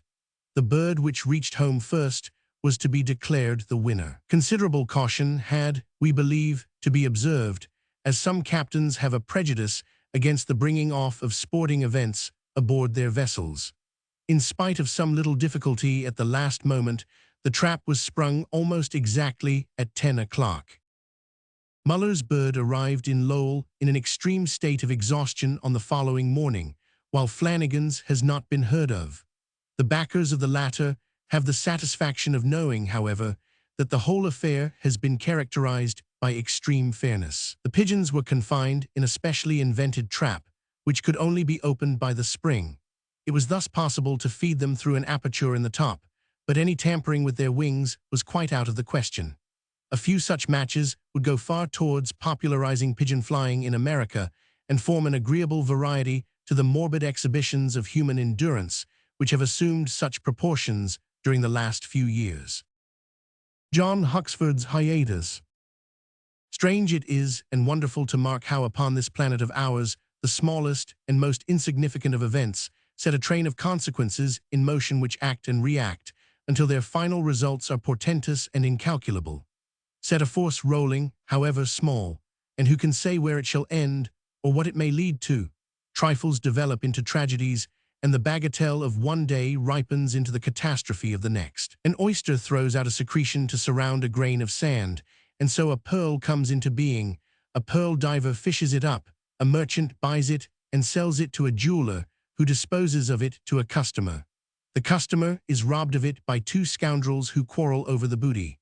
One slays the other and perishes himself upon the scaffold. Here is a direct chain of events, with a sick mollusk for its first link and a gallows for its last one. Had that grain of sand not chanced to wash in between the shells of the bivalve, two living, breathing beings with all their potentialities for good and for evil would not have been blotted out from among their fellows. Who shall undertake to judge what is really small and what is great? Thus, when in the year 1821, Don Diego Salvador bethought him that if it paid the heretics in England to import the bark of his cork oaks, it would pay him also to found a factory by which the corks might be cut and sent out ready-made. Surely at first sight, no very vital human interests would appear to be affected. Yet there were poor folk who would suffer, and suffer acutely, women who would weep, and men who would become sallow and hungry-looking and dangerous in places of which the Don had never heard, and all on account of that one idea which had flashed across him as he strutted, cigaretiferous, beneath the grateful shadow of his limes. So crowded is this old globe of ours, and so interlaced our interests, that one cannot think a new thought without some poor devil being the better or the worse for it. Don Diego Salvador was a capitalist, and the abstract thought soon took the concrete form of a great square plastered building, wherein a couple of hundred of his swarthy countrymen worked with deft, nimble fingers at a rate of pay which no English artisan could have accepted. Within a few months, the result of this new competition was an abrupt fall of prices in the trade, which was serious for the largest firms and disastrous for the smaller ones. A few old established houses held on as they were, others reduced their establishments and cut down their expenses, while one or two put up their shutters and confessed themselves beaten. In this last unfortunate category was the ancient and respected firm of Fairbairn Brothers of Brisport. Several causes had led up to this disaster, though Don Diego's debut as a cork cutter had brought matters to a head. When a couple of generations back the original Fairbairn had founded the business, Brisport was a little fishing town with no outlet or occupation for her superfluous population. Men were glad to have safe and continuous work upon any terms. All this was altered now, for the town was expanding into the center of a large district in the west, and the demand for labor and its remuneration had proportionately increased. Again, in the old days, when carriage was ruinous and communication slow, the vintners of Exeter and of Barnstaple were glad to buy their corks from their neighbor of Brisport. But now, the large London houses sent down their travelers, who competed with each other to gain the local custom, until profits were cut down to the vanishing point. For a long time the firm had been in a precarious position, but this further drop in prices settled the matter and compelled Mr. Charles Fairbairn, the acting manager, to close his establishment. It was a murky, foggy Saturday afternoon in November when the hands were paid for the last time, and the old building was to be finally abandoned. Mr. Fairbairn, an anxious-faced, sorrow-worn man, stood on a raised dais by the cashier while he handed the little pile of hardly-earned shillings and coppers to each successive workman as the long procession filed past his table. It was usual with the employees to clatter away the instant that they had been paid, like so many children let out of school. But today they waited, forming little groups over the great dreary room, and discussing in subdued voices the misfortune which had come upon their employers, and the future which awaited themselves. When the last pile of coins had been handed across the table, and the last name checked by the cashier, the whole throng faced silently round to the man who had been their master, and waited expectantly for any words which he might have to say to them. Mr. Charles Fairbairn had not expected this, and it embarrassed him. He had waited as a matter of routine duty until the wages were paid, but he was a taciturn, slow-witted man, and he had not foreseen this sudden call upon his oratorical powers. He stroked his thin cheek nervously with his long white fingers and looked down with weak, watery eyes at the mosaic of upturned, serious faces. "I am sorry that we have to part, my men," he said at last in a crackling voice. "It's a bad day for all of us, and for Brisport too. For 3 years we have been losing money over the works. We held on in the hope of a change coming, but matters are going from bad to worse. There's nothing for it but to give it up before the balance of our fortune is swallowed up. I hope you may all be able to get work of some sort before very long. Goodbye, and God bless you." "God bless you, sir, God bless you," cried a chorus of rough voices.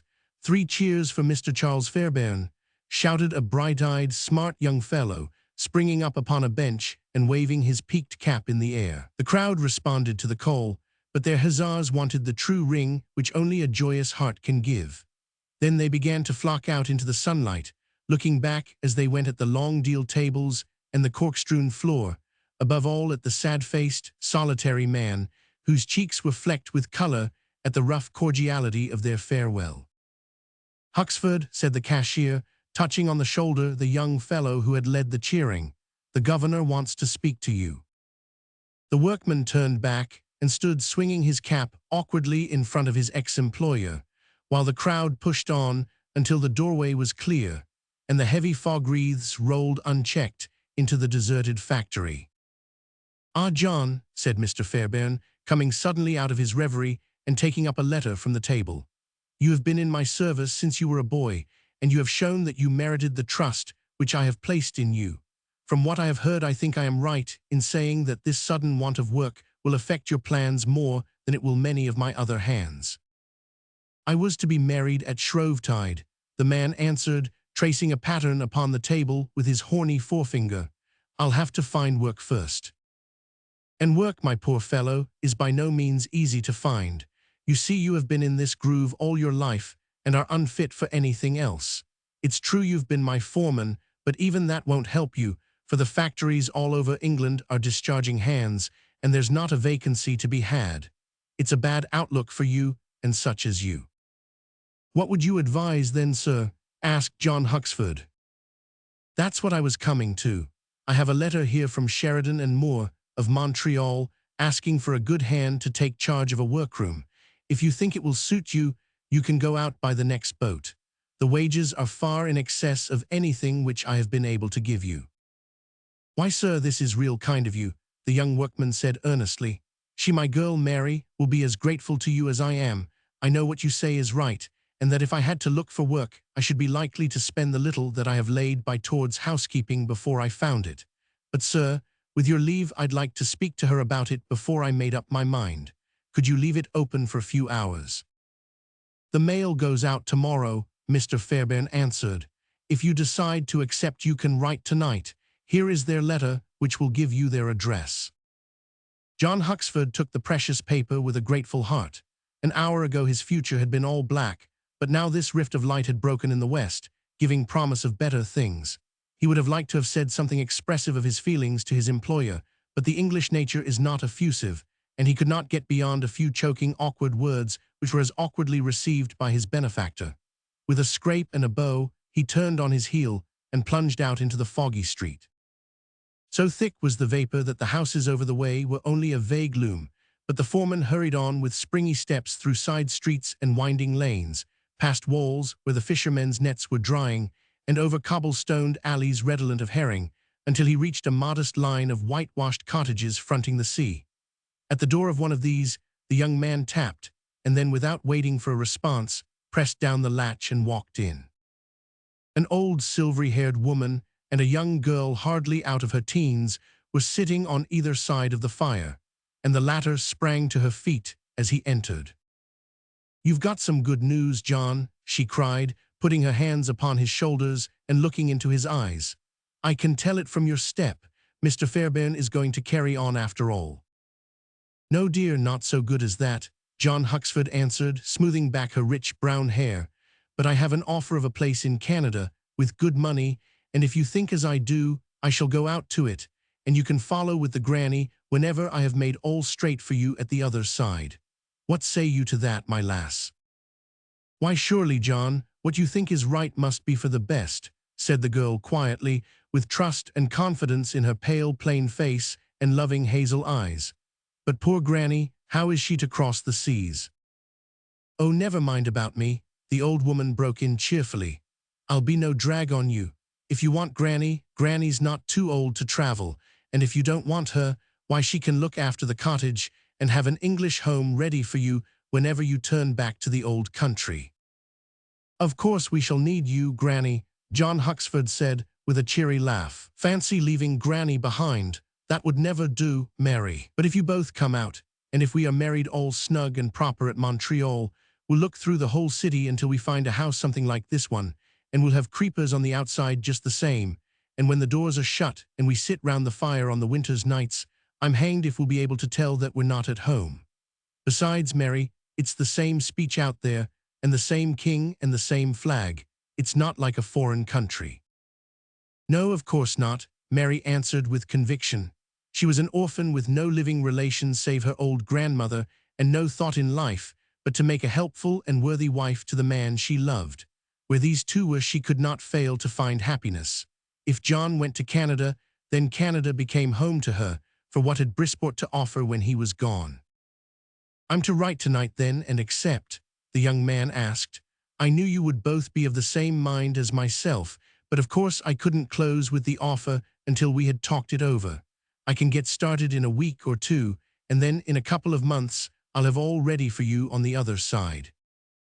"It will be a weary, weary time until we hear from you, dear John," said Mary, clasping his hand. "But it's God's will, and we must be patient. Here's pen and ink. You can sit at the table and write the letter which is to take the three of us across the Atlantic." Strange how Don Diego's thoughts were molding human lives in the little Devon village. The acceptance was duly dispatched, and John Huxford began immediately to prepare for his departure, for the Montreal firm had intimated that the vacancy was a certainty, and that the chosen man might come out without delay to take over his duties. In a very few days, his scanty outfit was completed, and he started off in a coasting vessel for Liverpool, where he was to catch the passenger ship for Quebec. "Remember, John," Mary whispered, as he pressed her to his heart upon the Brisport quay, "the cottage is our own, and come what may, we have always that to fall back upon. If things should chance to turn out badly over there, we have always a roof to cover us. There you will find me until you send word to us to come." "And that will be very soon, my lass," he answered cheerfully with a last embrace. "Goodbye, Granny, goodbye." The ship was a mile and more from the land before he lost sight of the figures of the straight, slim girl and her old companion, who stood watching and waving to him from the end of the grey stone quay. It was with a sinking heart and a vague feeling of impending disaster that he saw them at last as minute specks in the distance, walking townward and disappearing amid the crowd who lined the beach. From Liverpool, the old woman and her granddaughter received a letter from John announcing that he was just starting in the bark St. Lawrence, and 6 weeks afterwards, a second longer epistle informed them of his safe arrival at Quebec and gave them his first impressions of the country. After that, a long, unbroken silence set in. Week after week and month after month passed by, and never a word came from across the seas.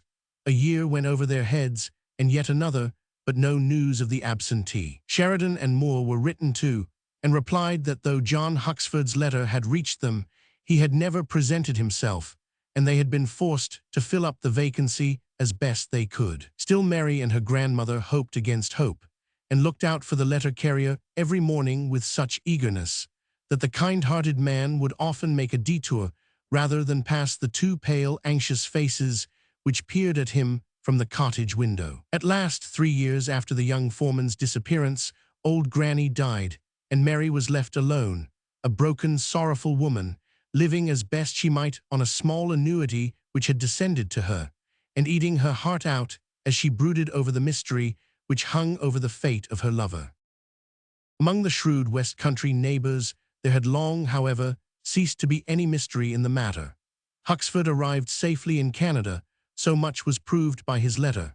Had he met with his end in any sudden way during the journey between Quebec and Montreal, there must have been some official inquiry, and his luggage would have sufficed to have established his identity. Yet the Canadian police had been communicated with, and had returned a positive answer that no inquest had been held, or any body found, which could by any possibility be that of the young Englishman. The only alternative appeared to be that he had taken the first opportunity to break all the old ties, and had slipped away to the backwoods or to the States to commence life anew under an altered name. Why he should do this no one professed to know, but that he had done, it appeared only too probable from the facts. Hence many a deep growl of righteous anger rose from the brawny smacksman when Mary, with her pale face and sorrow-sunken head, passed along the quays on her way to her daily marketing.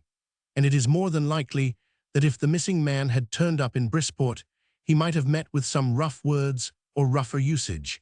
unless he could give some very good reason for his strange conduct. This popular view of the case never, however, occurred to the simple, trusting heart of the lonely girl, and as the years rolled by, her grief and her suspense were never for an instant tinged with a doubt as to the good faith of the missing man. From youth she grew into middle age, and from that into the autumn of her life, patient, long-suffering, and faithful, doing good as far as lay in her power, and waiting humbly until fate should restore, either in this world or the next, that which it had so mysteriously deprived her of.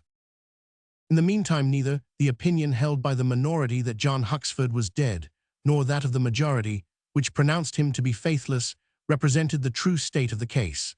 Still alive and of stainless honor, he had yet been singled out by fortune as her victim in one of those strange freaks which are of such rare occurrence, and so beyond the general experience, that they might be put by as incredible, had we not the most trustworthy evidence of their occasional possibility. Landing at Quebec, with his heart full of hope and courage, John selected a dingy room in a back street, where the terms were less exorbitant than elsewhere, and conveyed thither the 2 boxes which contained his worldly goods. After taking up his quarters there, he had half a mind to change again, for the landlady and the fellow lodgers were by no means to his taste, but the Montreal coach started within a day or 2, and he consoled himself by the thought that the discomfort would only last for that short time.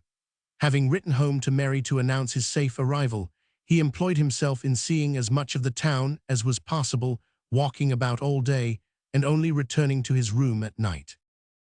It happened, however, that the house on which the unfortunate youth had pitched was one which was notorious for the character of its inmates. He had been directed to it by a pimp, who found regular employment in hanging about the docks and decoying newcomers to this den. The fellow's specious manner and proffered civility had led the simple-hearted West countryman into the toils, and though his instinct told him that he was in unsafe company, he refrained, unfortunately, from at once making his escape. He contented himself with staying out all day and associating as little as possible with the other inmates. From the few words which he did let drop, however, the landlady gathered that he was a stranger without a single friend in the country to inquire after him should misfortune overtake him. The house had an evil reputation for the hocussing of sailors, which was done not only for the purpose of plundering them, but also to supply outgoing ships with crews, the men being carried on board insensible and not coming to until the ship was well down the St. Lawrence. This trade caused the wretches who followed it to be experts in the use of stupefying drugs, and they determined to practice their arts upon their friendless lodger, so as to have an opportunity of ransacking his effects, and of seeing what it might be worth their while to purloin. During the day he invariably locked his door and carried off the key in his pocket, but if they could render him insensible for the night, they could examine his boxes at their leisure, and deny afterwards that he had ever brought with him the articles which he missed. It happened, therefore, upon the eve of Huxford's departure from Quebec, that he found, upon returning to his lodgings, that his landlady and her 2 ill-favored sons,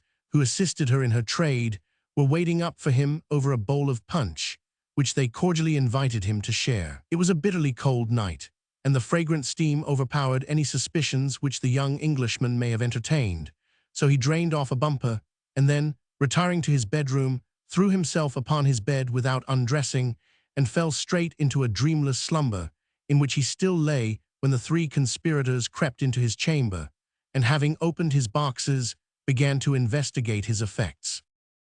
It may have been that the speedy action of the drug caused its effect to be evanescent, or, perhaps, that the strong constitution of the victim threw it off with unusual rapidity. Whatever the cause, it is certain that John Huxford suddenly came to himself, and found the foul trio squatted round their booty, which they were dividing into the 2 categories of what was of value and should be taken, and what was valueless and might therefore be left. With a bound he sprang out of bed, and seizing the fellow nearest him by the collar, he slung him through the open doorway. His brother rushed at him, but the young Devonshire man met him with such a facer that he dropped in a heap upon the ground.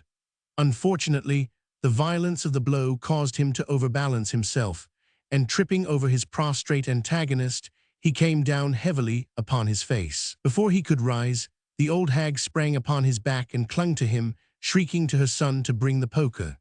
John managed to shake himself clear of them both, but before he could stand on his guard, he was felled from behind by a crashing blow from an iron bar, which stretched him senseless upon the floor. "You've hit too hard, Joe," said the old woman, looking down at the prostrate figure. "I heard the bone go." "If I hadn't fetched him down, he'd been too many for us," said the young villain sulkily. "Still, you might done it without killing him, clumsy," said his mother. She had had a large experience of such scenes and knew the difference between a stunning blow and a fatal one. "He's still breathing," the other said, examining him. "The back o' his head's like a bag o' dice though. The skull's all splintered. He can't last. What are we to do?" "He'll never come to himself again," the other brother remarked. "Sarve him right. Look at my face. Let's see, mother, who's in the house." "Only 4 drunk sailors. They wouldn't turn out for any noise. It's all quiet in the street. Let's carry him down a bit, Joe, and leave him there. He can die there, and no one think the worse of us." "Take all the papers out of his pocket then," the mother suggested. "They might help the police to trace him. His watch, too, and his money, £3 odd, better than nothing. Now carry him softly and don't slip." Kicking off their shoes, the 2 brothers carried the dying man downstairs and along the deserted street for a couple of 100 yards. There they laid him among the snow, where he was found by the night patrol, who carried him on a shutter to the hospital. He was duly examined by the resident surgeon, who bound up the wounded head, but gave it as his opinion that the man could not possibly live for more than 12 hours. 12 hours passed, however, and yet another 12, but John Huxford still struggled hard for his life. When at the end of 3 days he was found to be still breathing, the interest of the doctors became aroused at his extraordinary vitality, and they bled him, as the fashion was in those days, and surrounded his shattered head with ice bags. It may have been on account of these measures, or it may have been in spite of them, but at the end of a week's deep trance, the nurse in charge was astonished to hear a gabbling noise, and to find the stranger sitting up upon the couch and staring about him with wistful, wondering eyes. The surgeons were summoned to behold the phenomenon and warmly congratulated each other upon the success of their treatment. "You have been on the brink of the grave, my man," said one of them, pressing the bandaged head back onto the pillow. "You must not excite yourself. What is your name?" No answer, save a wild stare. "Where do you come from?" Again, no answer. "He is mad," one suggested. "Or a foreigner," said another. "There were no papers on him when he came in. His linen is marked J.H. Let us try him in French and German." They tested him with as many tongues as they could muster among them, but were compelled at last to give the matter over and to leave their silent patient, still staring up wild-eyed at the whitewashed hospital ceiling. For many weeks John lay in the hospital, and for many weeks efforts were made to gain some clue as to his antecedents, but in vain. He showed, as the time rolled by, not only by his demeanor, but also by the intelligence with which he began to pick up fragments of sentences, like a clever child learning to talk, that his mind was strong enough in the present, though it was a complete blank as to the past. The man's memory of his whole life before the fatal blow was entirely and absolutely erased. He neither knew his name, his language, his home, his business, nor anything else. The doctors held learned consultations upon him and discoursed upon the center of memory and depressed tables, deranged nerve cells and cerebral congestions, but all their polysyllables began and ended at the fact that the man's memory was gone, and that it was beyond the power of science to restore it. During the weary months of his convalescence, he picked up reading and writing, but with the return of his strength came no return of his former life. England, Devonshire, Brisport, Mary, Granny, the words brought no recollection to his mind. All was absolute darkness. At last he was discharged, a friendless, tradeless, penniless man without a past and with very little to look to in the future. His very name was altered, for it had been necessary to invent one. John Huxford had passed away, and John Hardy took his place among mankind. Here was a strange outcome of a Spanish gentleman's tobacco-inspired meditations. John's case had aroused some discussion and curiosity in Quebec, so that he was not suffered to drift into utter helplessness upon emerging from the hospital.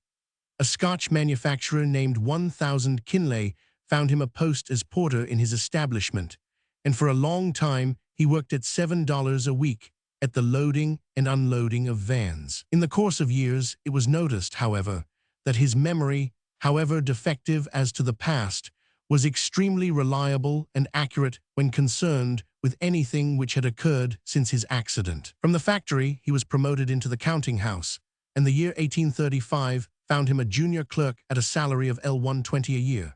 Steadily and surely John Hardy fought his way upward from post to post, with his whole heart and mind devoted to the business. In 1840 he was third clerk, in 1845 he was second, and in 1852 he became manager of the whole vast establishment, and second only to Mr. 1000 Kinlay himself. There were few who grudged John this rapid advancement, for it was obviously due to neither chance nor favoritism, but entirely to his marvelous powers of application and industry. From early morning until late in the night, he labored hard in the service of his employer, checking, overlooking, superintending, setting an example to all of cheerful devotion to duty. As he rose from one post to another, his salary increased, but it caused no alteration in his mode of living, save that it enabled him to be more open-handed to the poor. He signalized his promotion to the managership by a donation of L1000 to the hospital in which he had been treated a quarter of a century before. The remainder of his earnings he allowed to accumulate in the business, drawing a small sum quarterly for his sustenance, and still residing in the humble dwelling which he had occupied when he was a warehouse porter. In spite of his success, he was a sad, silent, morose man, solitary in his habits, and possessed always of a vague, undefined yearning, a dull feeling of dissatisfaction and of craving which never abandoned him. Often he would strive with his poor, crippled brain to pierce the curtain which divided him from the past, and to solve the enigma of his youthful existence, but though he sat many a time by the fire until his head throbbed with his efforts, John Hardy could never recall the least glimpse of John Huxford's history.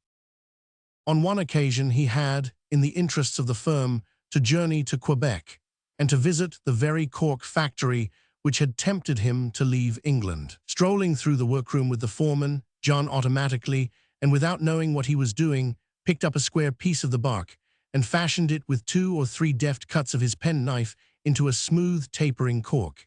His companion picked it out of his hand and examined it with the eye of an expert. "This is not the first cork which you have cut by many 100, Mr. Hardy," he remarked. "Indeed you are wrong," John answered, smiling. "I never cut one before in my life." "Impossible," cried the foreman.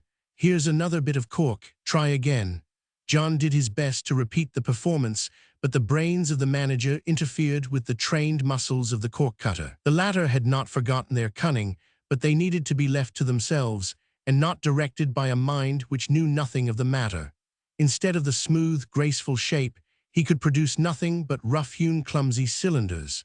"It must have been chance," said the foreman, "but I could have sworn that it was the work of an old hand."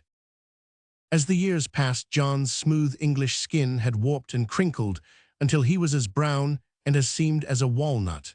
His hair, too, after many years of iron gray, had finally become as white as the winters of his adopted country. Yet he was a hale and upright old man, and when he at last retired from the managership of the firm with which he had been so long connected, he bore the weight of his 70 years lightly and bravely.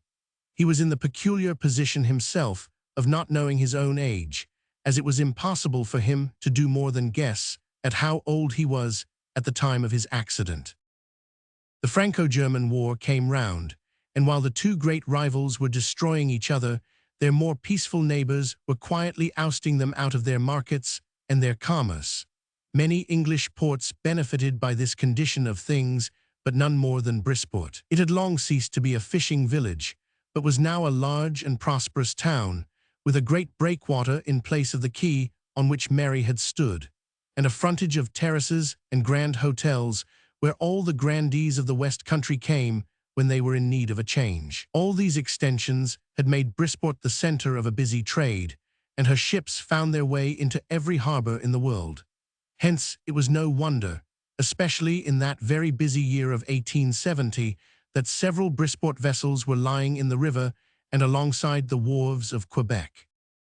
One day John Hardy, who found time hang a little on his hands since his retirement from business, strolled along by the water's edge, listening to the clanking of the steam winches and watching the great barrels and cases as they were swung ashore and piled upon the wharf. He had observed the coming in of a great ocean steamer, and having waited until she was safely moored, he was turning away when a few words fell upon his ear uttered by some one on board a little weather-beaten bark close by him.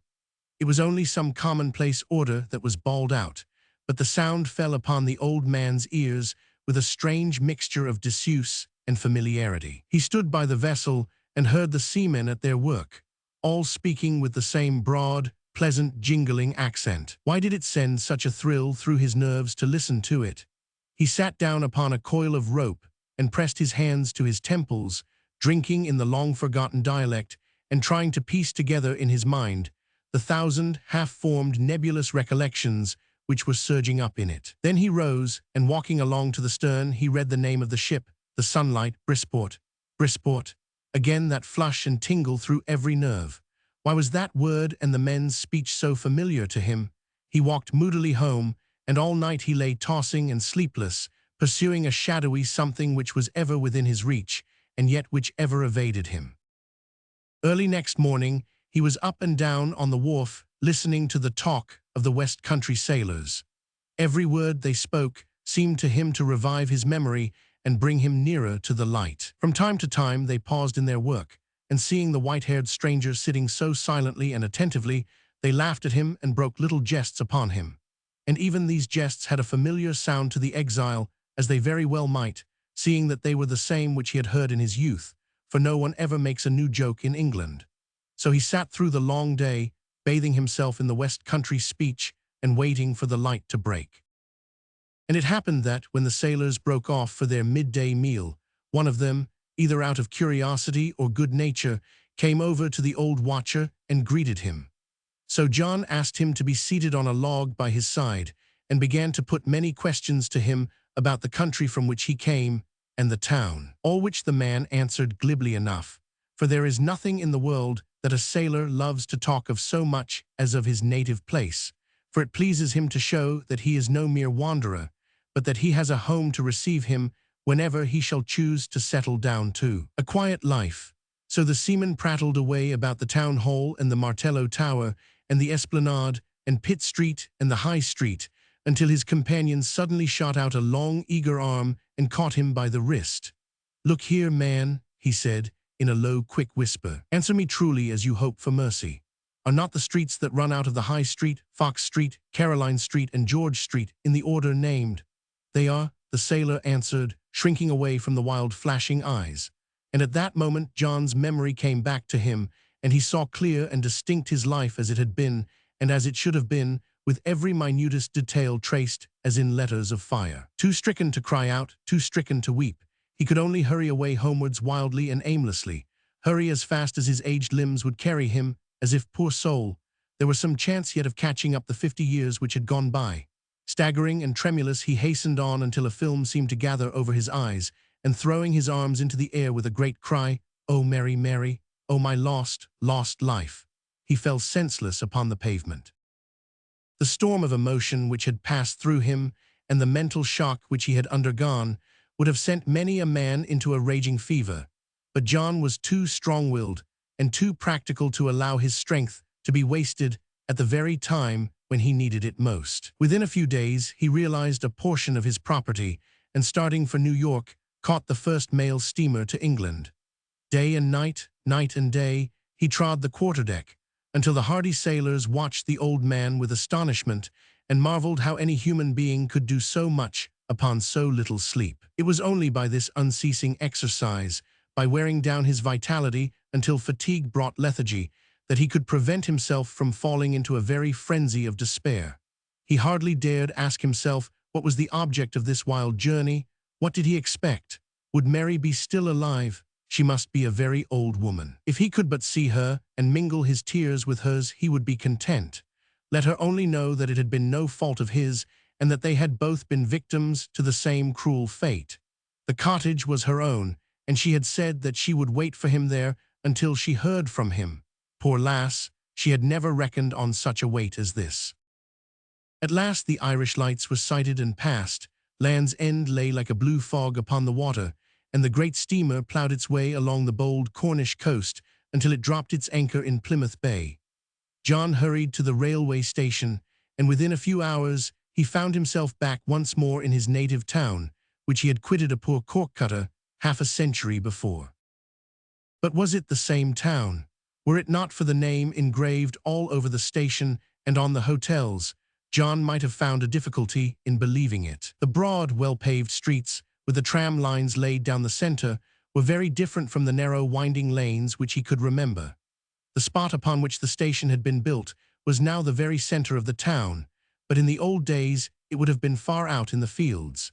In every direction, lines of luxurious villas branched away in streets and crescents bearing names which were new to the exile. Great warehouses and long rows of shops with glittering fronts showed him how enormously Brisport had increased in wealth as well as in dimensions. It was only when he came upon the old High Street that John began to feel at home. It was much altered, but still it was recognizable, and some few of the buildings were just as he had left them. There was the place where Fairbairn's Cork Works had been. It was now occupied by a great brand-new hotel, and there was the old grey town hall. The wanderer turned down beside it and made his way with eager steps but a sinking heart in the direction of the line of cottages which he used to know so well. It was not difficult for him to find where they had been. The sea at least was as of old, and from it he could tell where the cottages had stood. But alas, where were they now?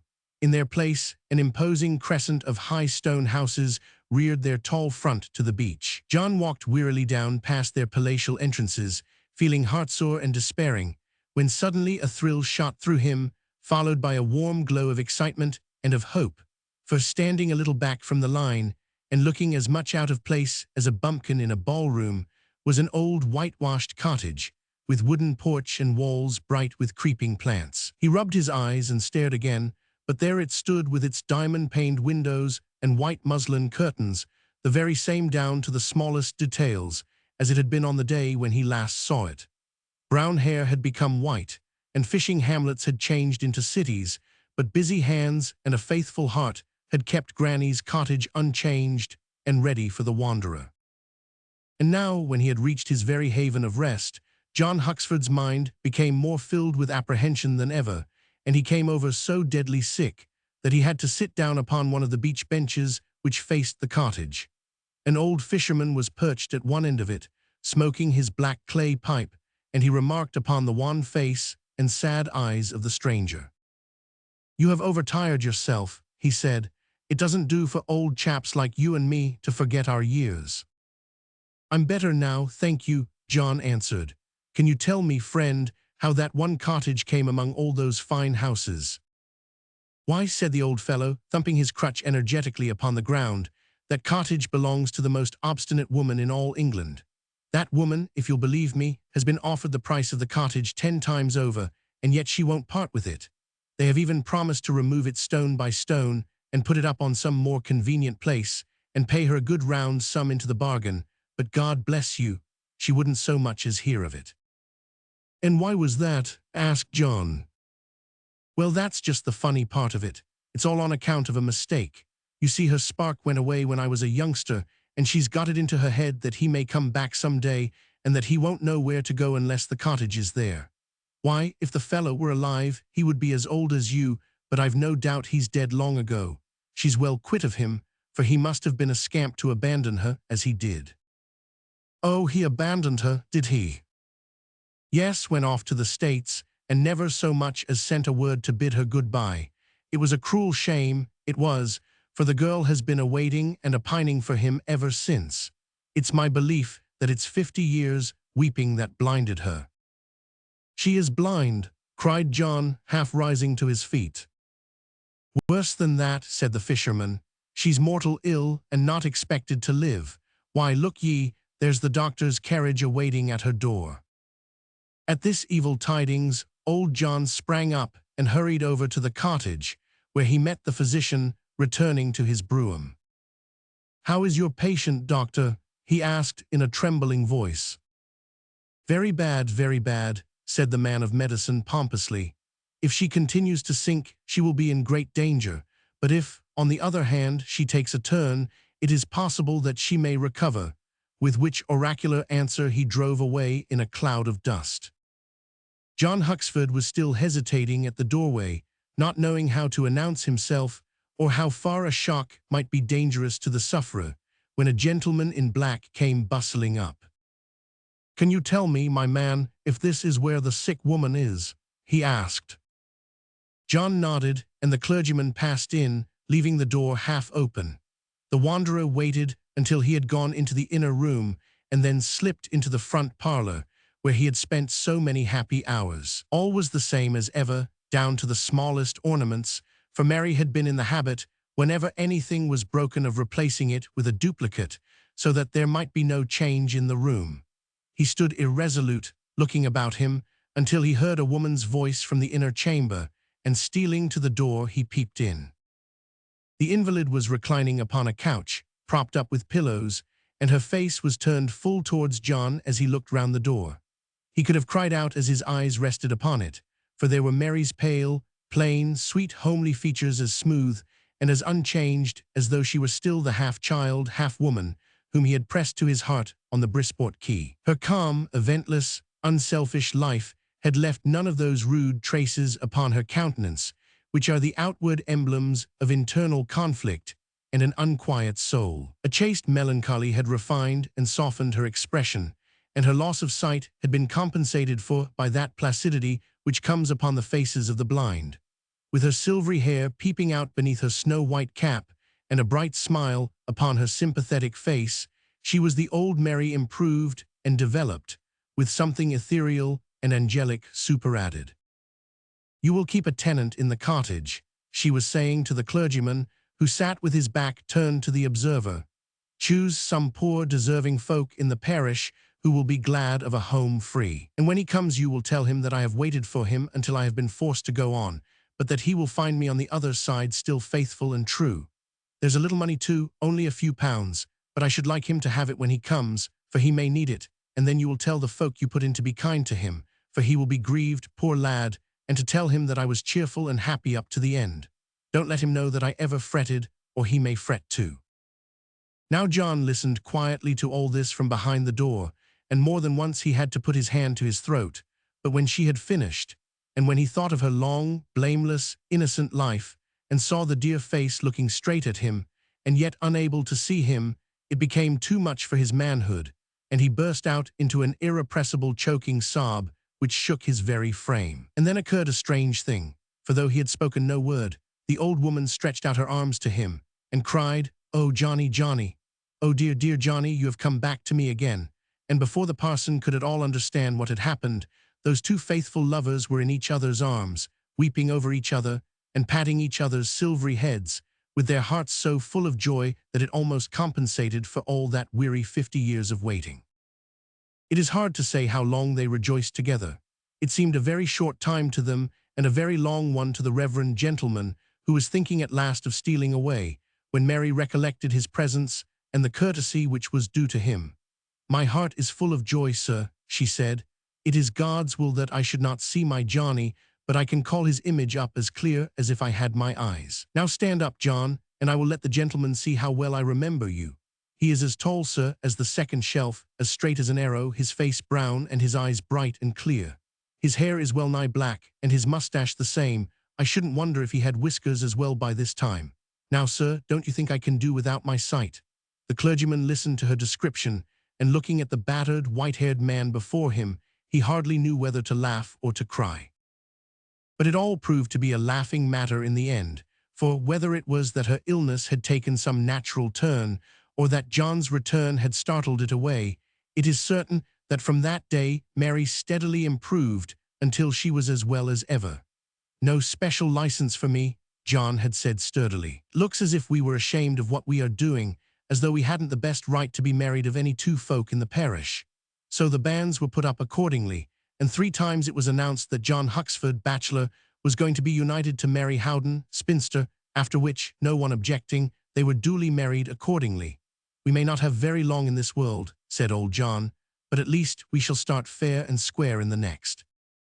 John's share in the Quebec business was sold out, and gave rise to a very interesting legal question as to whether, knowing that his name was Huxford, he could still sign that of Hardy, as was necessary for the completion of the business. It was decided, however, that on his producing 2 trustworthy witnesses to his identity, all would be right, so the property was duly realized and produced a very handsome fortune. Part of this John devoted to building a pretty villa just outside Brisport, and the heart of the proprietor of Beach Terrace leaped within him when he learned that the cottage was at last to be abandoned, and that it would no longer break the symmetry and impair the effect of his row of aristocratic mansions. And there in their snug new home, sitting out on the lawn in the summertime, and on either side of the fire in the winter, that worthy old couple continued for many years to live as innocently and as happily as 2 children. Those who knew them well say that there was never a shadow between them, and that the love which burned in their aged hearts was as high and as holy as that of any young couple who ever went to the altar. And through all the country round, if ever man or woman were in distress and fighting against hard times, they had only to go up to the villa to receive help, and that sympathy which is more precious than help. So when at last John and Mary fell asleep in their ripe old age, within a few hours of each other, they had all the poor and the needy and the friendless of the parish among their mourners. And in talking over the troubles which these 2 had faced so bravely, they learned that their own miseries also were but passing things, and that faith and truth can never miscarry, either in this existence or the next. Cyprian Overbeck Wells, A Literary Mosaic. From my boyhood, I have had an intense and overwhelming conviction that my real vocation lay in the direction of literature. I have, however, had a most unaccountable difficulty in getting any responsible person to share my views. It is true that private friends have sometimes, after listening to my effusions, gone the length of remarking, "Really, Smith, that's not half bad," or "You take my advice, old boy, and send that to some magazine." But I have never on these occasions had the moral courage to inform my adviser that the article in question had been sent to well-nigh every publisher in London, and had come back again with a rapidity and precision which spoke well for the efficiency of our postal arrangements. Had my manuscripts been paper boomerangs, they could not have returned with greater accuracy to their unhappy dispatcher. Oh, the vileness and utter degradation of the moment when the stale little cylinder of closely written pages, which seemed so fresh and full of promise a few days ago, is handed in by a remorseless postman, and what moral depravity shines through the editor's ridiculous plea of want of space. But the subject is a painful one, and a digression from the plain statement of facts which I originally contemplated. From the age of 17 to that of 23, I was a literary volcano in a constant state of eruption. Poems and tales, articles and reviews, nothing came amiss to my pen.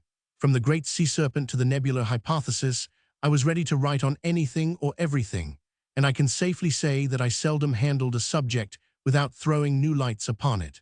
Poetry and romance, however, had always the greatest attractions for me. How I have wept over the pathos of my heroines and laughed at the comicalities of my buffoons.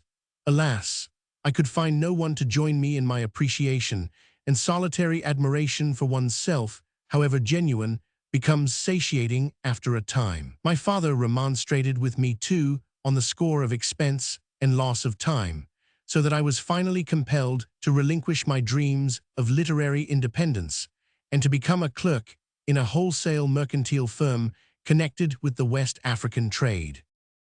Even when condemned to the prosaic duties which fell to my lot in the office, I continued faithful to my first love. I have introduced pieces of word painting into the most commonplace business letters, which have, I am told, considerably astonished the recipients. My refined sarcasm has made defaulting creditors writhe and wince. Occasionally, like the great Sealer's Weg, I would drop into poetry and so raise the whole tone of the correspondence. Thus, what could be more elegant than my rendering of the firm's instructions to the captain of one of their vessels? It ran in this way. "From England, Captain, you must steer a course directly to Madeira. land the casks of salted beef. Then away to Tenerife. Pray be careful, cool and wary, with the merchants of Canary. When you leave them, make the most of the trade winds to the coast. Down it you shall sail as far as the land of Calabar, and from there you'll onward go to Barney and Fernando Po. And so on for 4 pages. The captain, instead of treasuring up this little gem, called at the office next day and demanded with quite unnecessary warmth what the thing meant, and I was compelled to translate it all back into prose. On this, as on other similar occasions, my employer took me severely to task, for he was, you see, a man entirely devoid of all pretensions to literary taste. All this, however, is a mere preamble, and leads up to the fact that after 10 years or so of drudgery, I inherited a legacy which, though small, was sufficient to satisfy my simple wants. Finding myself independent, I rented a quiet house removed from the uproar and bustle of London, and there I settled down with the intention of producing some great work which should single me out from the family of the Smiths and render my name immortal. To this end, I laid in several quires of foolscap, a box of quill pens, and a 6-penny bottle of ink, and having given my housekeeper injunctions to deny me to all visitors, I proceeded to look round for a suitable subject. I was looking round for some weeks. At the end of that time, I found that I had by constant nibbling devoured a large number of the quills, and had spread the ink out to such advantage, what with blots, spills, and abortive commencements, that there appeared to be some everywhere except in the bottle. As to the story itself, however, the facility of my youth had deserted me completely, and my mind remained a complete blank, nor could I, do what I would, excite my sterile imagination to conjure up a single incident or character.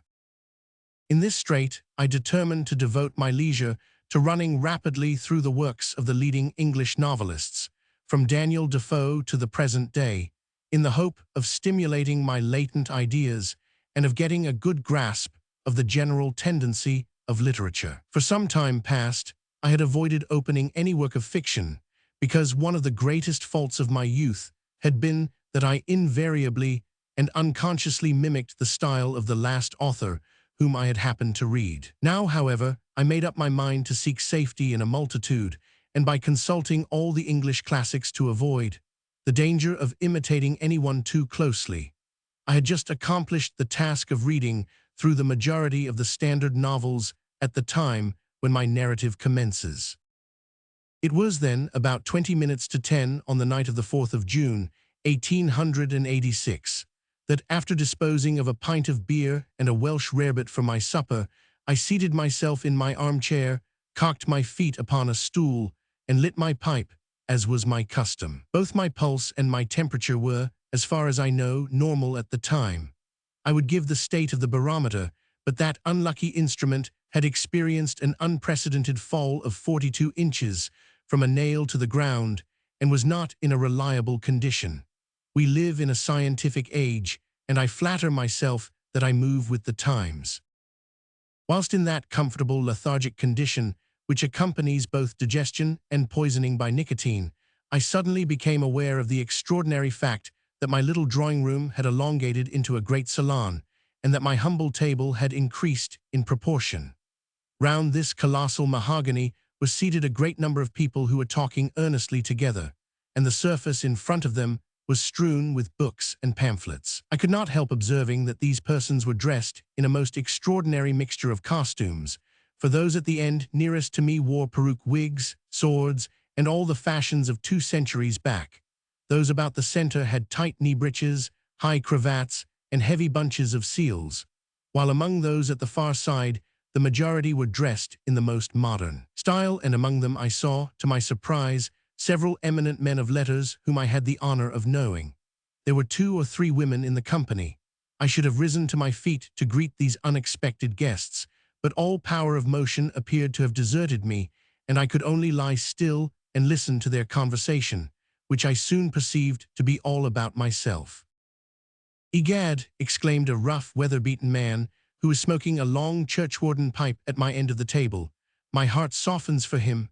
Why, gossips, we've been in the same straits ourselves. Gadzooks, never did mother feel more concern for her eldest born than I when Rory Random went out to make his own way in the world. "Right, Tobias, right," cried another man seated at my very elbow.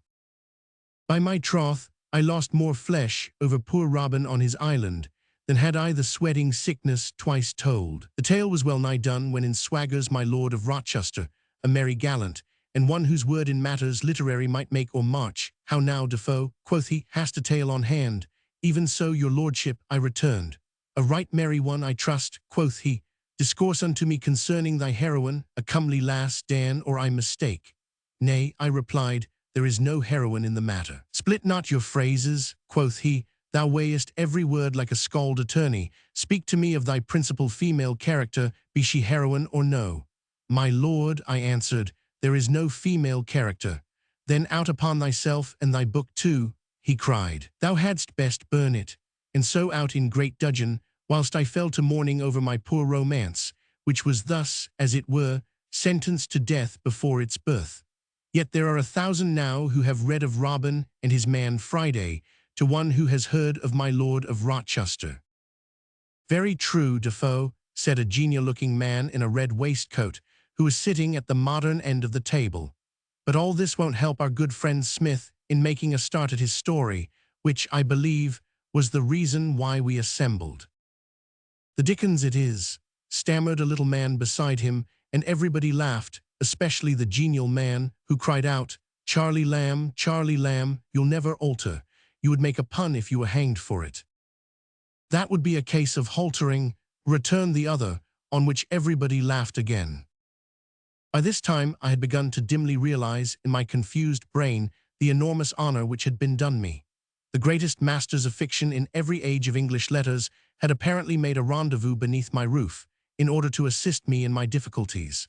There were many faces at the table whom I was unable to identify, but when I looked hard at others, I often found them to be very familiar to me, whether from paintings or from mere description. Thus, between the first two speakers, who had betrayed themselves as Defoe and Smollett, there sat a dark, saturnine, corpulent old man with harsh, prominent features, who I was sure could be none other than the famous author of Gulliver. There were several others of whom I was not so sure, sitting at the other side of the table, but I conjecture that both Fielding and Richardson were among them, and I could swear to the lantern jaws and cadaverous visage of Lawrence Sterne. Higher up I could see among the crowd the high forehead of Sir Walter Scott, the masculine features of George Eliot, and the flattened nose of Thackeray, while amongst the living I recognized James Payn, Walter Besant, the lady known as Ouida, Robert Louis Stevenson, and several of lesser note. Never before, probably, had such an assemblage of choice spirits gathered under one roof.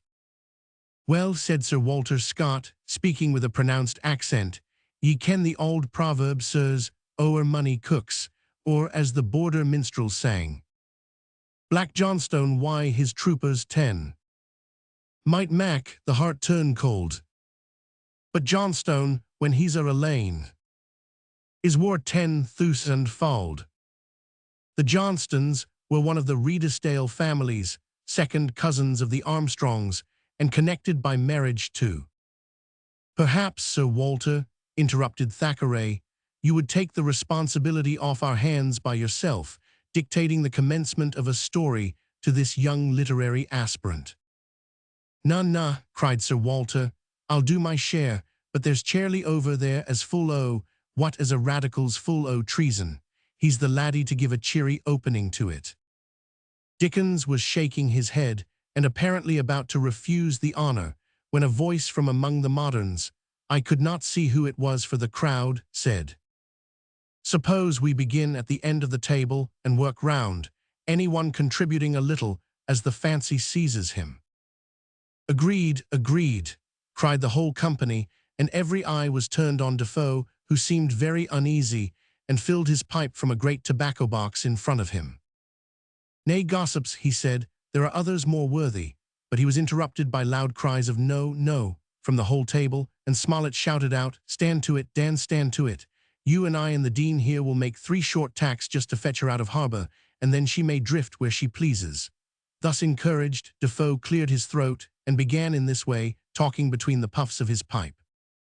My father was a well-to-do yeoman of Cheshire named Cyprian Overbeck, but marrying about the year 1617, he assumed the name of his wife's family, which was Wells, and thus I, their eldest son, was named Cyprian Overbeck Wells. The farm was a very fertile one, and contained some of the best grazing land in those parts, so that my father was enabled to lay by money to the extent of 1,000 crowns, which he laid out in an adventure to the Indies with such surprising success that in less than 3 years it had increased fourfold. Thus encouraged, he bought a part share of the trader, and fitting her out once more with such commodities as were most in demand, viz.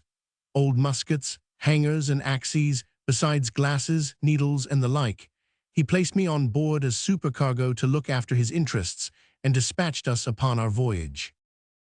We had a fair wind as far as Cape de Verde, and there, getting into the northwest trade winds, made good progress down the African coast. Beyond sighting a Barbary rover once, whereat our mariners were in sad distress, counting themselves already as little better than slaves, we had good luck until we had come within 100 leagues of the Cape of Good Hope, when the wind veered round to the southward and blew exceeding hard, while the sea rose to such a height that the end of the mainyard dipped into the water, and I heard the master say that though he had been at sea for 35 years, he had never seen the like of it, and that he had little expectation of riding through it. On this I fell to wringing my hands and bewailing myself, until the mast going by the board with a crash, I thought that the ship had struck, and swooned with terror, falling into the scuppers and lying like one dead, which was the saving of me, as will appear in the sequel. For the mariners, giving up all hope of saving the ship,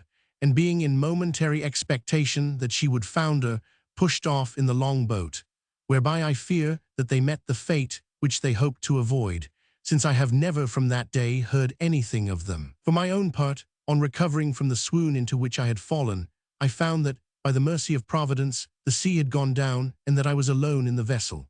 At which last discovery I was so terror-struck that I could but stand wringing my hands and bewailing my sad fate, until at last taking heart, I fell to comparing my lot with that of my unhappy camarados, on which I became more cheerful, and descending to the cabin, made a meal off such dainties as were in the captain's locker.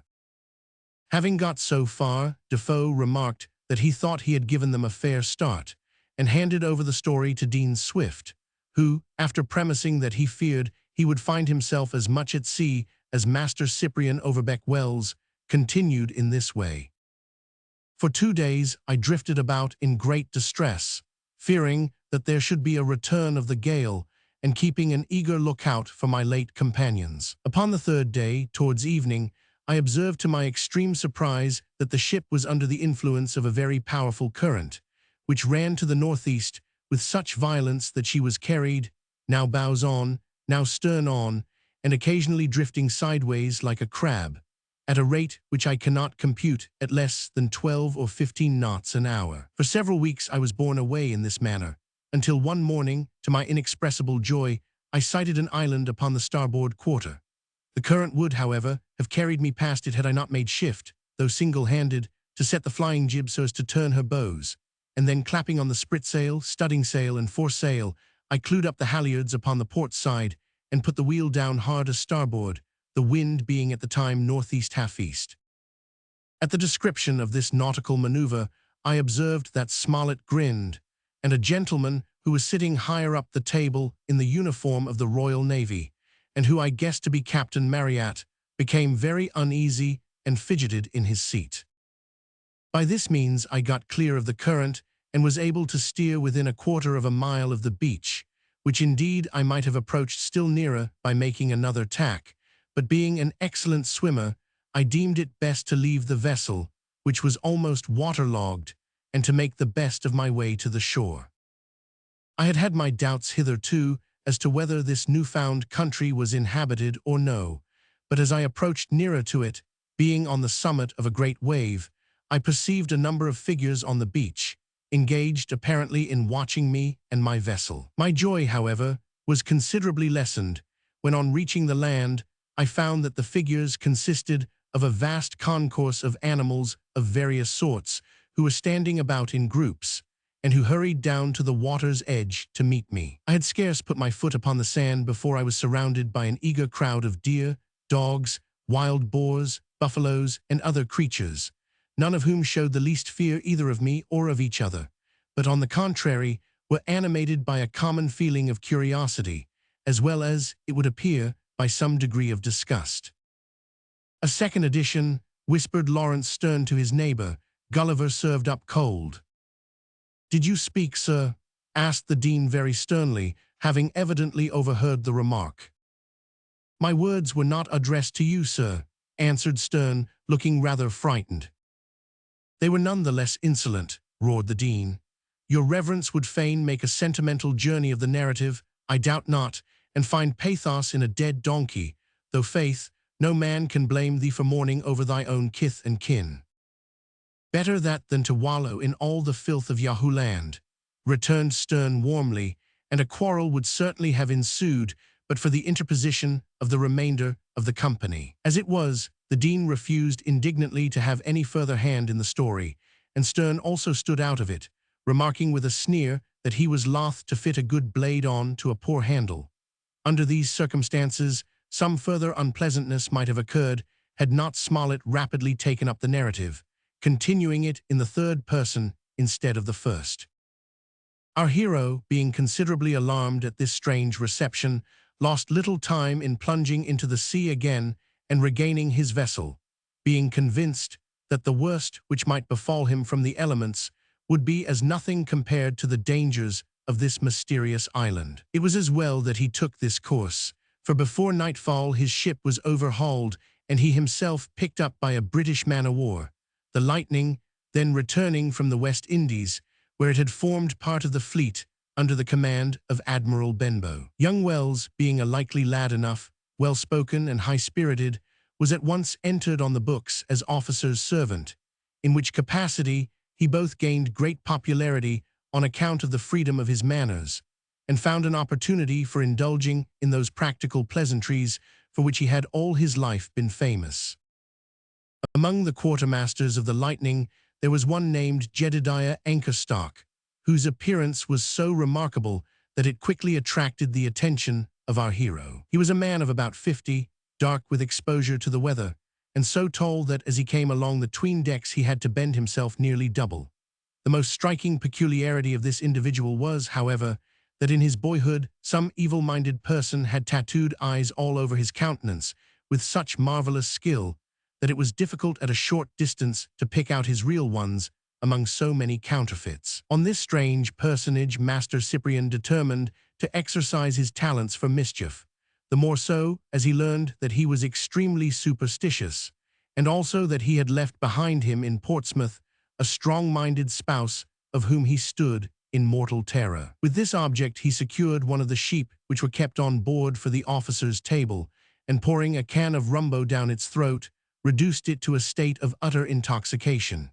He then conveyed it to Anchorstock's berth, and with the assistance of some other imps, as mischievous as himself, dressed it up in a high nightcap and gown, and covered it over with the bedclothes. When the quartermaster came down from his watch, our hero met him at the door of his berth with an agitated face. "Mr. Anchorstock," said he, "can it be that your wife is on board?" "Wife?" roared the astonished sailor. "You white-faced swab, what do you mean? If she's not here in the ship, it must be her ghost," said Cyprian, shaking his head gloomily. "In the ship? How in thunder could she get into the ship?" "Why, master, I believe as how you're weak in the upper works, d'ye see, to as much as think o' such a thing. My pole is moored head and starn behind the point at Portsmouth, more'n 2,000 mile away." "Upon my word," said our hero, very earnestly, "I saw a female look out of your cabin not 5 minutes ago." "Aye, aye," Mr. Anchorstock joined in several of the conspirators. "We all saw her, a spanking-looking craft with a deadlight mounted on one side." "Sure enough," said Anchorstock, staggered by this accumulation of evidence, "my Polly's starboard eye was doused forever by long Sue Williams of the Hard. But if so be as she be there, I must see her, be she ghost or quick." With which the honest sailor, in much perturbation and trembling in every limb, began to shuffle forward into the cabin, holding the light well in front of him. It chanced, however, that the unhappy sheep, which was quietly engaged in sleeping off the effects of its unusual potations, was awakened by the noise of this approach, and finding herself in such an unusual position, sprang out of the bed and rushed furiously for the door, bleeding wildly and rolling about like a brig in a tornado, partly from intoxication and partly from the nightdress which impeded her movements. As Anchorstock saw this extraordinary apparition bearing down upon him, he uttered a yell and fell flat upon his face, convinced that he had to do with a supernatural visitor, the more so as the Confederates heightened the effect by a chorus of most ghastly groans and cries. The joke had nearly gone beyond what was originally intended, for the quartermaster lay as one dead, and it was only with the greatest difficulty that he could be brought to his senses. To the end of the voyage, he stoutly asserted that he had seen the distant Mrs. Anchorstock, remarking with many oaths that though he was too woundily scared to take much note of the features, there was no mistaking the strong smell of rum which was characteristic of his better half. It chanced shortly after this to be the King's birthday, an event which was signalized aboard the Lightning by the death of the commander under singular circumstances. This officer, who was a real fair-weather Jack, hardly knowing the ship's keel from her ensign, had obtained his position through parliamentary interest, and used it with such tyranny and cruelty that he was universally execrated. So unpopular was he that, when a plot was entered into by the whole crew to punish his misdeeds with death, he had not a single friend among 600 souls to warn him of his danger. It was the custom on board the King's ships that upon his birthday the entire ship's company should be drawn up upon deck, and that at a signal they should discharge their muskets into the air in honor of His Majesty. On this occasion word had been secretly passed round for every man to slip a slug into his firelock instead of the blank cartridge provided. On the boatswain blowing his whistle, the men mustered upon deck and formed line, whilst the captain, standing well in front of them, delivered a few words to them. "When I give the word," he concluded, "you shall discharge your pieces, and by thunder, if any man is a second before or a second after his fellows, I shall trice him up to the weather rigging." With these words he roared fire, on which every man levelled his musket straight at his head and pulled the trigger. So accurate was the aim and so short the distance that more than 500 bullets struck him simultaneously, blowing away his head and a large portion of his body.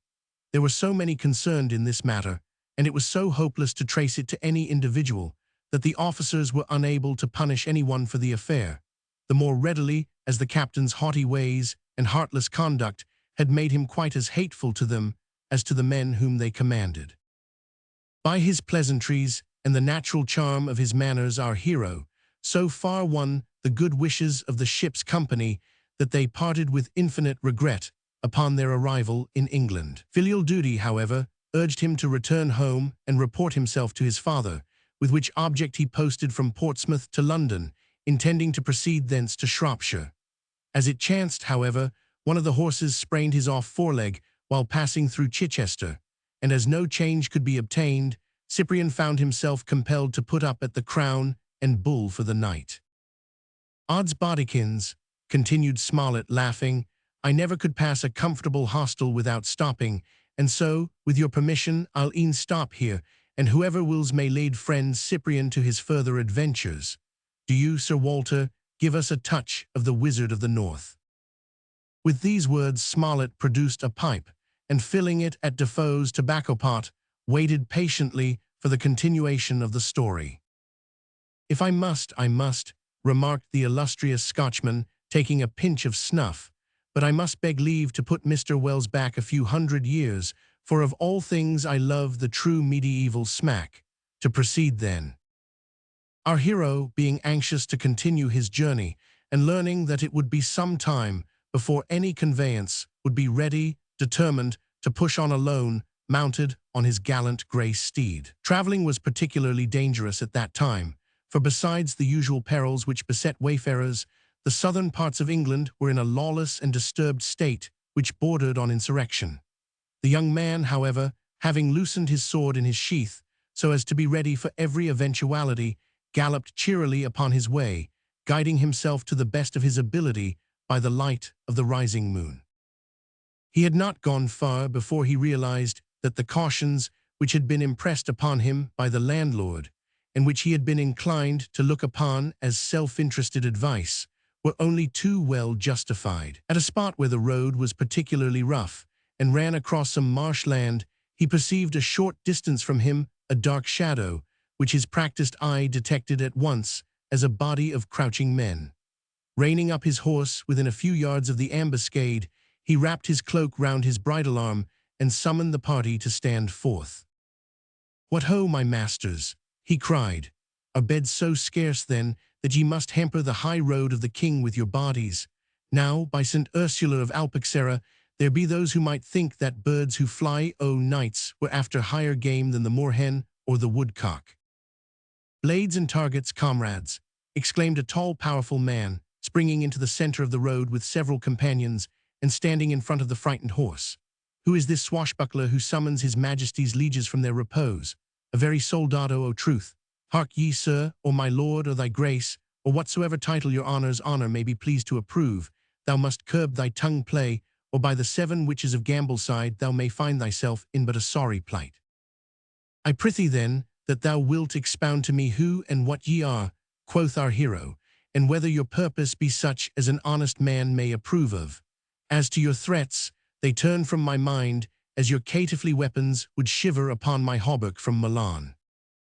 "Nay, Allen," interrupted one of the party, addressing him who seemed to be their leader, "this is a lad of mettle, and such a one as our honest Jack longs for. But we lure not hawks with empty hands. Look ye, sir, there is game afoot which it may need such bold hunters as thyself to follow. Come with us and take a firkin of canary, and we will find better work for that glaive of thine than getting its owner into broil and bloodshed. For by my troth, Milan or no Milan, if my curtal axe do but ring against that morion of thine, it will be an ill day for thy father's son." For a moment our hero hesitated as to whether it would best become his knightly traditions to hurl himself against his enemies, or whether it might not be better to obey their requests. Prudence, mingled with a large share of curiosity, eventually carried the day, and dismounting from his horse, he intimated that he was ready to follow his captors. "Spoken like a man," cried he whom they addressed as Allen. "Jack Cade will be right glad of such a recruit, blood and carrion, but thou hast the thews of a young ox, and I swear, by the haft of my sword, that it might have gone ill with some of us hadst thou not listened to reason." "Nay, not so, good Allen, not so," squeaked a very small man, who had remained in the background while there was any prospect of a fray, but who now came pushing to the front. "Hadst thou been alone, it might indeed have been so, perchance, but an expert swordsman can disarm at pleasure such a one as this young knight. Well, I remember in the Palatinate how I clove to the chine even such another, the Baron von Slogstaff. He struck at me, look ye, so, but I with buckler and blade did, as one might say, deflect it, and then, countering in cart, I returned in tierce, and so St. Agnes save us, who comes here?" The apparition which frightened the loquacious little man was sufficiently strange to cause a qualm even in the bosom of the knight. Through the darkness there loomed a figure which appeared to be of gigantic size, and a hoarse voice, issuing apparently some distance above the heads of the party, broke roughly on the silence of the night. "Now out upon thee, Thomas Allen, and foul be thy fate if thou hast abandoned thy post without good and sufficient cause. By St. Anselm of the Holy Grove, thou hadst best have never been born than rouse my spleen this night. Wherefore is it that you and your men are trailing over the moor like a flock of geese when Michaelmas is near?" "Good captain," said Allen, doffing his bonnet, an example followed by others of the band, "we have captured a goodly youth who was pricking it along the London road. Methought that some word of thanks were meet reward for such service, rather than taunt or threat." "Nay, take it not to heart, bold Allen," exclaimed their leader, who was none other than the great Jack Cade himself. "Thou knowest of old that my temper is somewhat choleric, and my tongue not greased with that unguent which oils the mouths of the lip-serving lords of the land. And you," he continued, turning suddenly upon our hero, "are you ready to join the great cause which will make England what it was when the learned Alfred reigned in the land? Zounds, man, speak out, and pick not your phrases." "I am ready to do aught which may become a knight and a gentleman," said the soldier stoutly. "Taxes shall be swept away," cried Cade excitedly, "the impost and the anpost, the tithe and the 100 tax. The poor man's salt-box and flour-bin shall be as free as the nobleman's cellar. Ha, what sayest thou? It is but just, said our hero. Ay, but they give us such justice as the falcon gives the leveret, roared the orator. Down with them, I say, down with every man of them, noble and judge, priest and king, down with them all. Nay, said Sir Overbeck Wells, drawing himself up to his full height, and laying his hand upon the hilt of his sword, there I cannot follow thee, but must rather defy thee as traitor and feignant, seeing that thou art no true man, but one who would usurp the rights of our master the king, whom may the Virgin protect. At these bold words, and the defiance which they conveyed, the rebels seemed for a moment utterly bewildered, but, encouraged by the hoarse shout of their leader, they brandished their weapons and prepared to fall upon the knight, who placed himself in a posture for defense and awaited their attack. There now, cried Sir Walter, rubbing his hands and chuckling, I've put the chiel in a pretty warm corner, and we'll see which of you moderns can take him out o' tea. Ne'er a word more will he get frae me to help him one way or the other. You try your hand, James, cried several voices, and the author in question had got so far as to make an allusion to a solitary horseman who was approaching, when he was interrupted by a tall gentleman a little farther down with a slight stutter and a very nervous manner. Excuse me, he said, but I fancy that I may be able to do something here. Some of my humble productions have been said to excel Sir Walter at his best, and I was undoubtedly stronger all round. I could picture modern society as well as ancient, and as to my plays, why Shakespeare never came near The Lady of Leon for popularity. There is this little thing. Here he rummaged among a great pile of papers in front of him. Ah, that's a report of mine when I was in India. Here it is. No, this is one of my speeches in the House, and this is my criticism on Tennyson. Didn't I warm him up? I can't find what I wanted, but of course you have read them all, Rienzi and Harold and The Last of the Barons. Every schoolboy knows them by heart, as poor Macaulay would have said. Allow me to give you a sample. In spite of the gallant knight's valiant resistance, the combat was too unequal to be sustained. His sword was broken by a slash from a brown bill, and he was borne to the ground. He expected immediate death, but such did not seem to be the intention of the ruffians who had captured him. He was placed upon the back of his own charger and borne, bound hand and foot, over the trackless moor, in the fastnesses of which the rebels secreted themselves. In the depths of these wilds there stood a stone building which had once been a farmhouse, but having been for some reason abandoned, had fallen into ruin, and had now become the headquarters of Cade and his men. A large cowhouse near the farm had been utilized as sleeping quarters, and some rough attempts had been made to shield the principal room of the main building from the weather by stopping up the gaping apertures in the walls. In this apartment was spread out a rough meal for the returning rebels, and our hero was thrown, still bound, into an empty outhouse, there to await his fate. Sir Walter had been listening with the greatest impatience to Bulwer Lytton's narrative, but when it had reached this point, he broke in impatiently. "We want a touch of your own style, man," he said. "The animal, magnetico-electro-hysterical, biological, mysterious sort of story is all your own, but at present you are just a poor copy of myself and nothing more." There was a murmur of assent from the company, and Defoe remarked, "Truly, Master Lytton, there is a plaguy resemblance in the style, which may indeed be but a chance, and yet methinks it is sufficiently marked to warrant such words as our friend hath used." "Perhaps you will think that this is an imitation also," said Lytton bitterly, and leaning back in his chair with a morose countenance, he continued the narrative in this way. Our unfortunate hero had hardly stretched himself upon the straw with which his dungeon was littered, when a secret door opened in the wall, and a venerable old man swept majestically into the apartment. The prisoner gazed upon him with astonishment not unmixed with awe, for on his broad brow was printed the seal of much knowledge, such knowledge as it is not granted to the Son of Man to know. He was clad in a long white robe, crossed and checkered with mystic devices in the Arabic character, while a high scarlet tiara marked with the square and circle enhanced his venerable appearance. "My son," he said, turning his piercing and yet dreamy gaze upon Sir Overbeck, "all things lead to nothing, and nothing is the foundation of all things. Cosmos is impenetrable. Why then should we exist?" Astounded at this weighty query, and at the philosophically demeanor of his visitor, our hero made shift to bid him welcome and to demand his name and quality. As the old man answered him, his voice rose and fell in musical cadences, like the sighing of the east wind, while an ethereal and aromatic vapor pervaded the apartment. "I am the eternal non-ego," he answered. "I am the concentrated negative, the everlasting essence of nothing. You see in me that which existed before the beginning of matter, many years before the commencement of time. I am the algebraic X, which represents the infinite divisibility of a finite particle." Sir Overbeck felt a shudder as though an ice-cold hand had been placed upon his brow. "What is your message?" he whispered, falling prostrate before his mysterious visitor. "To tell you that the eternities beget chaos, and that the immensities are at the mercy of the divine Ankh. Infinitude crouches before a personality. The mercurial essence is the prime mover in spirituality, and the thinker is powerless before the pulsating inanity. The cosmical procession is terminated only by the unknowable and unpronounceable. May I ask, Mr. Smollett, what you find to laugh at?"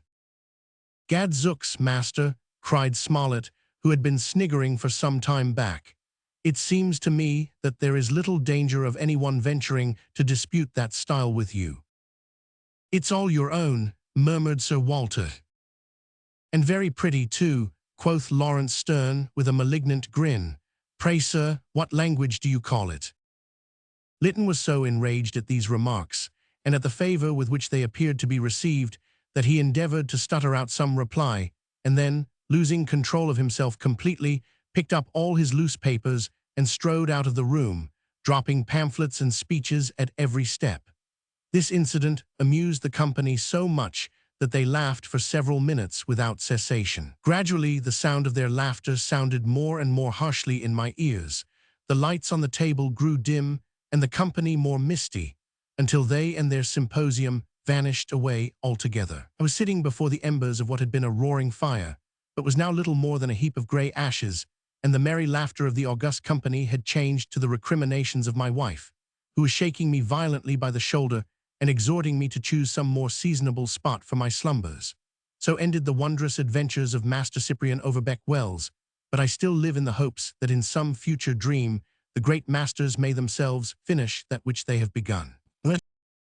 John Barrington Cowles. It might seem rash of me to say that I ascribe the death of my poor friend, John Barrington Cowles, to any preternatural agency. I am aware that in the present state of public feeling a chain of evidence would require to be strong indeed before the possibility of such a conclusion could be admitted. I shall therefore merely state the circumstances which led up to this sad event as concisely and as plainly as I can, and leave every reader to draw his own deductions. Perhaps there may be someone who can throw light upon what is dark to me. I first met Barrington Cowles when I went up to Edinburgh University to take out medical classes there. My landlady in Northumberland Street had a large house, and being a widow without children, she gained a livelihood by providing accommodation for several students. Barrington Cowles happened to have taken a bedroom upon the same floor as mine, and when we came to know each other better, we shared a small sitting room in which we took our meals. In this manner, we originated a friendship which was unmarred by the slightest disagreement up to the day of his death. Cowles' father was the colonel of a Sikh regiment and had remained in India for many years. He allowed his son a handsome income, but seldom gave any other sign of parental affection, writing irregularly and briefly. My friend, who had himself been born in India and whose whole disposition was an ardent tropical one, was much hurt by this neglect. His mother was dead, and he had no other relation in the world to supply the blank. Thus he came in time to concentrate all his affection upon me, and to confide in me in a manner which is rare among men. Even when a stronger and deeper passion came upon him, it never infringed upon the old tenderness between us. Cowles was a tall, slim young fellow, with an olive, Velasquez-like face and dark, tender eyes. I have seldom seen a man who is more likely to excite a woman's interest or to captivate her imagination. His expression was, as a rule, dreamy and even languid, but if in conversation a subject arose which interested him, he would be all animation in a moment. On such occasions his color would heighten, his eyes gleam, and he could speak with an eloquence which would carry his audience with him. In spite of these natural advantages, he led a solitary life, avoiding female society and reading with great diligence. He was one of the foremost men of his year, taking the Senior Medal for Anatomy and the Neil Arnott Prize for Physics. How well I can recollect the first time we met her. Often and often I have recalled the circumstances and tried to remember what the exact impression was which she produced on my mind at the time. After we came to know her, my judgment was warped, so that I am curious to recollect what my unbiased instincts were. It is hard, however, to eliminate the feelings which reason or prejudice afterwards raised in me. It was at the opening of the Royal Scottish Academy in the spring of 1879. My poor friend was passionately attached to art in every form, and a pleasing chord in music or a delicate effect upon canvas would give exquisite pleasure to his highly strung nature. We had gone together to see the pictures and were standing in the grand central salon when I noticed an extremely beautiful woman standing at the other side of the room. In my whole life, I have never seen such a classically perfect countenance. It was the real Greek type, the forehead broad, very low, and as white as marble, with a cloudlet of delicate locks wreathing round it, the nose straight and clean cut, the lips inclined to thinness, the chin and lower jaw beautifully rounded off, and yet sufficiently developed to promise unusual strength of character. But those eyes, those wonderful eyes, if I could but give some faint idea of their varying moods, their steely hardness, their feminine softness, their power of command, their penetrating intensity suddenly melting away into an expression of womanly weakness, but I am speaking now of future impressions. There was a tall, yellow-haired young man with this lady, whom I at once recognized as a law student with whom I had a slight acquaintance. Archibald Reeves, for that was his name, was a dashing, handsome young fellow and had at one time been a ringleader in every university escapade, but of late I had seen little of him, and the report was that he was engaged to be married. His companion was, then, I presumed, his fiancée. I seated myself upon the velvet settee in the center of the room and furtively watched the couple from behind my catalogue. The more I looked at her, the more her beauty grew upon me. She was somewhat short in stature, it is true, but her figure was perfection, and she bore herself in such a fashion that it was only by actual comparison that one would have known her to be under the medium height. As I kept my eyes upon them, Reeves was called away for some reason, and the young lady was left alone. Turning her back to the pictures, she passed the time until the return of her escort in taking a deliberate survey of the company, without paying the least heed to the fact that a dozen pair of eyes, attracted by her elegance and beauty, were bent curiously upon her. With one of her hands holding the red silk cord which railed off the pictures, she stood languidly moving her eyes from face to face with as little self-consciousness as if she were looking at the canvas creatures behind her. Suddenly, as I watched her, I saw her gaze become fixed, and, as it were, intense. I followed the direction of her looks, wondering what could have attracted her so strongly. John Barrington Cowles was standing before a picture, one, I think, by Noel Paton. I know that the subject was a noble and ethereal one. His profile was turned towards us, and never have I seen him to such advantage.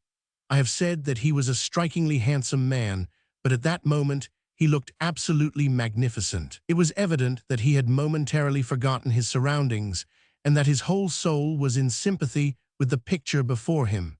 His eyes sparkled, and a dusky pink shone through his clear olive cheeks. She continued to watch him fixedly, with a look of interest upon her face, until he came out of his reverie with a start, and turned abruptly round, so that his gaze met hers.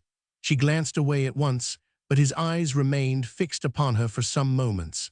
The picture was forgotten already, and his soul had come down to earth once more. We caught sight of her once or twice before we left, and each time I noticed my friend look after her.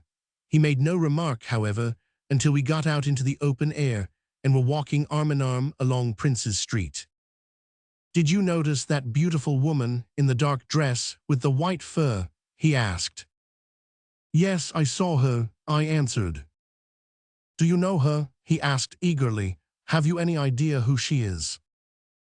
"I don't know her personally," I replied, "but I have no doubt I could find out all about her, for I believe she is engaged to young Archie Reeves, and he and I have a lot of mutual friends."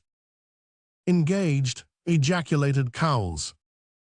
"Why, my dear boy," I said, laughing, "you don't mean to say you are so susceptible that the fact that a girl to whom you never spoke in your life is engaged is enough to upset you?" "Well, not exactly to upset me," he answered, forcing a laugh, "but I don't mind telling you, Armitage, that I never was so taken by anyone in my life. It wasn't the mere beauty of the face, though that was perfect enough, but it was the character and the intellect upon it. I hope, if she is engaged, that it is to some man who will be worthy of her." "Why," I remarked, "you speak quite feelingly. It is a clear case of love at first sight, Jack. However, to put your perturbed spirit at rest, I'll make a point of finding out all about her whenever I meet any fellow who is likely to know." Barrington Cowles thanked me, and the conversation drifted off into other channels. For several days neither of us made any allusion to the subject, though my companion was perhaps a little more dreamy and distraught than usual. The incident had almost vanished from my remembrance, when one day young Brodie, who is a second cousin of mine, came up to me on the university steps with the face of a bearer of tidings. "I say," he began, "you know Reeves, don't you?" "Yes, what of him?" "His engagement is off." "Off?" I cried.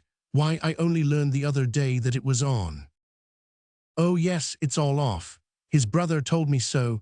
Deucedly mean of Reeves, you know, if he has backed out of it, for she was an uncommonly nice girl." "I've seen her," I said, "but I don't know her name." "She is a Miss Northcott, and lives with an old aunt of hers in Abercrombie Place. Nobody knows anything about her people or where she comes from. Anyhow, she is about the most unlucky girl in the world, poor soul." "Why unlucky?" "Well, you know, this was her second engagement," said young Brodie, who had a marvelous knack of knowing everything about everybody.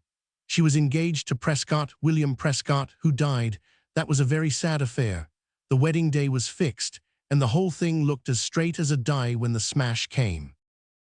"What smash?" I asked, with some dim recollection of the circumstances. "Why, Prescott's death. He came to Abercrombie Place one night and stayed very late. No one knows exactly when he left, but about 1 in the morning, a fellow who knew him met him walking rapidly in the direction of the Queen's Park. He bade him good night, but Prescott hurried on without heeding him, and that was the last time he was ever seen alive. 3 days afterwards, his body was found floating in St. Margaret's Loch, under St. Anthony's Chapel. No one could ever understand it, but of course the verdict brought it in as temporary insanity." "It was very strange," I remarked. "Yes, and deucedly rough on the poor girl," said Brodie. "Now that this other blow has come it will quite crush her, so gentle and ladylike she is too." "You know her personally, then?" I asked. "Oh yes, I know her. I have met her several times. I could easily manage that you should be introduced to her." "Well," I answered, "it's not so much for my own sake as for a friend of mine. However, I don't suppose she will go out much for some little time after this. When she does, I will take advantage of your offer." We shook hands on this, and I thought no more of the matter for some time. The next incident, which I have to relate as bearing at all upon the question of Miss Northcott, is an unpleasant one. Yet I must detail it as accurately as possible, since it may throw some light upon the sequel.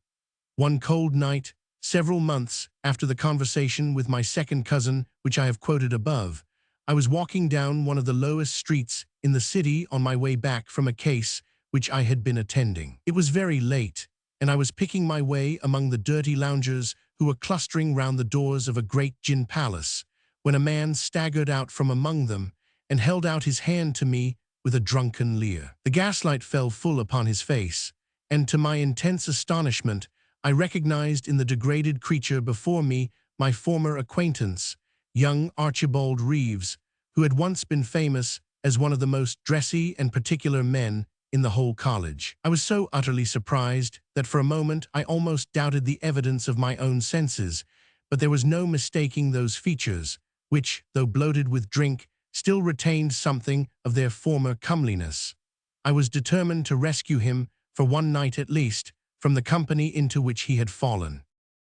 "Halloa, Reeves," I said. "Come along with me, I'm going in your direction." He muttered some incoherent apology for his condition and took my arm. As I supported him towards his lodgings, I could see that he was not only suffering from the effects of a recent debauch, but that a long course of intemperance had affected his nerves and his brain. His hand when I touched it was dry and feverish, and he started from every shadow which fell upon the pavement. He rambled in his speech, too, in a manner which suggested the delirium of disease rather than the talk of a drunkard. When I got him to his lodgings, I partially undressed him and laid him upon his bed. His pulse at this time was very high, and he was evidently extremely feverish. He seemed to have sunk into a doze, and I was about to steal out of the room to warn his landlady of his condition, when he started up and caught me by the sleeve of my coat. "Don't go," he cried. "I feel better when you are here. I am safe from her then." "From her," I said. "From whom?" Her, he answered peevishly. "Ah, you don't know her. She is the devil, beautiful, beautiful, but the devil." "You are feverish and excited," I said. "Try and get a little sleep. You will wake better." "Sleep," he groaned. "How am I to sleep when I see her sitting down yonder at the foot of the bed, with her great eyes watching and watching hour after hour? I tell you it saps all the strength and manhood out of me. That's what makes me drink. God help me, I'm half drunk now." "You are very ill," I said, putting some vinegar to his temples, "and you are delirious. You don't know what you say." "Yes, I do," he interrupted sharply, looking up at me. "I know very well what I say. I brought it upon myself. It is my own choice. But I couldn't, no, by heaven, I couldn't accept the alternative. I couldn't keep my faith to her. It was more than man could do." I sat by the side of the bed, holding one of his burning hands in mine and wondering over his strange words. He lay still for some time, and then, raising his eyes to me, said in a most plaintive voice, "Why did she not give me warning sooner? Why did she wait until I had learned to love her so?" He repeated this question several times, rolling his feverish head from side to side, and then he dropped into a troubled sleep. I crept out of the room, and having seen that he would be properly cared for, left the house. His words, however, rang in my ears for days afterwards, and assumed a deeper significance when taken with what was to come. My friend Barrington Cowles had been away for his summer holidays, and I had heard nothing of him for several months. When the winter session came on, however, I received a telegram from him asking me to secure the old rooms in Northumberland Street for him and telling me the train by which he would arrive. I went down to meet him and was delighted to find him looking wonderfully hearty and well. "By the way," he said suddenly, that night, as we sat in our chairs by the fire, talking over the events of the holidays, "you have never congratulated me yet." "On what, my boy?" I asked. "What, do you mean to say you have not heard of my engagement?" "Engagement, no," I answered. "However, I am delighted to hear it and congratulate you with all my heart." "I wonder it didn't come to your ears," he said. "It was the queerest thing. You remember that girl whom we both admired so much at the academy?" "What?" I cried, with a vague feeling of apprehension at my heart. "You don't mean to say that you are engaged to her?" "I thought you would be surprised," he answered. "When I was staying with an old aunt of mine in Peterhead, in Aberdeenshire, the Northcotts happened to come there on a visit, and as we had mutual friends, we soon met. I found out that it was a false alarm about her being engaged, and then, well, you know what it is when you are thrown into the society of such a girl in a place like Peterhead. Not, mind you," he added, "that I consider I did a foolish or hasty thing. I have never regretted it for a moment. The more I know Kate, the more I admire her and love her. However, you must be introduced to her, and then you will form your own opinion." I expressed my pleasure at the prospect, and endeavored to speak as lightly as I could to Cowles upon the subject, but I felt depressed and anxious at heart. The words of Reeves and the unhappy fate of young Prescott recurred to my recollection, and though I could assign no tangible reason for it, a vague, dim fear and distrust of the woman took possession of me. It may be that this was foolish prejudice and superstition upon my part, and that I involuntarily contorted her future doings and sayings to fit into some half-formed wild theory of my own. This has been suggested to me by others as an explanation of my narrative. They are welcome to their opinion if they can reconcile it with the facts which I have to tell. I went round with my friend a few days afterwards to call upon Miss Northcott. I remember that, as we went down Abercrombie Place, our attention was attracted by the shrill yelping of a dog, which noise proved eventually to come from the house to which we were bound. We were shown upstairs, where I was introduced to old Mrs. Merton, Miss Northcott's aunt, and to the young lady herself. She looked as beautiful as ever, and I could not wonder at my friend's infatuation. Her face was a little more flushed than usual, and she held in her hand a heavy dog whip, with which she had been chastising a small Scotch terrier, whose cries we had heard in the street.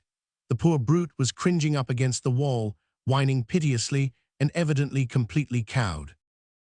"So, Kate," said my friend, after we had taken our seats, "you have been falling out with Carlo again." "Only a very little quarrel this time," she said, smiling charmingly. "He is a dear good old fellow, but he needs correction now and then."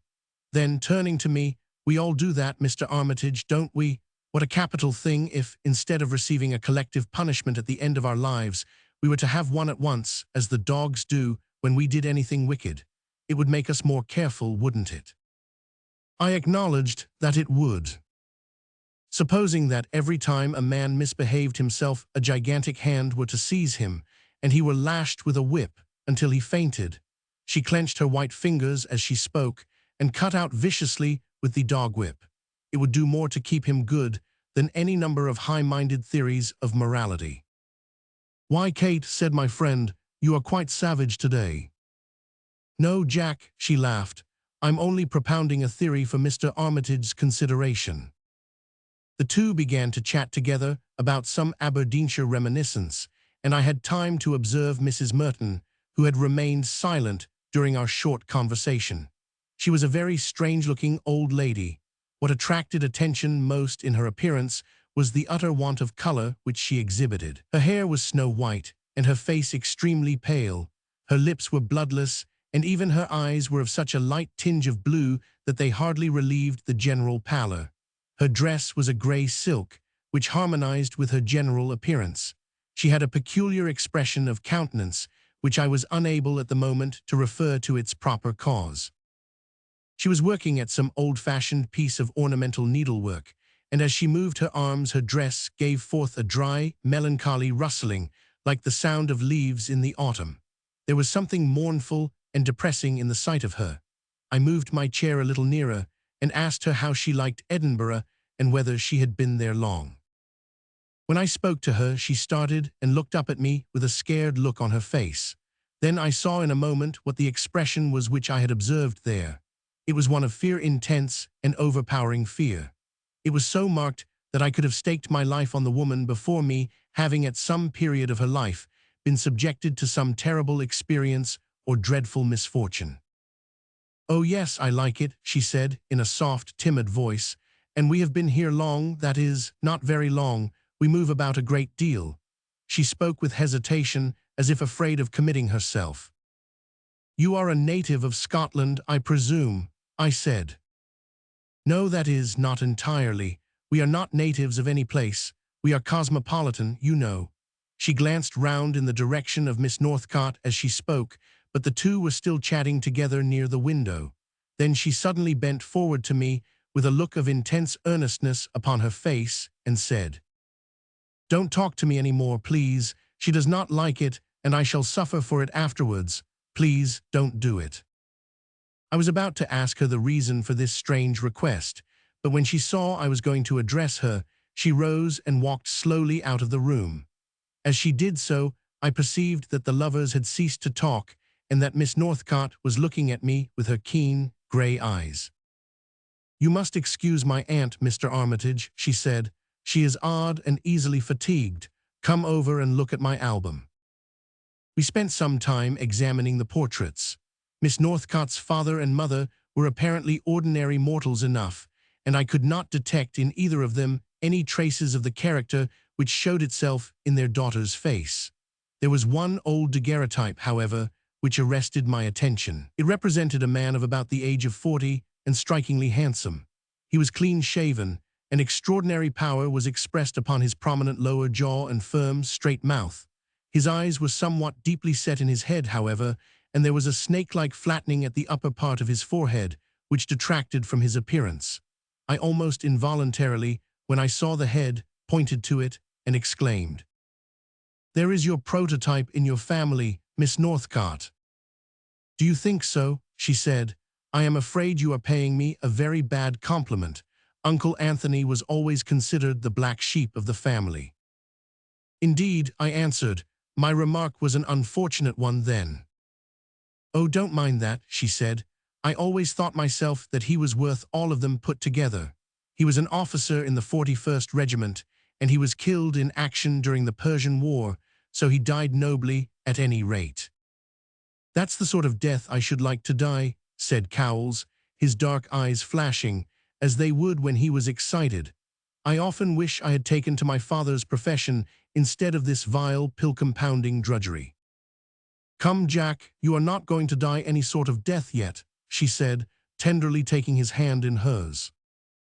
I could not understand the woman. There was such an extraordinary mixture of masculine decision and womanly tenderness about her, with the consciousness of something all her own in the background, that she fairly puzzled me. I hardly knew, therefore, how to answer Cowles when, as we walked down the street together, he asked the comprehensive question, "Well, what do you think of her?" "I think she is wonderfully beautiful," I answered guardedly. "That, of course," he replied irritably. "You knew that before you came." "I think she is very clever, too," I remarked. Barrington Cowles walked on for some time, and then he suddenly turned on me with the strange question. "Do you think she is cruel? Do you think she is the sort of girl who would take a pleasure in inflicting pain?" "Well, really," I answered, "I have hardly had time to form an opinion." We then walked on for some time in silence. "She is an old fool," at length muttered Cowles. "She is mad." "Who is?" I asked. "Why, that old woman, that aunt of Kate's, Mrs. Merton, or whatever her name is." Then I knew that my poor colorless friend had been speaking to Cowles, but he never said anything more as to the nature of her communication. My companion went to bed early that night, and I sat up a long time by the fire, thinking over all that I had seen and heard. I felt that there was some mystery about the girl, some dark fatality so strange as to defy conjecture. I thought of Prescott's interview with her before their marriage and the fatal termination of it. I coupled it with poor drunken Reeves' plaintive cry, "Why did she not tell me sooner?" and with the other words he had spoken. Then my mind ran over Mrs. Merton's warning to me, Cowles' reference to her, and even the episode of the whip and the cringing dog. The whole effect of my recollections was unpleasant to a degree, and yet there was no tangible charge which I could bring against the woman. It would be worse than useless to attempt to warn my friend until I had definitely made up my mind what I was to warn him against. He would treat any charge against her with scorn. What could I do? How could I get at some tangible conclusion as to her character and antecedents? No one in Edinburgh knew them except as recent acquaintances. She was an orphan, and as far as I knew, she had never disclosed where her former home had been. Suddenly, an idea struck me. Among my father's friends, there was a Colonel Joyce, who had served a long time in India upon the staff, and who would be likely to know most of the officers who had been out there since the mutiny. I sat down at once, and having trimmed the lamp, proceeded to write a letter to the colonel. I told him that I was very curious to gain some particulars about a certain Captain Northcott, who had served in the 41st Foot, and who had fallen in the Persian War. I described the man as well as I could from my recollection of the daguerreotype, and then, having directed the letter, posted it that very night, after which, feeling that I had done all that could be done, I retired to bed, with a mind too anxious to allow me to sleep. Part 2. I got an answer from Leicester, where the colonel resided, within 2 days. I have it before me as I write and copy it verbatim. "Dear Bob," it said, "I remember the man well. I was with him at Calcutta and afterwards at Hyderabad. He was a curious, solitary sort of mortal, but a gallant soldier enough, for he distinguished himself at Sabrayan and was wounded, if I remember right. He was not popular in his corps. They said he was a pitiless, cold-blooded fellow with no geniality in him. There was a rumor, too, that he was a devil worshipper or something of that sort, and also that he had the evil eye, which of course was all nonsense. He had some strange theories, I remember, about the power of the human will and the effects of mind upon matter. How are you getting on with your medical studies? Never forget, my boy, that your father's son has every claim upon me, and that if I can serve you in any way, I am always at your command. Ever affectionately yours, Edward Joyce. P.S. By the way, Northcott did not fall in action. He was killed after peace was declared in a crazy attempt to get some of the eternal fire from the sun worshippers' temple. There was considerable mystery about his death. I read this epistle over several times, at first with a feeling of satisfaction and then with one of disappointment. I had come on some curious information and yet hardly what I wanted. He was an eccentric man, a devil worshipper, and rumored to have the power of the evil eye. I could believe the young lady's eyes, when endowed with that cold, gray shimmer which I had noticed in them once or twice, to be capable of any evil which human eye ever wrought. But still, the superstition was an effete one. Was there not more meaning in that sentence which followed? He had theories of the power of the human will and of the effect of mind upon matter. I remember having once read a quaint treatise, which I had imagined to be mere charlatanism at the time, of the power of certain human minds and of effects produced by them at a distance. Was Miss Northcott endowed with some exceptional power of the sort? The idea grew upon me, and very shortly I had evidence which convinced me of the truth of the supposition. It happened that, at the very time when my mind was dwelling upon this subject, I saw a notice in the paper that our town was to be visited by Dr. Messinger, the well-known medium and mesmerist. Messinger was a man whose performance, such as it was, had been again and again pronounced to be genuine by competent judges. He was far above trickery, and had the reputation of being the soundest living authority upon the strange pseudosciences of animal magnetism and electrobiology. Determined, therefore, to see what the human will could do, even against all the disadvantages of glaring footlights and a public platform, I took a ticket for the first night of the performance and went with several student friends. We had secured one of the side boxes and did not arrive until after the performance had begun. I had hardly taken my seat before I recognized Barrington Cowles with his fiancée and old Mrs. Merton sitting in the third or fourth row of the stalls.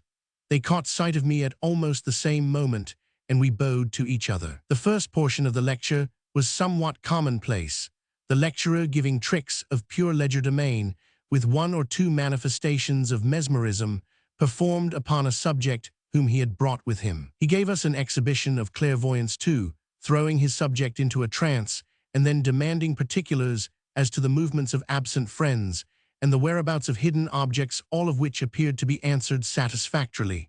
I had seen all this before, however. What I wanted to see now was the effect of the lecturer's will when exerted upon some independent member of the audience. He came round to that as the concluding exhibition in his performance. "I have shown you," he said, "that a mesmerized subject is entirely dominated by the will of the mesmerizer. He loses all power of volition, and his very thoughts are such as are suggested to him by the mastermind. The same end may be attained without any preliminary process. A strong will can, simply by virtue of its strength, take possession of a weaker one, even at a distance, and can regulate the impulses and the actions of the owner of it. If there was one man in the world who had a very much more highly developed will than any of the rest of the human family, there is no reason why he should not be able to rule over them all, and to reduce his fellow creatures to the condition of automatons. Happily, there is such a dead level of mental power, or rather of mental weakness, among us that such a catastrophe is not likely to occur. But still within our small compass, there are variations which produce surprising effects. I shall now single out one of the audience and endeavor, by the mere power of will, to compel him to come upon the platform and do and say what I wish. Let me assure you that there is no collusion, and that the subject whom I may select is at perfect liberty to resent to the uttermost any impulse which I may communicate to him." With these words, the lecturer came to the front of the platform and glanced over the first few rows of the stalls. No doubt Cowles' dark skin and bright eyes marked him out as a man of a highly nervous temperament, for the mesmerist picked him out in a moment and fixed his eyes upon him. I saw my friend give a start of surprise and then settle down in his chair, as if to express his determination not to yield to the influence of the operator. Messinger was not a man whose head denoted any great brain power, but his gaze was singularly intense and penetrating. Under the influence of it, Cowles made one or two spasmodic motions of his hands, as if to grasp the sides of his seat, and then half rose, but only to sink down again, though with an evident effort. I was watching the scene with intense interest, when I happened to catch a glimpse of Miss Northcote's face. She was sitting with her eyes fixed intently upon the mesmerist, and with such an expression of concentrated power upon her features as I have never seen on any other human countenance.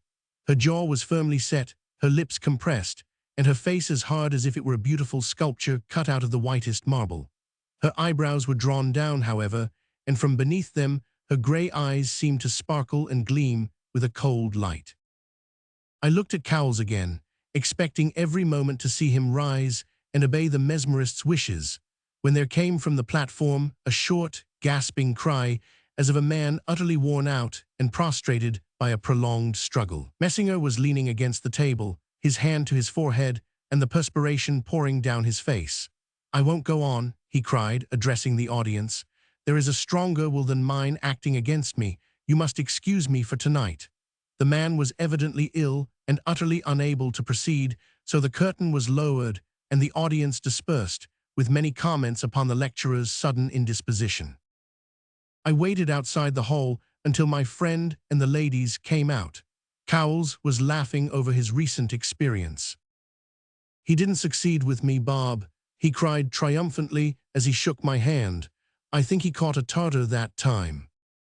"Yes," said Miss Northcote, "I think that Jack ought to be very proud of his strength of mind, don't you, Mr. Armitage?" "It took me all my time, though," my friend said seriously. "You can't conceive what a strange feeling I had once or twice. All the strength seemed to have gone out of me, especially just before he collapsed himself." I walked round with Cowles in order to see the ladies home. He walked in front with Mrs. Merton, and I found myself behind with the young lady. For a minute or so, I walked beside her without making any remark, and then I suddenly blurted out, in a manner which must have seemed somewhat brusque to her, "You did that, Miss Northcote." "Did what?" she asked sharply. "Why, mesmerized the mesmerizer. I suppose that is the best way of describing the transaction." "What a strange idea," she said, laughing. "You give me credit for a strong will, then?" "Yes," I said, "for a dangerously strong one." "Why dangerous?" she asked in a tone of surprise. "I think," I answered, "that any will which can exercise such power is dangerous, for there is always a chance of its being turned to bad uses." "You would make me out a very dreadful individual, Mr. Armitage," she said, and then looking up suddenly in my face, "You have never liked me. You are suspicious of me and distrust me, though I have never given you cause." The accusation was so sudden and so true that I was unable to find any reply to it. She paused for a moment, and then said in a voice which was hard and cold, "Don't let your prejudice lead you to interfere with me, however, or say anything to your friend, Mr. Cowles, which might lead to a difference between us. You would find that to be very bad policy." There was something in the way she spoke which gave an indescribable air of a threat to these few words. "I have no power," I said, "to interfere with your plans for the future.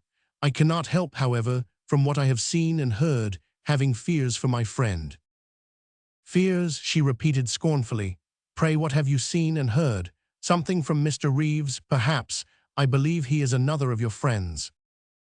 "He never mentioned your name to me," I answered, truthfully enough. "You will be sorry to hear that he is dying." As I said it, we passed by a lighted window, and I glanced down to see what effect my words had upon her.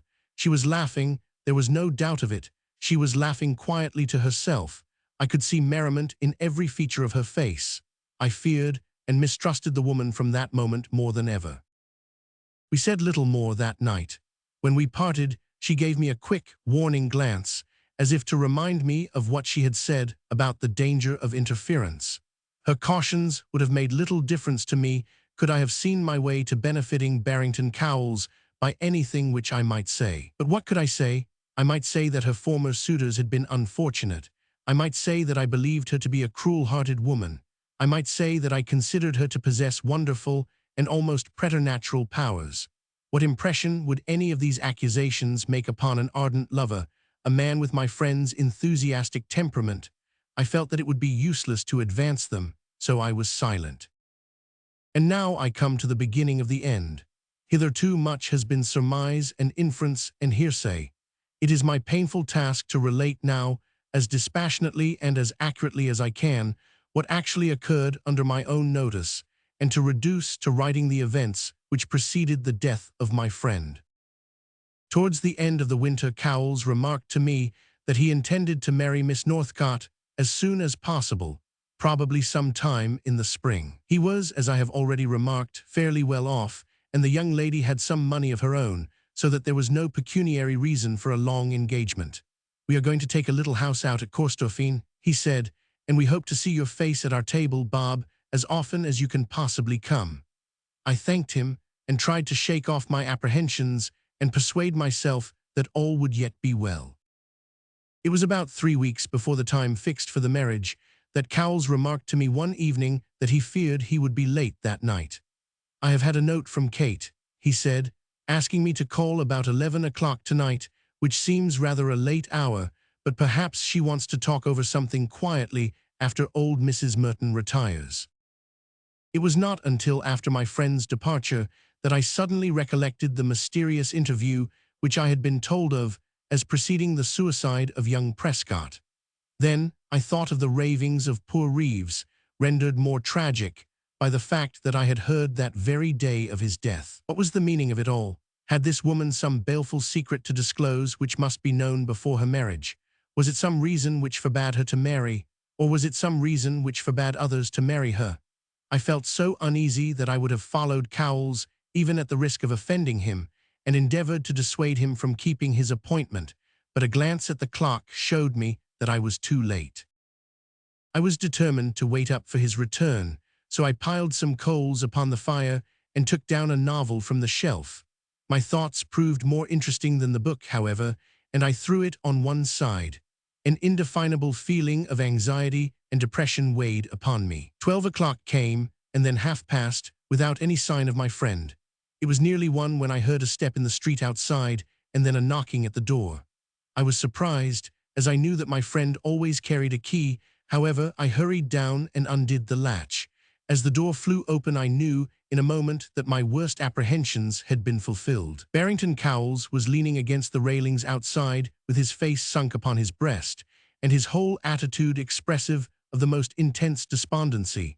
As he passed in, he gave a stagger, and would have fallen had I not thrown my left arm around him. Supporting him with this, and holding the lamp in my other hand, I led him slowly upstairs into our sitting room. He sank down upon the sofa without a word. Now that I could get a good view of him, I was horrified to see the change which had come over him. His face was deadly pale, and his very lips were bloodless. His cheeks and forehead were clammy, his eyes glazed, and his whole expression altered. He looked like a man who had gone through some terrible ordeal and was thoroughly unnerved. "My dear fellow, what is the matter?" I asked, breaking the silence. "Nothing amiss, I trust. Are you unwell?" "Brandy," he gasped. "Give me some brandy." I took out the decanter and was about to help him when he snatched it from me with a trembling hand and poured out nearly half a tumbler of the spirit. He was usually a most abstemious man, but he took this off at a gulp without adding any water to it. It seemed to do him good, for the color began to come back to his face, and he leaned upon his elbow. "My engagement is off, Bob," he said, trying to speak calmly, but with a tremor in his voice which he could not conceal. "It is all over." "Cheer up," I answered, trying to encourage him. "Don't get down on your luck. How was it? What was it all about?" "About," he groaned, covering his face with his hands. "If I did tell you, Bob, you would not believe it. It is too dreadful, too horrible, unutterably awful and incredible. Oh, Kate, Kate," and he rocked himself to and fro in his grief, "I pictured you an angel and I find you a what?" I asked, for he had paused. He looked at me with a vacant stare and then suddenly burst out, waving his arms. "A fiend," he cried, "a ghoul from the pit, a vampire soul behind a lovely face. Now, God forgive me," he went on in a lower tone, turning his face to the wall, "I have said more than I should. I have loved her too much to speak of her as she is. I love her too much now." He lay still for some time, and I had hoped that the brandy had had the effect of sending him to sleep, when he suddenly turned his face towards me. "Did you ever read of werewolves?" he asked. I answered that I had. "There is a story," he said thoughtfully, "in one of Marryat's books, about a beautiful woman who took the form of a wolf at night and devoured her own children. I wonder what put that idea into Marryat's head." He pondered for some minutes, and then he cried out for some more brandy. There was a small bottle of laudanum upon the table, and I managed, by insisting upon helping him myself, to mix about half a dram with the spirits. He drank it off and sank his head once more upon the pillow. "Anything better than that?" he groaned. "Death is better than that. Crime and cruelty, cruelty and crime. Anything is better than that." And so on, with the monotonous refrain, until at last the words became indistinct. His eyelids closed over his weary eyes, and he sank into a profound slumber. I carried him into his bedroom without arousing him, and making a couch for myself out of the chairs, I remained by his side all night. In the morning, Barrington Cowles was in a high fever. For weeks, he lingered between life and death. The highest medical skill of Edinburgh was called in, and his vigorous constitution slowly got the better of his disease. I nursed him during this anxious time, but through all his wild delirium and ravings, he never let a word escape him which explained the mystery connected with Miss Northcote. Sometimes he spoke of her in the tenderest words and most loving voice. At others he screamed out that she was a fiend and stretched out his arms as if to keep her off. Several times he cried that he would not sell his soul for a beautiful face, and then he would moan in a most piteous voice, "But I love her for all that. I shall never cease to love her." When he came to himself, he was an altered man. His severe illness had emaciated him greatly, but his dark eyes had lost none of their brightness. They shone out with startling brilliancy from under his dark, overhanging brows. His manner was eccentric and variable, sometimes irritable, sometimes recklessly mirthful, but never natural. He would glance about him in a strange, suspicious manner, like one who feared something, and yet hardly knew what it was he dreaded. He never mentioned Miss Northcote's name, never until that fatal evening of which I have now to speak. In an endeavor to break the current of his thoughts by frequent change of scene, I traveled with him through the Highlands of Scotland and afterwards down the East Coast. In one of these peregrinations of ours, we visited the Isle of May, an island near the mouth of the Firth of Forth, which, except in the tourist season, is singularly barren and desolate. Beyond the keeper of the lighthouse, there are only one or two families of poor fisherfolk who sustain a precarious existence by their nets and by the capture of cormorants and solan geese. This grim spot seemed to have such a fascination for Cowles that we engaged a room in one of the fishermen's huts with the intention of passing a week or two there. I found it very dull, but the loneliness appeared to be a relief to my friend's mind. He lost the look of apprehension which had become habitual to him and became something like his old self. He would wander round the island all day, looking down from the summit of the great cliffs which gird it round, and watching the long green waves as they came booming in and burst in a shower of spray over the rocks beneath. One night, I think it was our third or fourth on the island, Barrington Cowles and I went outside the cottage before retiring to rest, to enjoy a little fresh air, for our room was small, and the rough lamp caused an unpleasant odor. How well I remember every little circumstance in connection with that night. It promised to be tempestuous, for the clouds were piling up in the northwest, and the dark rack was drifting across the face of the moon, throwing alternate belts of light and shade upon the rugged surface of the island and the restless sea beyond. We were standing talking close by the door of the cottage, and I was thinking to myself that my friend was more cheerful than he had been since his illness, when he gave a sudden, sharp cry, and looking round at him I saw, by the light of the moon, an expression of unutterable horror come over his features. His eyes became fixed and staring, as if riveted upon some approaching object, and he extended his long, thin forefinger, which quivered as he pointed. "Look there," he cried. "It is she! It is she! You see her there coming down the side of the brae." He gripped me convulsively by the wrist as he spoke. "There she is, coming towards us." "Who?" I cried, straining my eyes into the darkness. "She, Kate Northcott," he screamed. "She has come for me. Hold me fast, old friend, don't let me go." "Hold up, old man," I said, clapping him on the shoulder. "Pull yourself together, you are dreaming, there is nothing to fear." "She is gone," he cried with a gasp of relief. "No, by heaven, there she is again, and nearer, coming nearer. She told me she would come for me, and she keeps her word." "Come into the house," I said. His hand, as I grasped it, was as cold as ice. "Ah, I knew it," he shouted. "There she is, waving her arms. She is beckoning to me.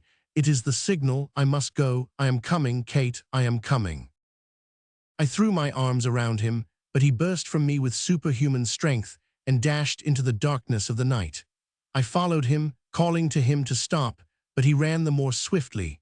When the moon shone out between the clouds, I could catch a glimpse of his dark figure, running rapidly in a straight line, as if to reach some definite goal. It may have been imagination, but it seemed to me that in the flickering light I could distinguish a vague something in front of him, a shimmering form which eluded his grasp and led him onwards.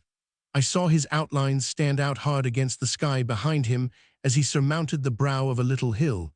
Then he disappeared, and that was the last ever seen by mortal eye of Barrington Cowles. The fishermen and I walked round the island all that night with lanterns, and examined every nook and corner without seeing a trace of my poor lost friend. The direction in which he had been running terminated in a rugged line of jagged cliffs overhanging the sea. At one place here the edge was somewhat crumbled, and there appeared marks upon the turf which might have been left by human feet. We lay upon our faces at this spot, and peered with our lanterns over the edge, looking down on the boiling surge 200 feet below. As we lay there, suddenly, above the beating of the waves and the howling of the wind, there rose a strange, wild screech from the abyss below. The fishermen, a naturally superstitious race, averred that it was the sound of a woman's laughter, and I could hardly persuade them to continue the search. For my own part, I think it may have been the cry of some seafowl startled from its nest by the flash of the lantern. However that may be, I never wish to hear such a sound again. And now I have come to the end of the painful duty which I have undertaken. I have told as plainly and as accurately as I could the story of the death of John Barrington Cowles and the train of events which preceded it. I am aware that to others the sad episode seemed commonplace enough. Here is the prosaic account which appeared in the Scotsman a couple of days afterwards. Sad occurrence on the Isle of May. The Isle of May has been the scene of a sad disaster. Mr. John Barrington Cowles, a gentleman well known in university circles as a most distinguished student, and the present holder of the Neil Arnott Prize for Physics, has been recruiting his health in this quiet retreat. The night before last, he suddenly left his friend, Mr. Robert Armitage, and he has not since been heard of. It is almost certain that he has met his death by falling over the cliffs which surround the island. Mr. Cowles' health has been failing for some time, partly from overstudy and partly from worry connected with family affairs. By his death, the university loses one of her most promising alumni. I have nothing more to add to my statement. I have unburdened my mind of all that I know. I can well conceive that many, after weighing all that I have said, will see no ground for an accusation against Miss Northcott. Will say that, because a man of a naturally excitable disposition says and does wild things, and even eventually commits self-murder after a sudden and heavy disappointment, there is no reason why vague charges should be advanced against a young lady. To this, I answer that they are welcome to their opinion. For my own part, I ascribe the death of William Prescott, of Archibald Reeves, and of John Barrington Cowles to this woman with as much confidence as if I had seen her drive a dagger into their hearts. You ask me, no doubt, what my own theory is which will explain all these strange facts. I have none, or at best, a dim and vague one. That Miss Northcott possessed extraordinary powers over the minds, and through the minds over the bodies of others, I am convinced, as well as that her instincts were to use this power for base and cruel purposes. That some even more fiendish and terrible phase of character lay behind this, some horrible trait, which it was necessary for her to reveal before marriage is to be inferred from the experience of her 3 lovers, while the dreadful nature of the mystery thus revealed can only be surmised from the fact that the very mention of it drove from her those who had loved her so passionately. Their subsequent fate was, in my opinion, the result of her vindictive remembrance of their desertion of her, and that they were forewarned of it at the time was shown by the words of both Reeves and Cowles. Above this, I can say nothing. I lay the facts soberly before the public as they came under my notice. I have never seen Miss Northcott since, nor do I wish to do so. If by the words I have written, I can save any one human being from the snare of those bright eyes and that beautiful face, then I can lay down my pen with the assurance that my poor friend has not died altogether in vain. Elias B. Hopkins, the parson of Jackman's Gulch. He was known in the Gulch as the Reverend Elias B. Hopkins, but it was generally understood that the title was an honorary one, extorted by his many eminent qualities, and not borne out by any legal claim which he could adduce. The parson was another of his sobriquets, which was sufficiently distinctive in a land where the flock was scattered and the shepherds few. To do him justice, he never pretended to have received any preliminary training for the ministry or any orthodox qualification to practice it. "We're all working in the claim of the Lord," he remarked one day, "and it don't matter a cent whether we're hired for the job or whether we waltzes in on our own account." A piece of rough imagery which appealed directly to the instincts of Jackman's Gulch. It is quite certain that during the first few months his presence had a marked effect in diminishing the excessive use both of strong drinks and of stronger adjectives which had been characteristic of the little mining settlement. Under his tuition, men began to understand that the resources of their native language were less limited than they had supposed, and that it was possible to convey their impressions with accuracy without the aid of a gaudy halo of profanity. We were certainly in need of a regenerator at Jackman's Gulch about the beginning of '53. Times were flush then over the whole colony, but nowhere flusher than there. Our material prosperity had had a bad effect upon our morals. The camp was a small one, lying rather better than 120 miles to the north of Ballarat, at a spot where a mountain torrent finds its way down a rugged ravine on its way to join the Arrowsmith River. History does not relate who the original Jackman may have been, but at the time I speak of the camp, it contained 100 or so adults, many of whom were men who had sought an asylum there after making more civilized mining centers too hot to hold them. They were a rough, murderous crew, hardly leavened by the few respectable members of society who were scattered among them. Communication between Jackman's Gulch and the outside world was difficult and uncertain.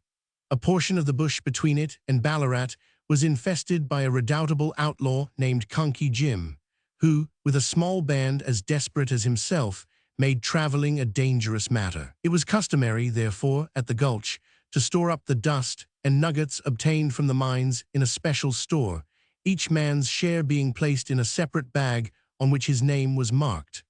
A trusty man, named Woburn, was deputed to watch over this primitive bank. When the amount deposited became considerable, a wagon was hired, and the whole treasure was conveyed to Ballarat, guarded by the police and by a certain number of miners who took it in turn to perform the office.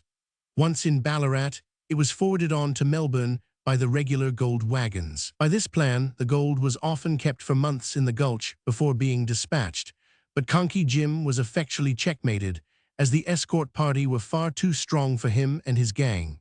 He appeared, at the time of which I write, to have forsaken his haunts in disgust, and the road could be traversed by small parties with impunity. Comparative order used to reign during the daytime at Jackman's Gulch, for the majority of the inhabitants were out with crowbar and pick among the quartz ledges, or washing clay and sand in their cradles by the banks of the little stream.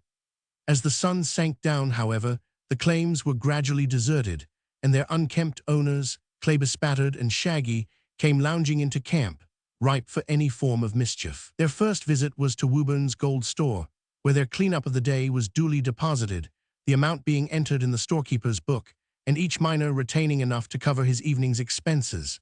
After that, all restraint was at an end, and each set to work to get rid of his surplus dust with the greatest rapidity possible. The focus of dissipation was the rough bar, formed by a couple of hogsheads spanned by planks, which was dignified by the name of the Britannia Drinking Saloon. Here Nat Adams, the burly barkeeper, dispensed bad whiskey at the rate of 2 shillings a noggin or a guinea a bottle, while his brother Ben acted as croupier in a rude wooden shanty behind, which had been converted into a gambling hell and was crowded every night. There had been a third brother, but an unfortunate misunderstanding with a customer had shortened his existence.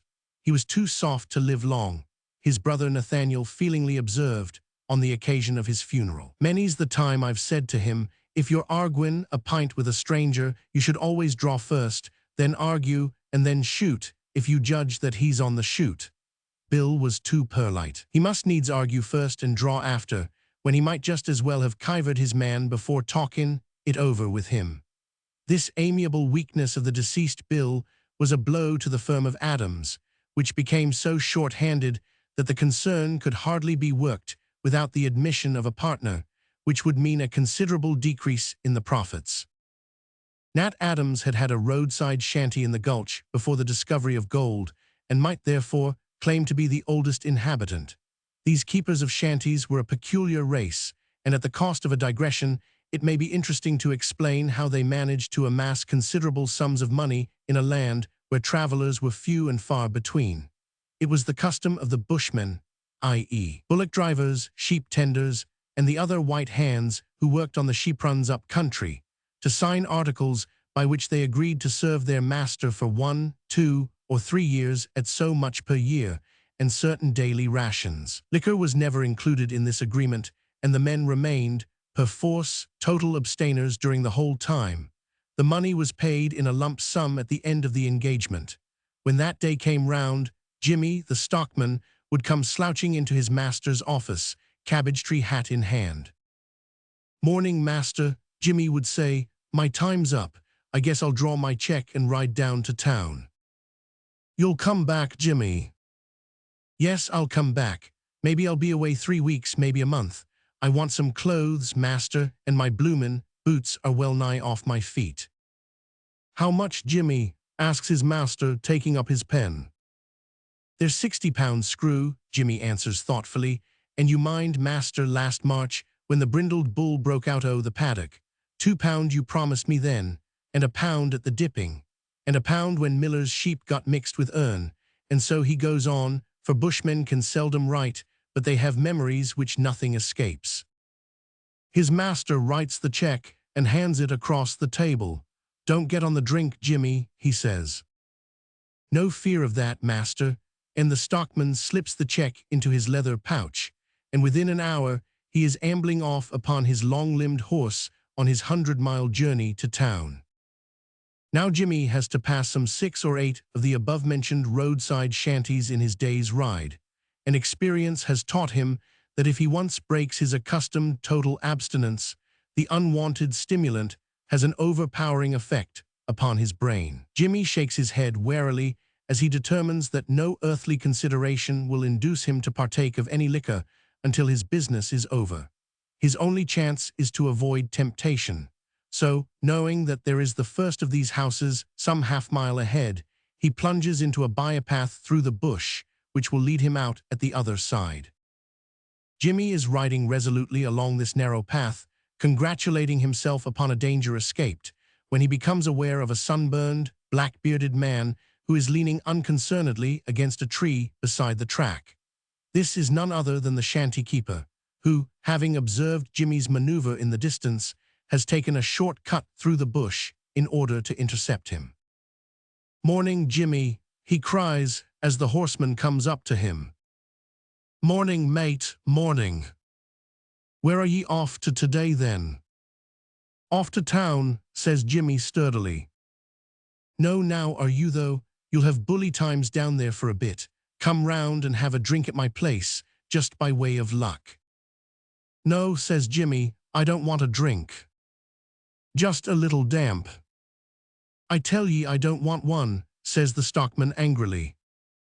"Well, ye needn't be so darned short about it. It's nothin' to me whether you drinks or not. Good mornin'." "Good mornin'," says Jimmy, and has ridden on about 20 yards when he hears the other calling on him to stop. "See here, Jimmy," he says, overtaking him again. "If you'll do me a kindness when you're up in town, I'd be obliged." "What is it?" "It's a letter, Jim, as I once posted. It's an important one, too, and I wouldn't trust it with everyone, but I knows you, and if you'll take charge on it, it'll be a powerful weight off my mind." "Give it here," Jimmy says laconically. "I hain't got it here. It's round in my caboose. Come round for it with me. It ain't more'n quarter of a mile." Jimmy consents reluctantly. When they reach the tumble-down hut, the keeper asks him cheerily to dismount and to come in. "Give me the letter," says Jimmy. "It ain't altogether wrote yet, but you sit down here for a minute and it'll be right." And so the stockman is beguiled into the shanty. At last the letter is ready and handed over. "Now, Jimmy," says the keeper, "one drink at my expense before you go." "Not a taste," says Jimmy. "Oh, that's it, is it?" the other says in an aggrieved tone. "You're too damned proud to drink with a poor cove like me. Here, give us back that letter. I'm cursed if I'll accept a favor from a man who's too almighty big to have a drink with me." "Well, well, mate, don't turn rusty," says Jim. "Give us one drink and I'm off." The keeper pours out about half a pannikin of raw rum and hands it to the bushman. The moment he smells the old familiar smell, his longing for it returns, and he swigs it off at a gulp. His eyes shine more brightly and his face becomes flushed. The keeper watches him narrowly. "You can go now, Jim," he says. "Steady, mate, steady," says the bushman. "I'm as good a man as you. If you stand a drink, I can stand one too, I suppose." So the pannikin is replenished, and Jimmy's eyes shine brighter still. "Now, Jimmy, one last drink for the good of the house," says the keeper, "and then it's time you were off." The stockman has a third gulp from the pannikin, and with it all his scruples and good resolutions vanish forever. "Look here," he says somewhat huskily, taking his check out of his pouch. "You take this, mate. Whoever comes along this road, ask 'em what they'll have, and tell them it's my shout. Let me know when the money's done." So Jimmy abandons the idea of ever getting to town, and for 3 weeks or a month, he lies about the shanty in a state of extreme drunkenness, and reduces every wayfarer upon the road to the same condition.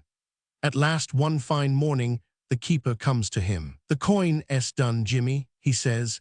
"It's about time you made some more."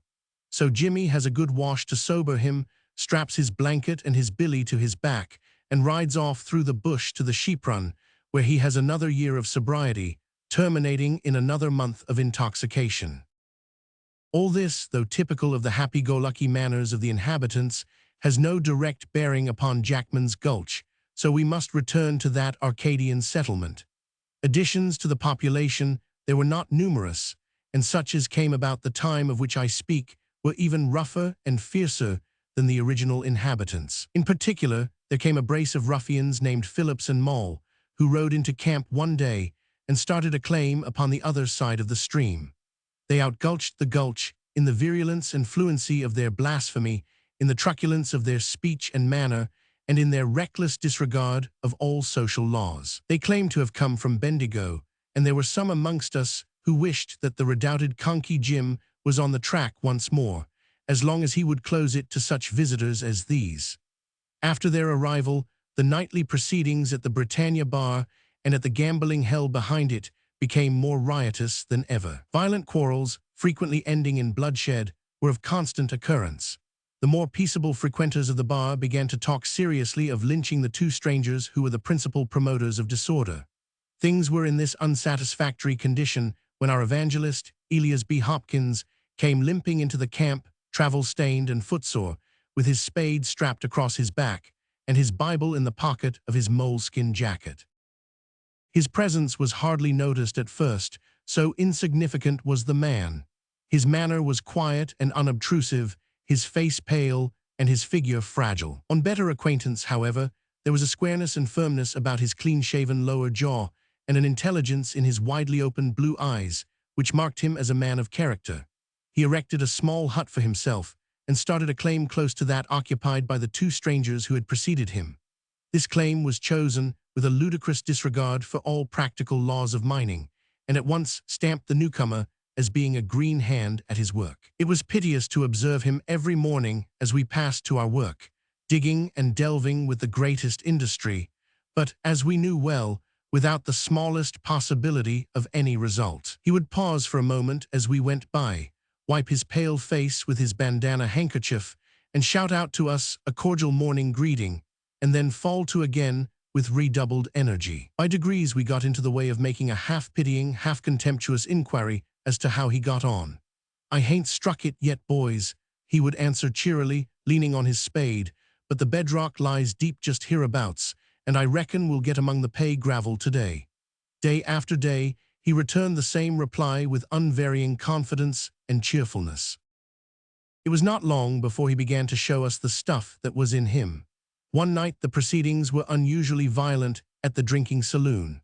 A rich pocket had been struck during the day, and the striker was standing treat in a lavish and promiscuous fashion which had reduced 3 parts of the settlement to a state of wild intoxication. A crowd of drunken idlers stood or lay about the bar, cursing, swearing, shouting, dancing, and they're firing their pistols into the air out of pure wantonness. From the interior of the shanty behind there came a similar chorus. Moll, Phillips, and the roughs who followed them were in the ascendant, and all order and decency was swept away. Suddenly, amid this tumult of oaths and drunken cries, men became conscious of a quiet monotone which underlay all other sounds, and obtruded itself at every pause in the uproar. Gradually first one man and then another paused to listen, until there was a general cessation of the hubbub, and every eye was turned in the direction whence this quiet stream of words flowed. There, mounted upon a barrel, was Elias B. Hopkins, the newest of the inhabitants of Jackman's Gulch, with a good-humored smile upon his resolute face. He held an open Bible in his hand, and was reading aloud a passage taken at random, an extract from the Apocalypse, if I remember right. The words were entirely irrelevant and without the smallest bearing upon the scene before him, but he plodded on with great unction, waving his left hand slowly to the cadence of his words. There was a general shout of laughter and applause at this apparition, and Jackman's Gulch gathered round the barrel approvingly, under the impression that this was some ornate joke, and that they were about to be treated to some mock sermon or parody of the chapter read. When, however, the reader, having finished the chapter, placidly commenced another, and having finished that rippled on into another one, the revelers came to the conclusion that the joke was somewhat too long-winded. The commencement of yet another chapter confirmed this opinion, and an angry chorus of shouts and cries, with suggestions as to gagging the reader or knocking him off the barrel, rose from every side. In spite of roars and hoots, however, Elias B. Hopkins plodded away at the Apocalypse with the same serene countenance, looking as ineffably contented as though the babel around him were the most gratifying applause. Before long, an occasional boot pattered against the barrel or whistled past our parson's head. But here some of the more orderly of the inhabitants interfered in favor of peace and order, aided curiously enough by the aforementioned Moll and Phillips, who warmly espoused the cause of the little scripture reader. "The little cuss has got grit in him," the latter explained, rearing his bulky red-shirted form between the crowd and the object of its anger. "His ways ain't our ways, and we're all welcome to our opinions, and to sling them round from barrels or otherwise, if so minded. What I says and Bill says is, that when it comes to slingin' boots instead o' words it's too steep by half, and if this man's wronged we'll chip in and see him righted." This oratorical effort had the effect of checking the more active signs of disapproval, and the party of disorder attempted to settle down once more to their carouse, and to ignore the shower of scripture which was poured upon them. The attempt was hopeless. The drunken portion fell asleep under the drowsy refrain, and the others, with many a sullen glance at the imperturbable reader, slouched off to their huts, leaving him still perched upon the barrel. Finding himself alone with the more orderly of the spectators, the little man rose, closed his book, after methodically marking with a lead pencil the exact spot at which he stopped, and descended from his perch. "Tomorrow night, boys," he remarked in his quiet voice, "the reading will commence at the 9th verse of the 15th chapter of the Apocalypse," with which piece of information, disregarding our congratulations, he walked away with the air of a man who has performed an obvious duty. We found that his parting words were no empty threat. Hardly had the crowd begun to assemble next night before he appeared once more upon the barrel and began to read with the same monotonous vigor, tripping over words, muddling up sentences, but still boring along through chapter after chapter. Laughter, threats, chaff, every weapon short of actual violence was used to deter him, but all with the same want of success. Soon it was found that there was a method in his proceedings. When silence reigned, or when the conversation was of an innocent nature, the reading ceased. A single word of blasphemy, however, set it going again, and it would ramble on for a quarter of an hour or so, when it stopped, only to be renewed upon similar provocation. The reading was pretty continuous during that second night, for the language of the opposition was still considerably free. At least it was an improvement upon the night before. For more than a month Elias B. Hopkins carried on this campaign. There he would sit, night after night, with the open book upon his knee, and at the slightest provocation off he would go, like a musical box when the spring is touched. The monotonous drawl became unendurable, but it could only be avoided by conforming to the parson's code. A chronic swearer came to be looked upon with disfavor by the community, since the punishment of his transgression fell upon all. At the end of a fortnight, the reader was silent more than half the time, and at the end of the month, his position was a sinecure. Never was a moral revolution brought about more rapidly and more completely. Our parson carried his principle into private life. I have seen him, on hearing an unguarded word from some worker in the gulches, rush across, Bible in hand, and perching himself upon the heap of red clay which surmounted the offender's claim, drawl through the genealogical tree at the commencement of the New Testament in a most earnest and impressive manner, as though it were especially appropriate to the occasion. In time, an oath became a rare thing amongst us. Drunkenness was on the wane too. Casual travelers passing through the gulch used to marvel at our state of grace, and rumors of it went as far as Ballarat and excited much comment therein. There were points about our evangelist which made him especially fitted for the work which he had undertaken. A man entirely without redeeming vices would have had no common basis on which to work, and no means of gaining the sympathy of his flock. As we came to know Elias B. Hopkins better, we discovered that in spite of his piety, there was a leaven of old Adam in him, and that he had certainly known unregenerate days.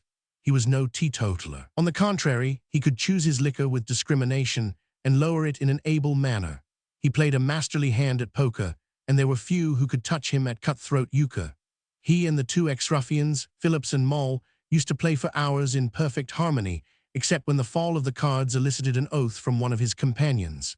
At the first of these offenses, the parson would put on a pained smile and gaze reproachfully at the culprit. At the second he would reach for his Bible, and the game was over for the evening. He showed us he was a good revolver shot too, for when we were practicing at an empty brandy bottle outside Adam's bar, he took up a friend's pistol and hit it plumb in the center at 24 paces. There were few things he took up that he could not make a show at apparently, except gold digging, and at that, he was the veriest duffer alive. It was pitiful to see the little canvas bag, with his name printed across it, lying placid and empty upon the shelf at Woburn's store, while all the other bags were increasing daily, and some had assumed quite a portly rotundity of form, for the weeks were slipping by, and it was almost time for the gold train to start off for Ballarat. We reckoned that the amount which we had stored at the time represented the greatest sum which had ever been taken by a single convoy out of Jackman's Gulch. Although Elias B. Hopkins appeared to derive a certain quiet satisfaction from the wonderful change which he had effected in the camp, his joy was not yet rounded and complete. There was one thing for which he still yearned. He opened his heart to us about it one evening. "We'd have a blessing on the camp, boys," he said, "if we only had a service some sort on the Lord's Day. It's a temptin' Providence to go on in this way without talkin' any notice of it, except that maybe there's more whiskey drunk and more card playin' than on any other day." "We hain't got no parson," objected one of the crowd. "Ye fool," growled another, "hain't we got a man as is worth any 3 parsons and can splash texts around like clay out a cradle? What more d'ye want?" "We hain't got no church," urged the same dissentient. "Have it in the open air," one suggested. "Or in Woburn's store," said another. "Or in Adam's saloon." The last proposal was received with a buzz of approval, which showed that it was considered the most appropriate locality. Adam's saloon was a substantial wooden building in the rear of the bar, which was used partly for storing liquor and partly for a gambling saloon. It was strongly built of rough-hewn logs, the proprietor rightly judging, in the unregenerate days of Jackman's Gulch, that hogsheads of brandy and rum were commodities which had best be secured under lock and key. A strong door opened into each end of the saloon, and the interior was spacious enough, when the table and lumber were cleared away, to accommodate the whole population. The spirit barrels were heaped together at one end by their owner, so as to make a very fair imitation of a pulpit.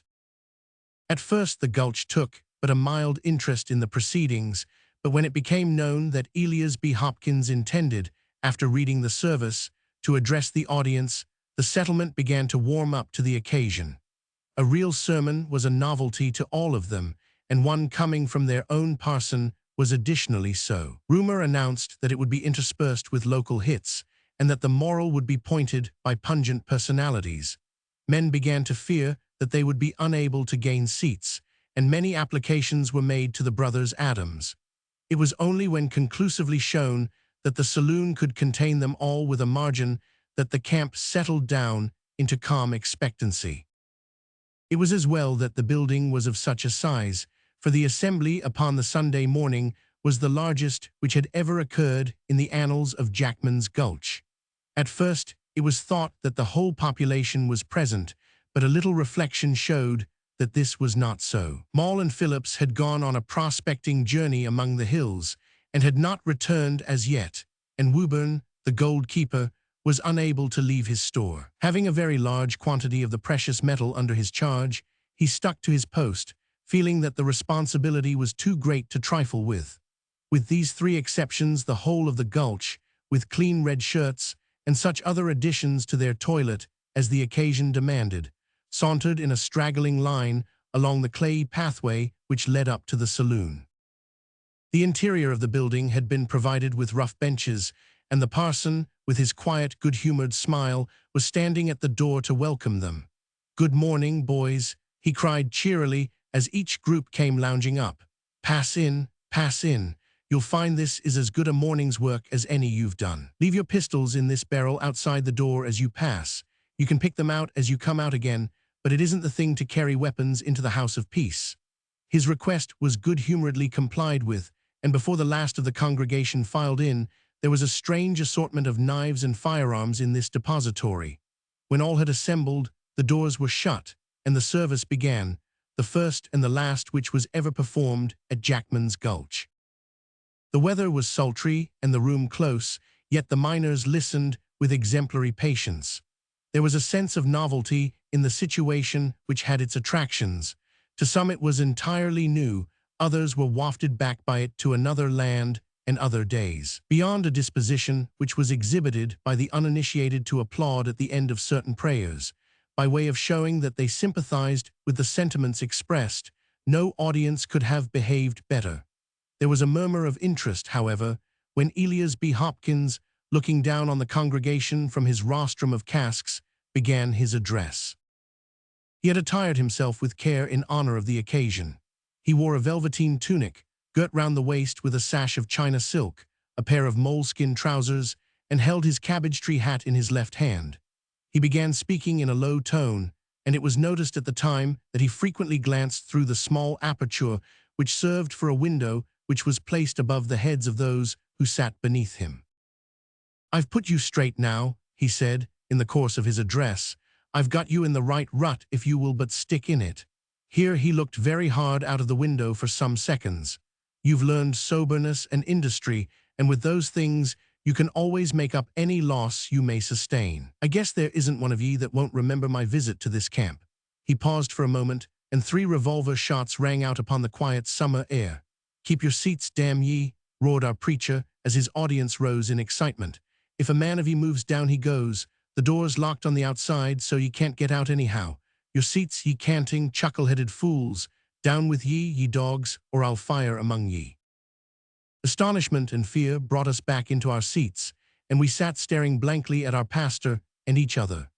Elias B. Hopkins, whose whole face and even figure appeared to have undergone an extraordinary alteration, looked fiercely down on us from his commanding position, with a contemptuous smile on his stern face. "I have your lives in my hands," he remarked, and we noticed as he spoke that he held a heavy revolver in his hand and that the butt of another one protruded from his sash. "I am armed and you are not. If one of you moves or speaks, he is a dead man. If not, I shall not harm you. You must wait here for an hour." "Why, you fools," this with a hiss of contempt which rang in our ears for many a long day, "do you know who it is that has stuck you up? Do you know who it is that has been playing it upon you for months as a parson and a saint?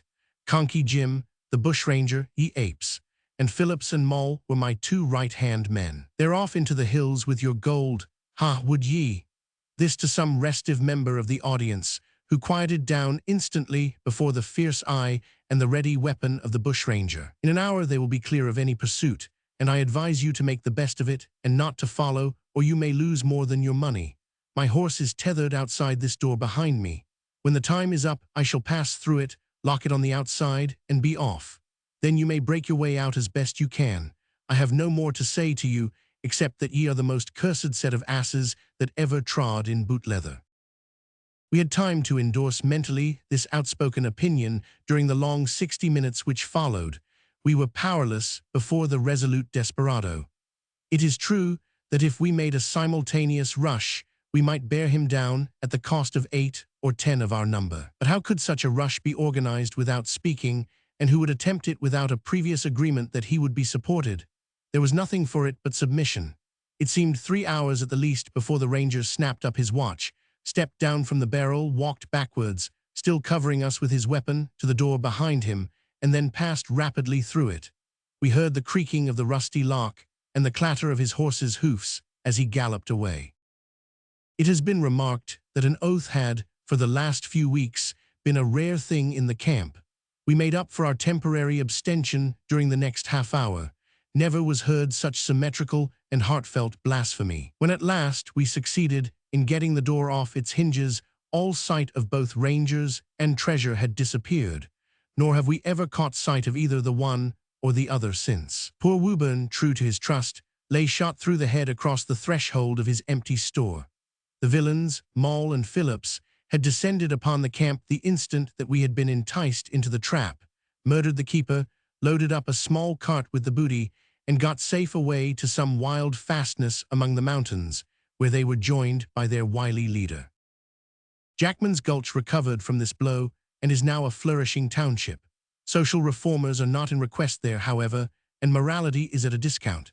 It is said that an inquest has been held lately upon an unoffending stranger who chanced to remark that in so large a place it would be advisable to have some form of Sunday service. The memory of their one and only pastor is still green among the inhabitants and will be for many a long year to come. The Ring of Thoth. Mr. John Vansittart Smith, F.R.S., of 147A Gower Street, was a man whose energy of purpose and clearness of thought might have placed him in the very first rank of scientific observers.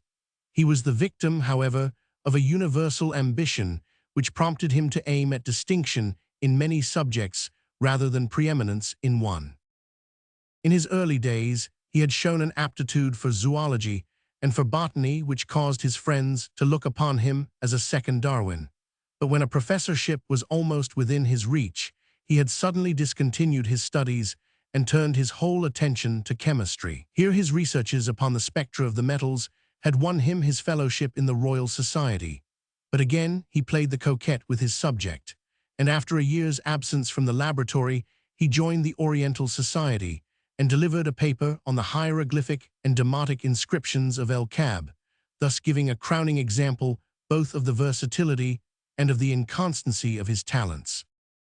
The most fickle of wooers, however, is apt to be caught at last, and so it was with John Vansittart Smith.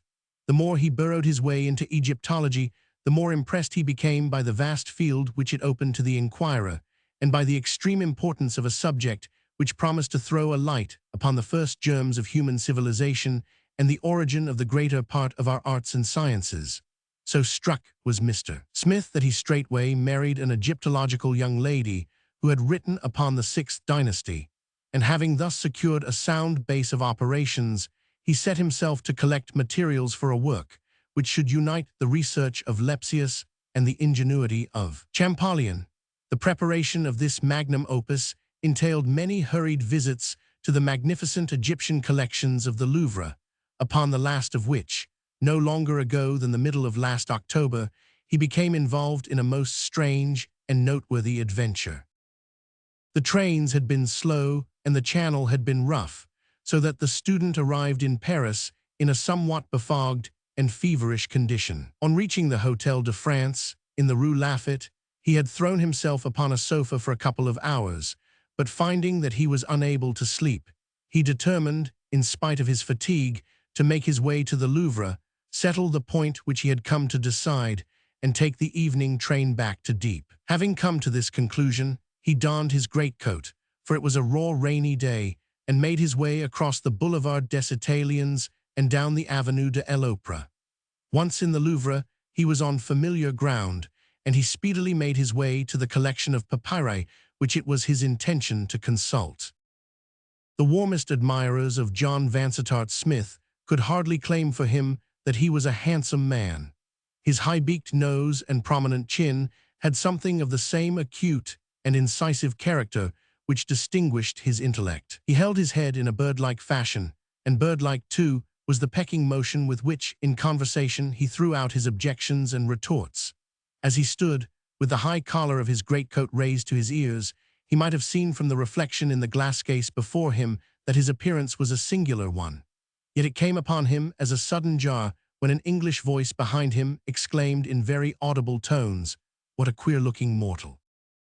The student had a large amount of petty vanity in his composition, which manifested itself by an ostentatious and overdone disregard of all personal considerations. He straightened his lips and looked rigidly at the roll of papyrus, while his heart filled with bitterness against the whole race of traveling Britons. "Yes," said another voice, "he really is an extraordinary fellow." "Do you know," said the first speaker, "one could almost believe that by the continual contemplation of mummies, the chap has become half a mummy himself." "He has certainly an Egyptian cast of countenance," said the other. John Vansittart Smith spun round upon his heel with the intention of shaming his countrymen by a corrosive remark or two. To his surprise and relief, the two young fellows who had been conversing had their shoulders turned towards him, and were gazing at one of the Louvre attendants who was polishing some brasswork at the other side of the room. "Carter will be waiting for us at the Palais Royal," said one tourist to the other, glancing at his watch, and they clattered away, leaving the student to his labors. "I wonder what these chatterers call an Egyptian cast of countenance," thought John Vansittart Smith, and he moved his position slightly in order to catch a glimpse of the man's face. He started as his eyes fell upon it. It was indeed the very face with which his studies had made him familiar. The regular statuesque features, broad brow, well-rounded chin, and dusky complexion were the exact counterpart of the innumerable statues, mummy cases, and pictures which adorned the walls of the apartment. The thing was beyond all coincidence. The man must be an Egyptian. The national angularity of the shoulders and narrowness of the hips were alone sufficient to identify him. John Vansittart Smith shuffled towards the attendant with some intention of addressing him. He was not light of touch in conversation, and found it difficult to strike the happy mean between the brusqueness of the superior and the geniality of the equal. As he came nearer, the man presented his side face to him, but kept his gaze still bent upon his work. Vansittart Smith, fixing his eyes upon the fellow's skin, was conscious of a sudden impression that there was something inhuman and preternatural about its appearance. Over the temple and cheekbone, it was as glazed and as shiny as varnished parchment. There was no suggestion of pores. One could not fancy a drop of moisture upon that arid surface.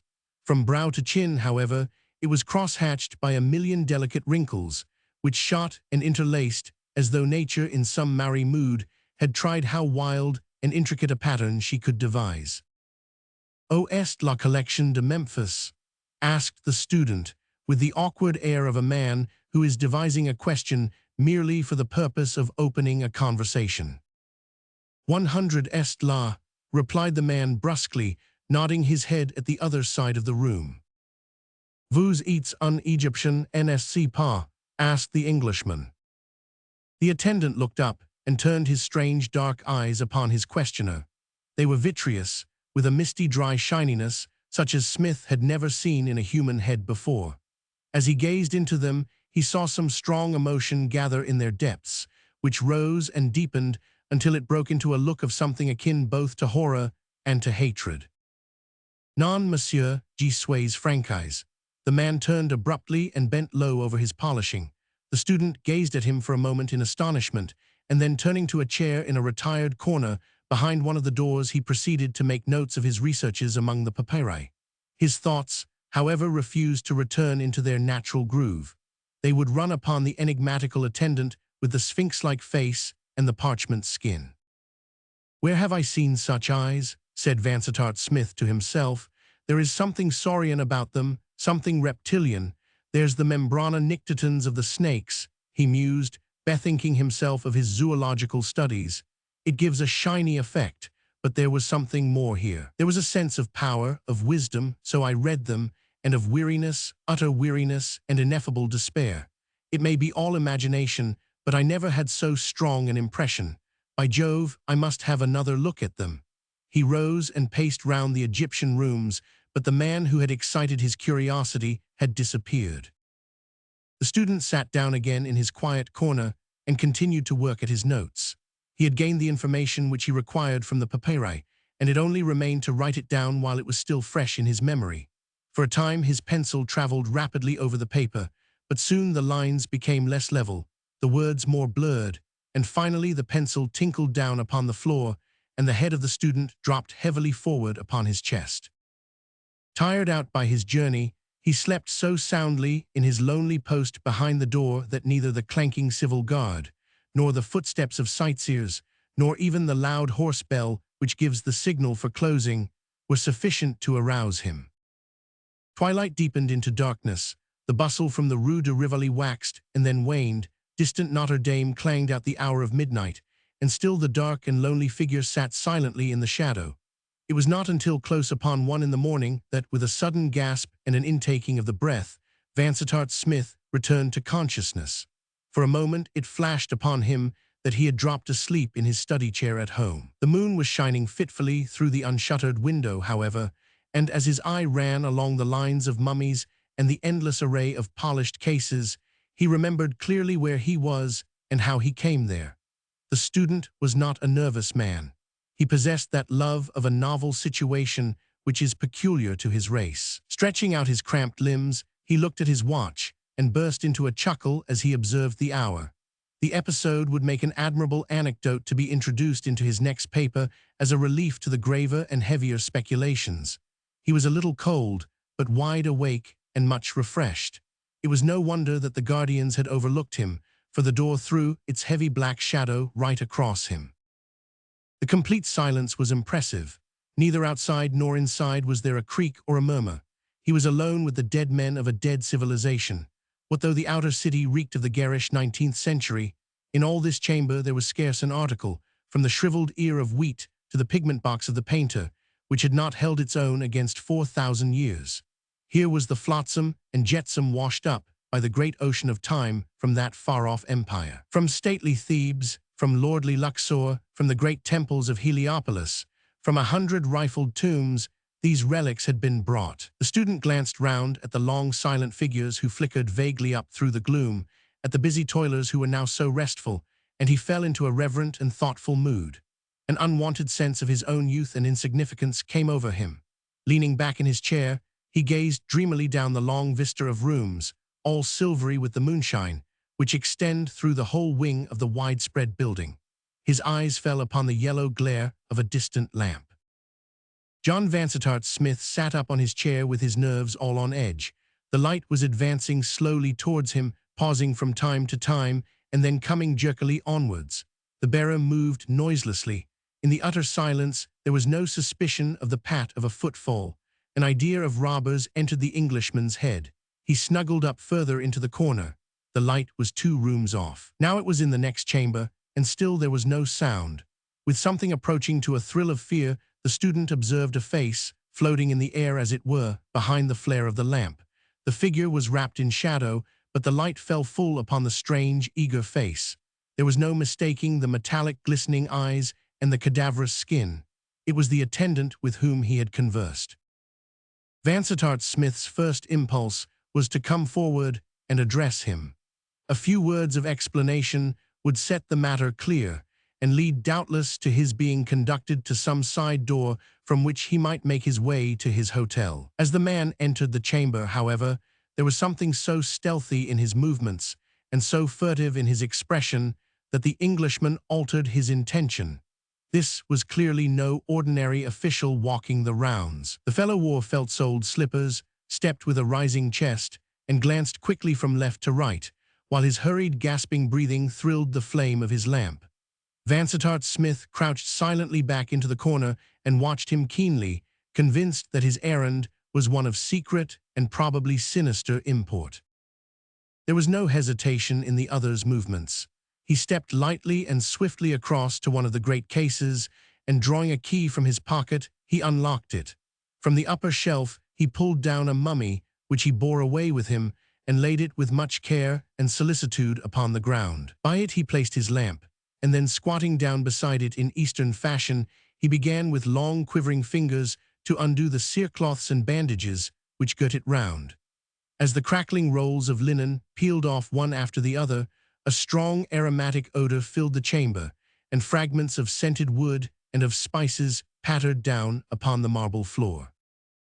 It was clear to John Vansittart Smith that this mummy had never been unswathed before. The operation interested him keenly. He thrilled all over with curiosity, and his bird-like head protruded further and further from behind the door. When, however, the last roll had been removed from the 4,000-year-old head, it was all that he could do to stifle an outcry of amazement. First, a cascade of long, black, glossy tresses poured over the workman's hands and arms. A second turn of the bandage revealed a low, white forehead, with a pair of delicately arched eyebrows. A third uncovered a pair of bright, deeply fringed eyes, and a straight, well-cut nose, while a fourth and last showed a sweet, full, sensitive mouth and a beautifully curved chin. The whole face was one of extraordinary loveliness, save for the one blemish that in the center of the forehead there was a single irregular, coffee-colored splotch. It was a triumph of the embalmer's art. Vansittart Smith's eyes grew larger and larger as he gazed upon it, and he chirruped in his throat with satisfaction. Its effect upon the Egyptologist was as nothing, however, compared with that which it produced upon the strange attendant. He threw his hands up into the air, burst into a harsh clatter of words, and then, hurling himself down upon the ground beside the mummy, he threw his arms round her and kissed her repeatedly upon the lips and brow. "Ma petite," he groaned in French. "Ma pauvre petite." His voice broke with emotion, and his innumerable wrinkles quivered and writhed, but the student observed in the lamplight that his shining eyes were still as dry and tearless as 2 beads of steel. For some minutes he lay, with a twitching face, crooning and moaning over the beautiful head. Then he broke into a sudden smile, said some words in an unknown tongue, and sprang to his feet with the vigorous air of one who has braced himself for an effort. In the center of the room there was a large circular case which contained, as the student had frequently remarked, a magnificent collection of early Egyptian rings and precious stones. To this the attendant strode, and unlocking it, he threw it open. On the ledge at the side he placed his lamp, and beside it a small earthenware jar which he had drawn from his pocket.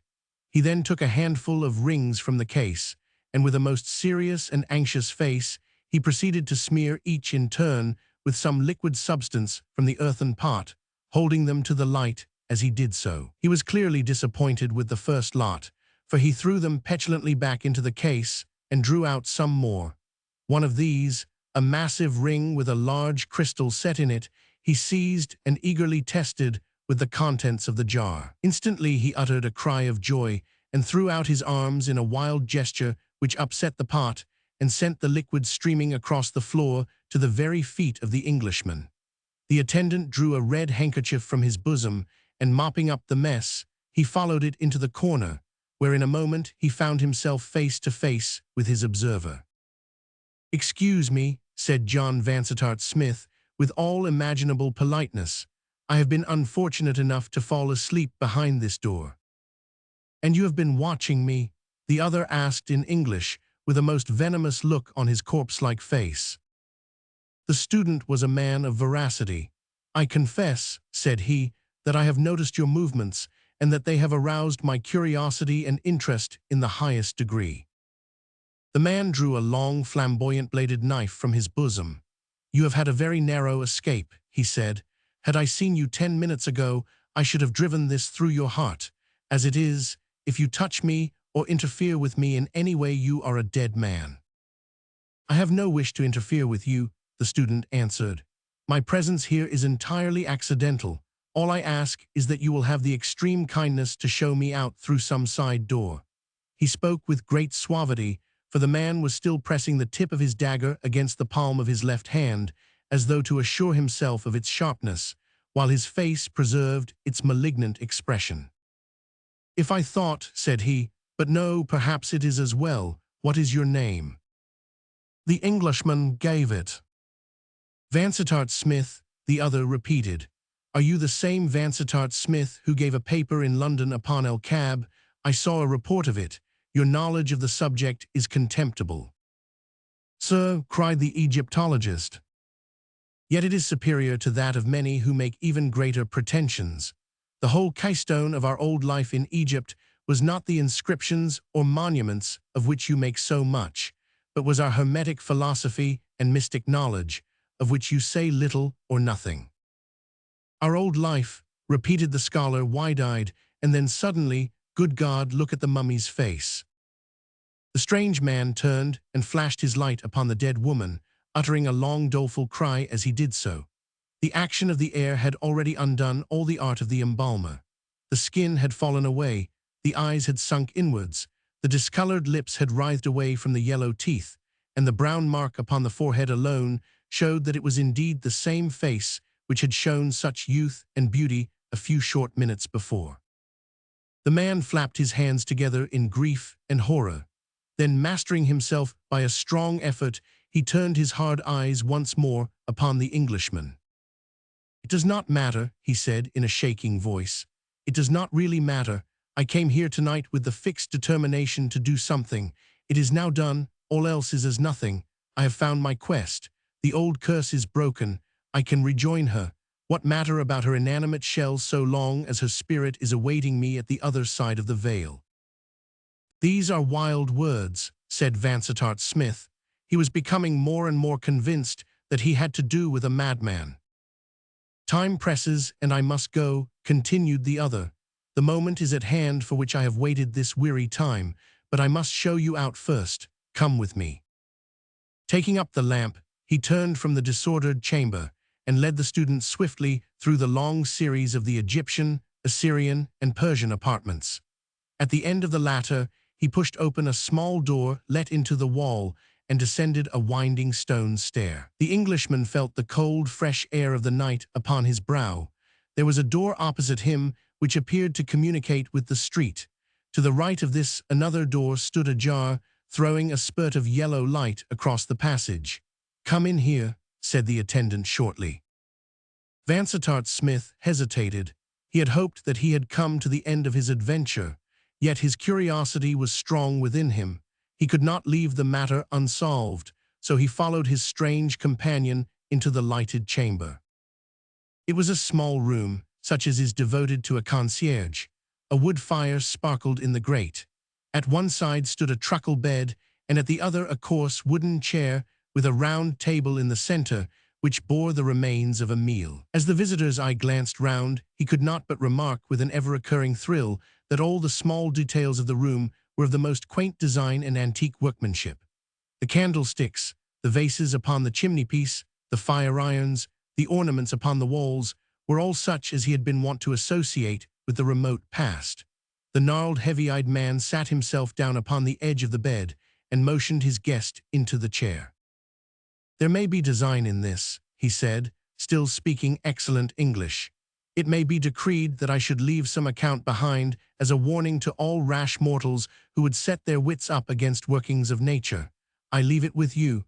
Make such use as you will of it. I speak to you now with my feet upon the threshold of the other world. I am, as you surmised, an Egyptian, not one of the downtrodden race of slaves who now inhabit the delta of the Nile, but a survivor of that fiercer and harder people who tamed the Hebrew, drove the Ethiopian back into the southern deserts, and built those mighty works, which have been the envy and the wonder of all after generations. It was in the reign of Thutmosis, 1600 years before the birth of Christ, that I first saw the light. You shrink away from me. Wait, and you will see that I am more to be pitied than to be feared. My name was Sasra. My father had been the chief priest of Osiris in the great temple of Abaris, which stood in those days upon the Bubastic branch of the Nile. I was brought up in the temple and was trained in all those mystic arts which are spoken of in your own Bible. I was an apt pupil. Before I was 16, I had learned all which the wisest priest could teach me. From that time on I studied nature's secrets for myself and shared my knowledge with no man. Of all the questions which attracted me, there were none over which I labored so long as over those which concern themselves with the nature of life. I probed deeply into the vital principle. The aim of medicine had been to drive away disease when it appeared. It seemed to me that a method might be devised which should so fortify the body as to prevent weakness or death from ever taking hold of it. It is useless that I should recount my researches. You would scarce comprehend them if I did. They were carried out partly upon animals, partly upon slaves, and partly on myself.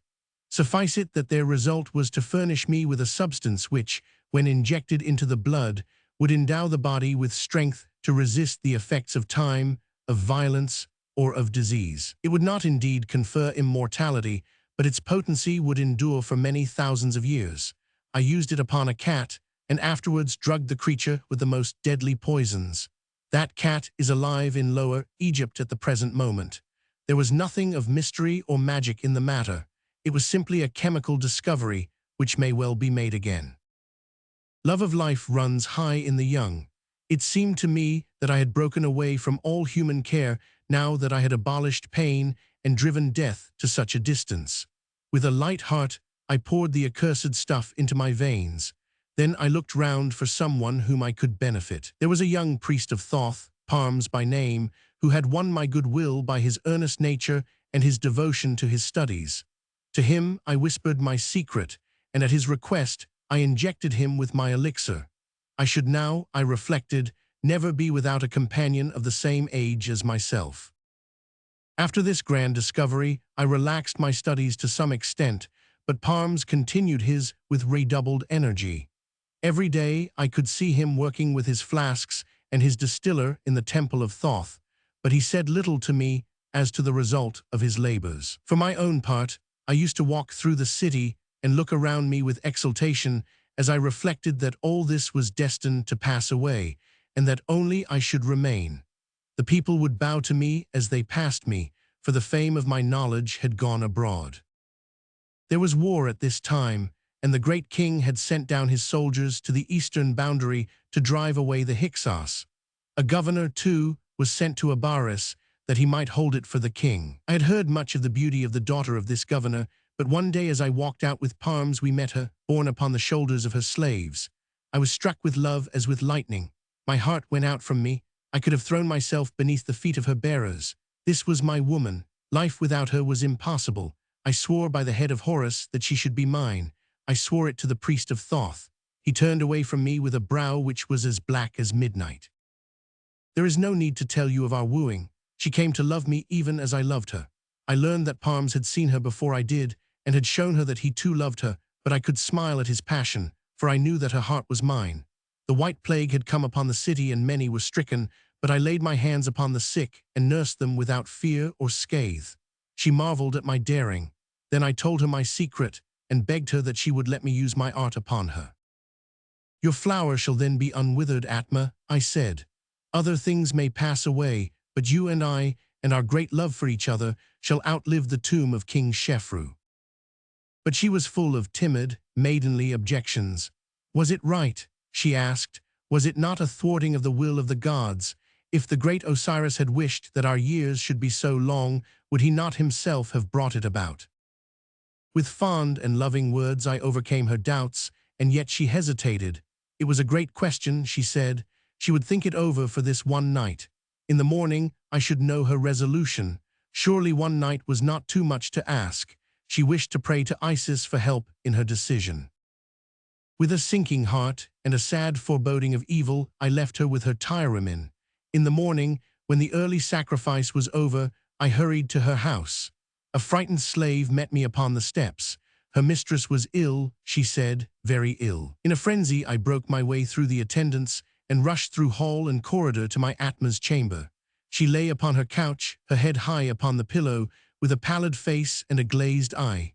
On her forehead there blazed a single angry purple patch. I knew that hellmark of old.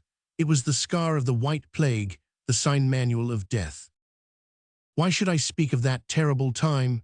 For months I was mad, fevered, delirious, and yet I could not die. Never did an Arab thirst after the sweet wells as I longed after death. Could poison or steel have shortened the thread of my existence, I should soon have rejoined my love in the land with the narrow portal. I tried, but it was of no avail. The accursed influence was too strong upon me. One night as I lay upon my couch, weak and weary, Parms, the priest of Thoth, came to my chamber. He stood in the circle of the lamplight, and he looked down upon me with eyes which were bright with a mad joy. "Why did you let the maiden die?" he asked. "Why did you not strengthen her as you strengthened me?" "I was too late," I answered. "But I had forgot. You also loved her. You are my fellow in misfortune. Is it not terrible to think of the centuries which must pass ere we look upon her again? Fools, fools, that we were to take death to be our enemy." "You may say that," he cried with a wild laugh. "The words come well from your lips. For me they have no meaning." "What mean you?" I cried, raising myself upon my elbow. "Surely, friend, this grief has turned your brain." His face was aflame with joy, and he writhed and shook like one who hath a devil. "Do you know whither I go?" he asked. "Nay," I answered, "I cannot tell." "I go to her," said he. "She lies embalmed in the further tomb by the double palm tree beyond the city wall." "Why do you go there?" I asked. "To die," he shrieked, "to die. I am not bound by earthen fetters." "But the elixir is in your blood," I cried. "I can defy it," said he. "I have found a stronger principle which will destroy it. It is working in my veins at this moment, and in an hour I shall be a dead man. I shall join her, and you shall remain behind." As I looked upon him, I could see that he spoke words of truth. The light in his eye told me that he was indeed beyond the power of the elixir. "You will teach me," I cried. "Never," he answered. "I implore you, by the wisdom of Thoth, by the majesty of Anubis." "It is useless," he said coldly. "Then I will find it out," I cried. "You cannot," he answered. "It came to me by chance.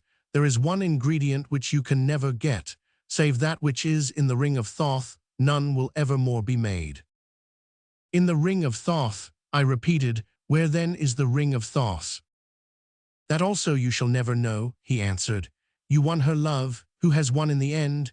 I leave you to your sordid earth life. My chains are broken. I must go." He turned upon his heel and fled from the chamber. In the morning came the news that the priest of Thoth was dead. My days after that were spent in study. I must find this subtle poison which was strong enough to undo the elixir. From early dawn to midnight, I bent over the test tube and the furnace. Above all, I collected the papyri and the chemical flasks of the priest of Thoth. Alas, they taught me little. Here and there some hint or stray expression would raise hope in my bosom, but no good ever came of it. Still, month after month, I struggled on. When my heart grew faint, I would make my way to the tomb by the palm trees. There, standing by the dead casket from which the jewel had been rifled, I would feel her sweet presence, and would whisper to her that I would rejoin her if mortal wit could solve the riddle. Parmes had said that his discovery was connected with the ring of Thoth. I had some remembrance of the trinket. It was a large and weighty circlet, made not of gold, but of a rarer and heavier metal brought from the mines of Mount Harbel. Platinum, you call it.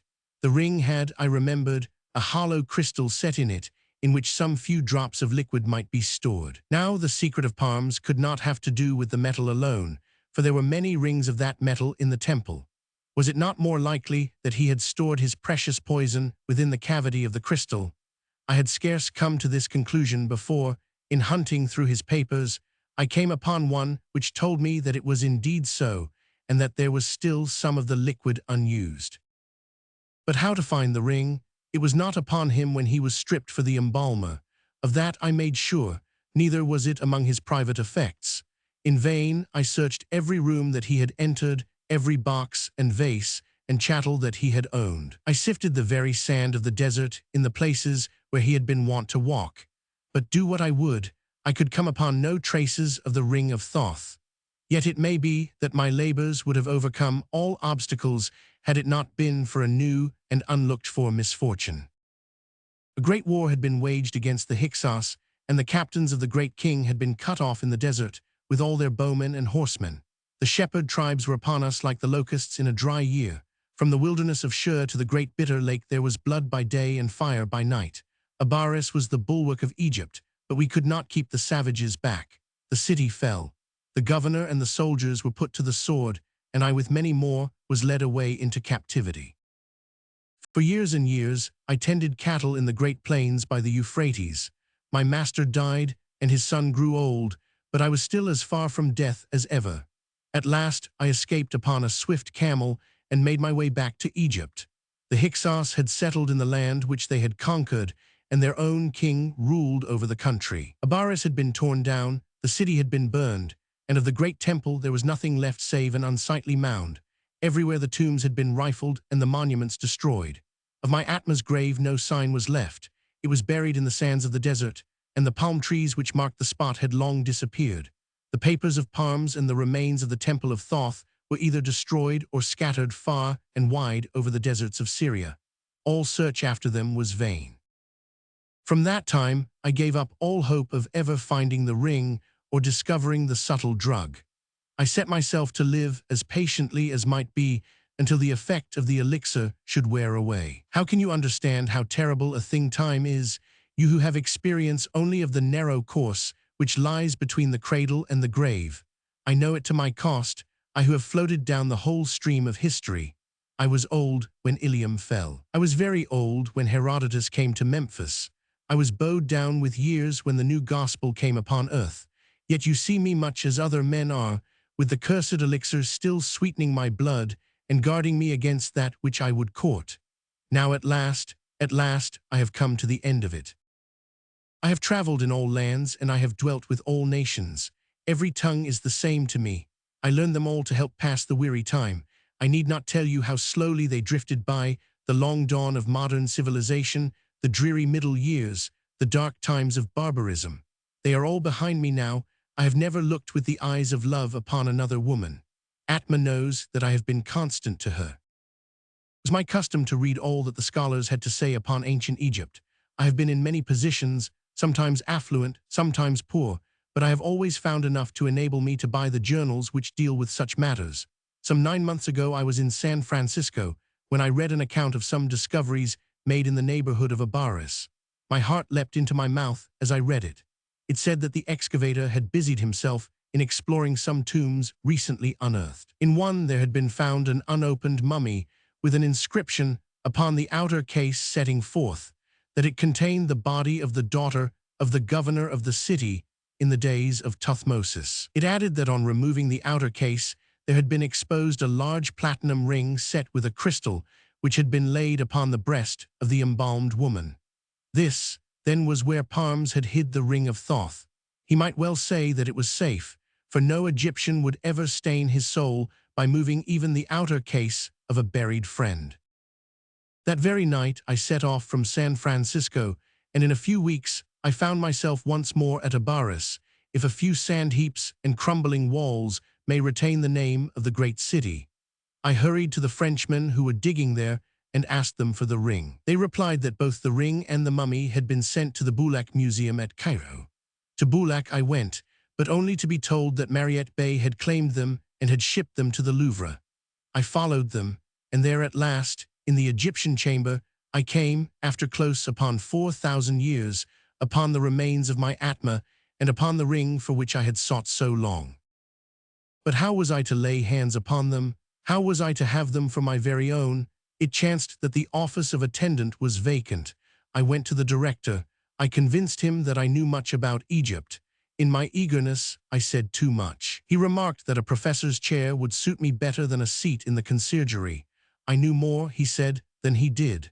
It was only by blundering and letting him think that he had overestimated my knowledge that I prevailed upon him to let me move the few effects which I have retained into this chamber. It is my first and my last night here. Such is my story, Mr. Vansittart Smith. I need not say more to a man of your perception. By a strange chance, you have this night looked upon the face of the woman whom I loved in those far-off days. There were many rings with crystals in the case, and I had to test for the platinum to be sure of the one which I wanted. A glance at the crystal has shown me that the liquid is indeed within it, and that I shall at last be able to shake off that accursed health which has been worse to me than the foulest disease. I have nothing more to say to you. I have unburdened myself. You may tell my story, or you may withhold it at your pleasure. The choice rests with you. I owe you some amends, for you have had a narrow escape of your life this night. I was a desperate man, and not to be balked in my purpose. Had I seen you before the thing was done, I might have put it beyond your power to oppose me or to raise an alarm. This is the door.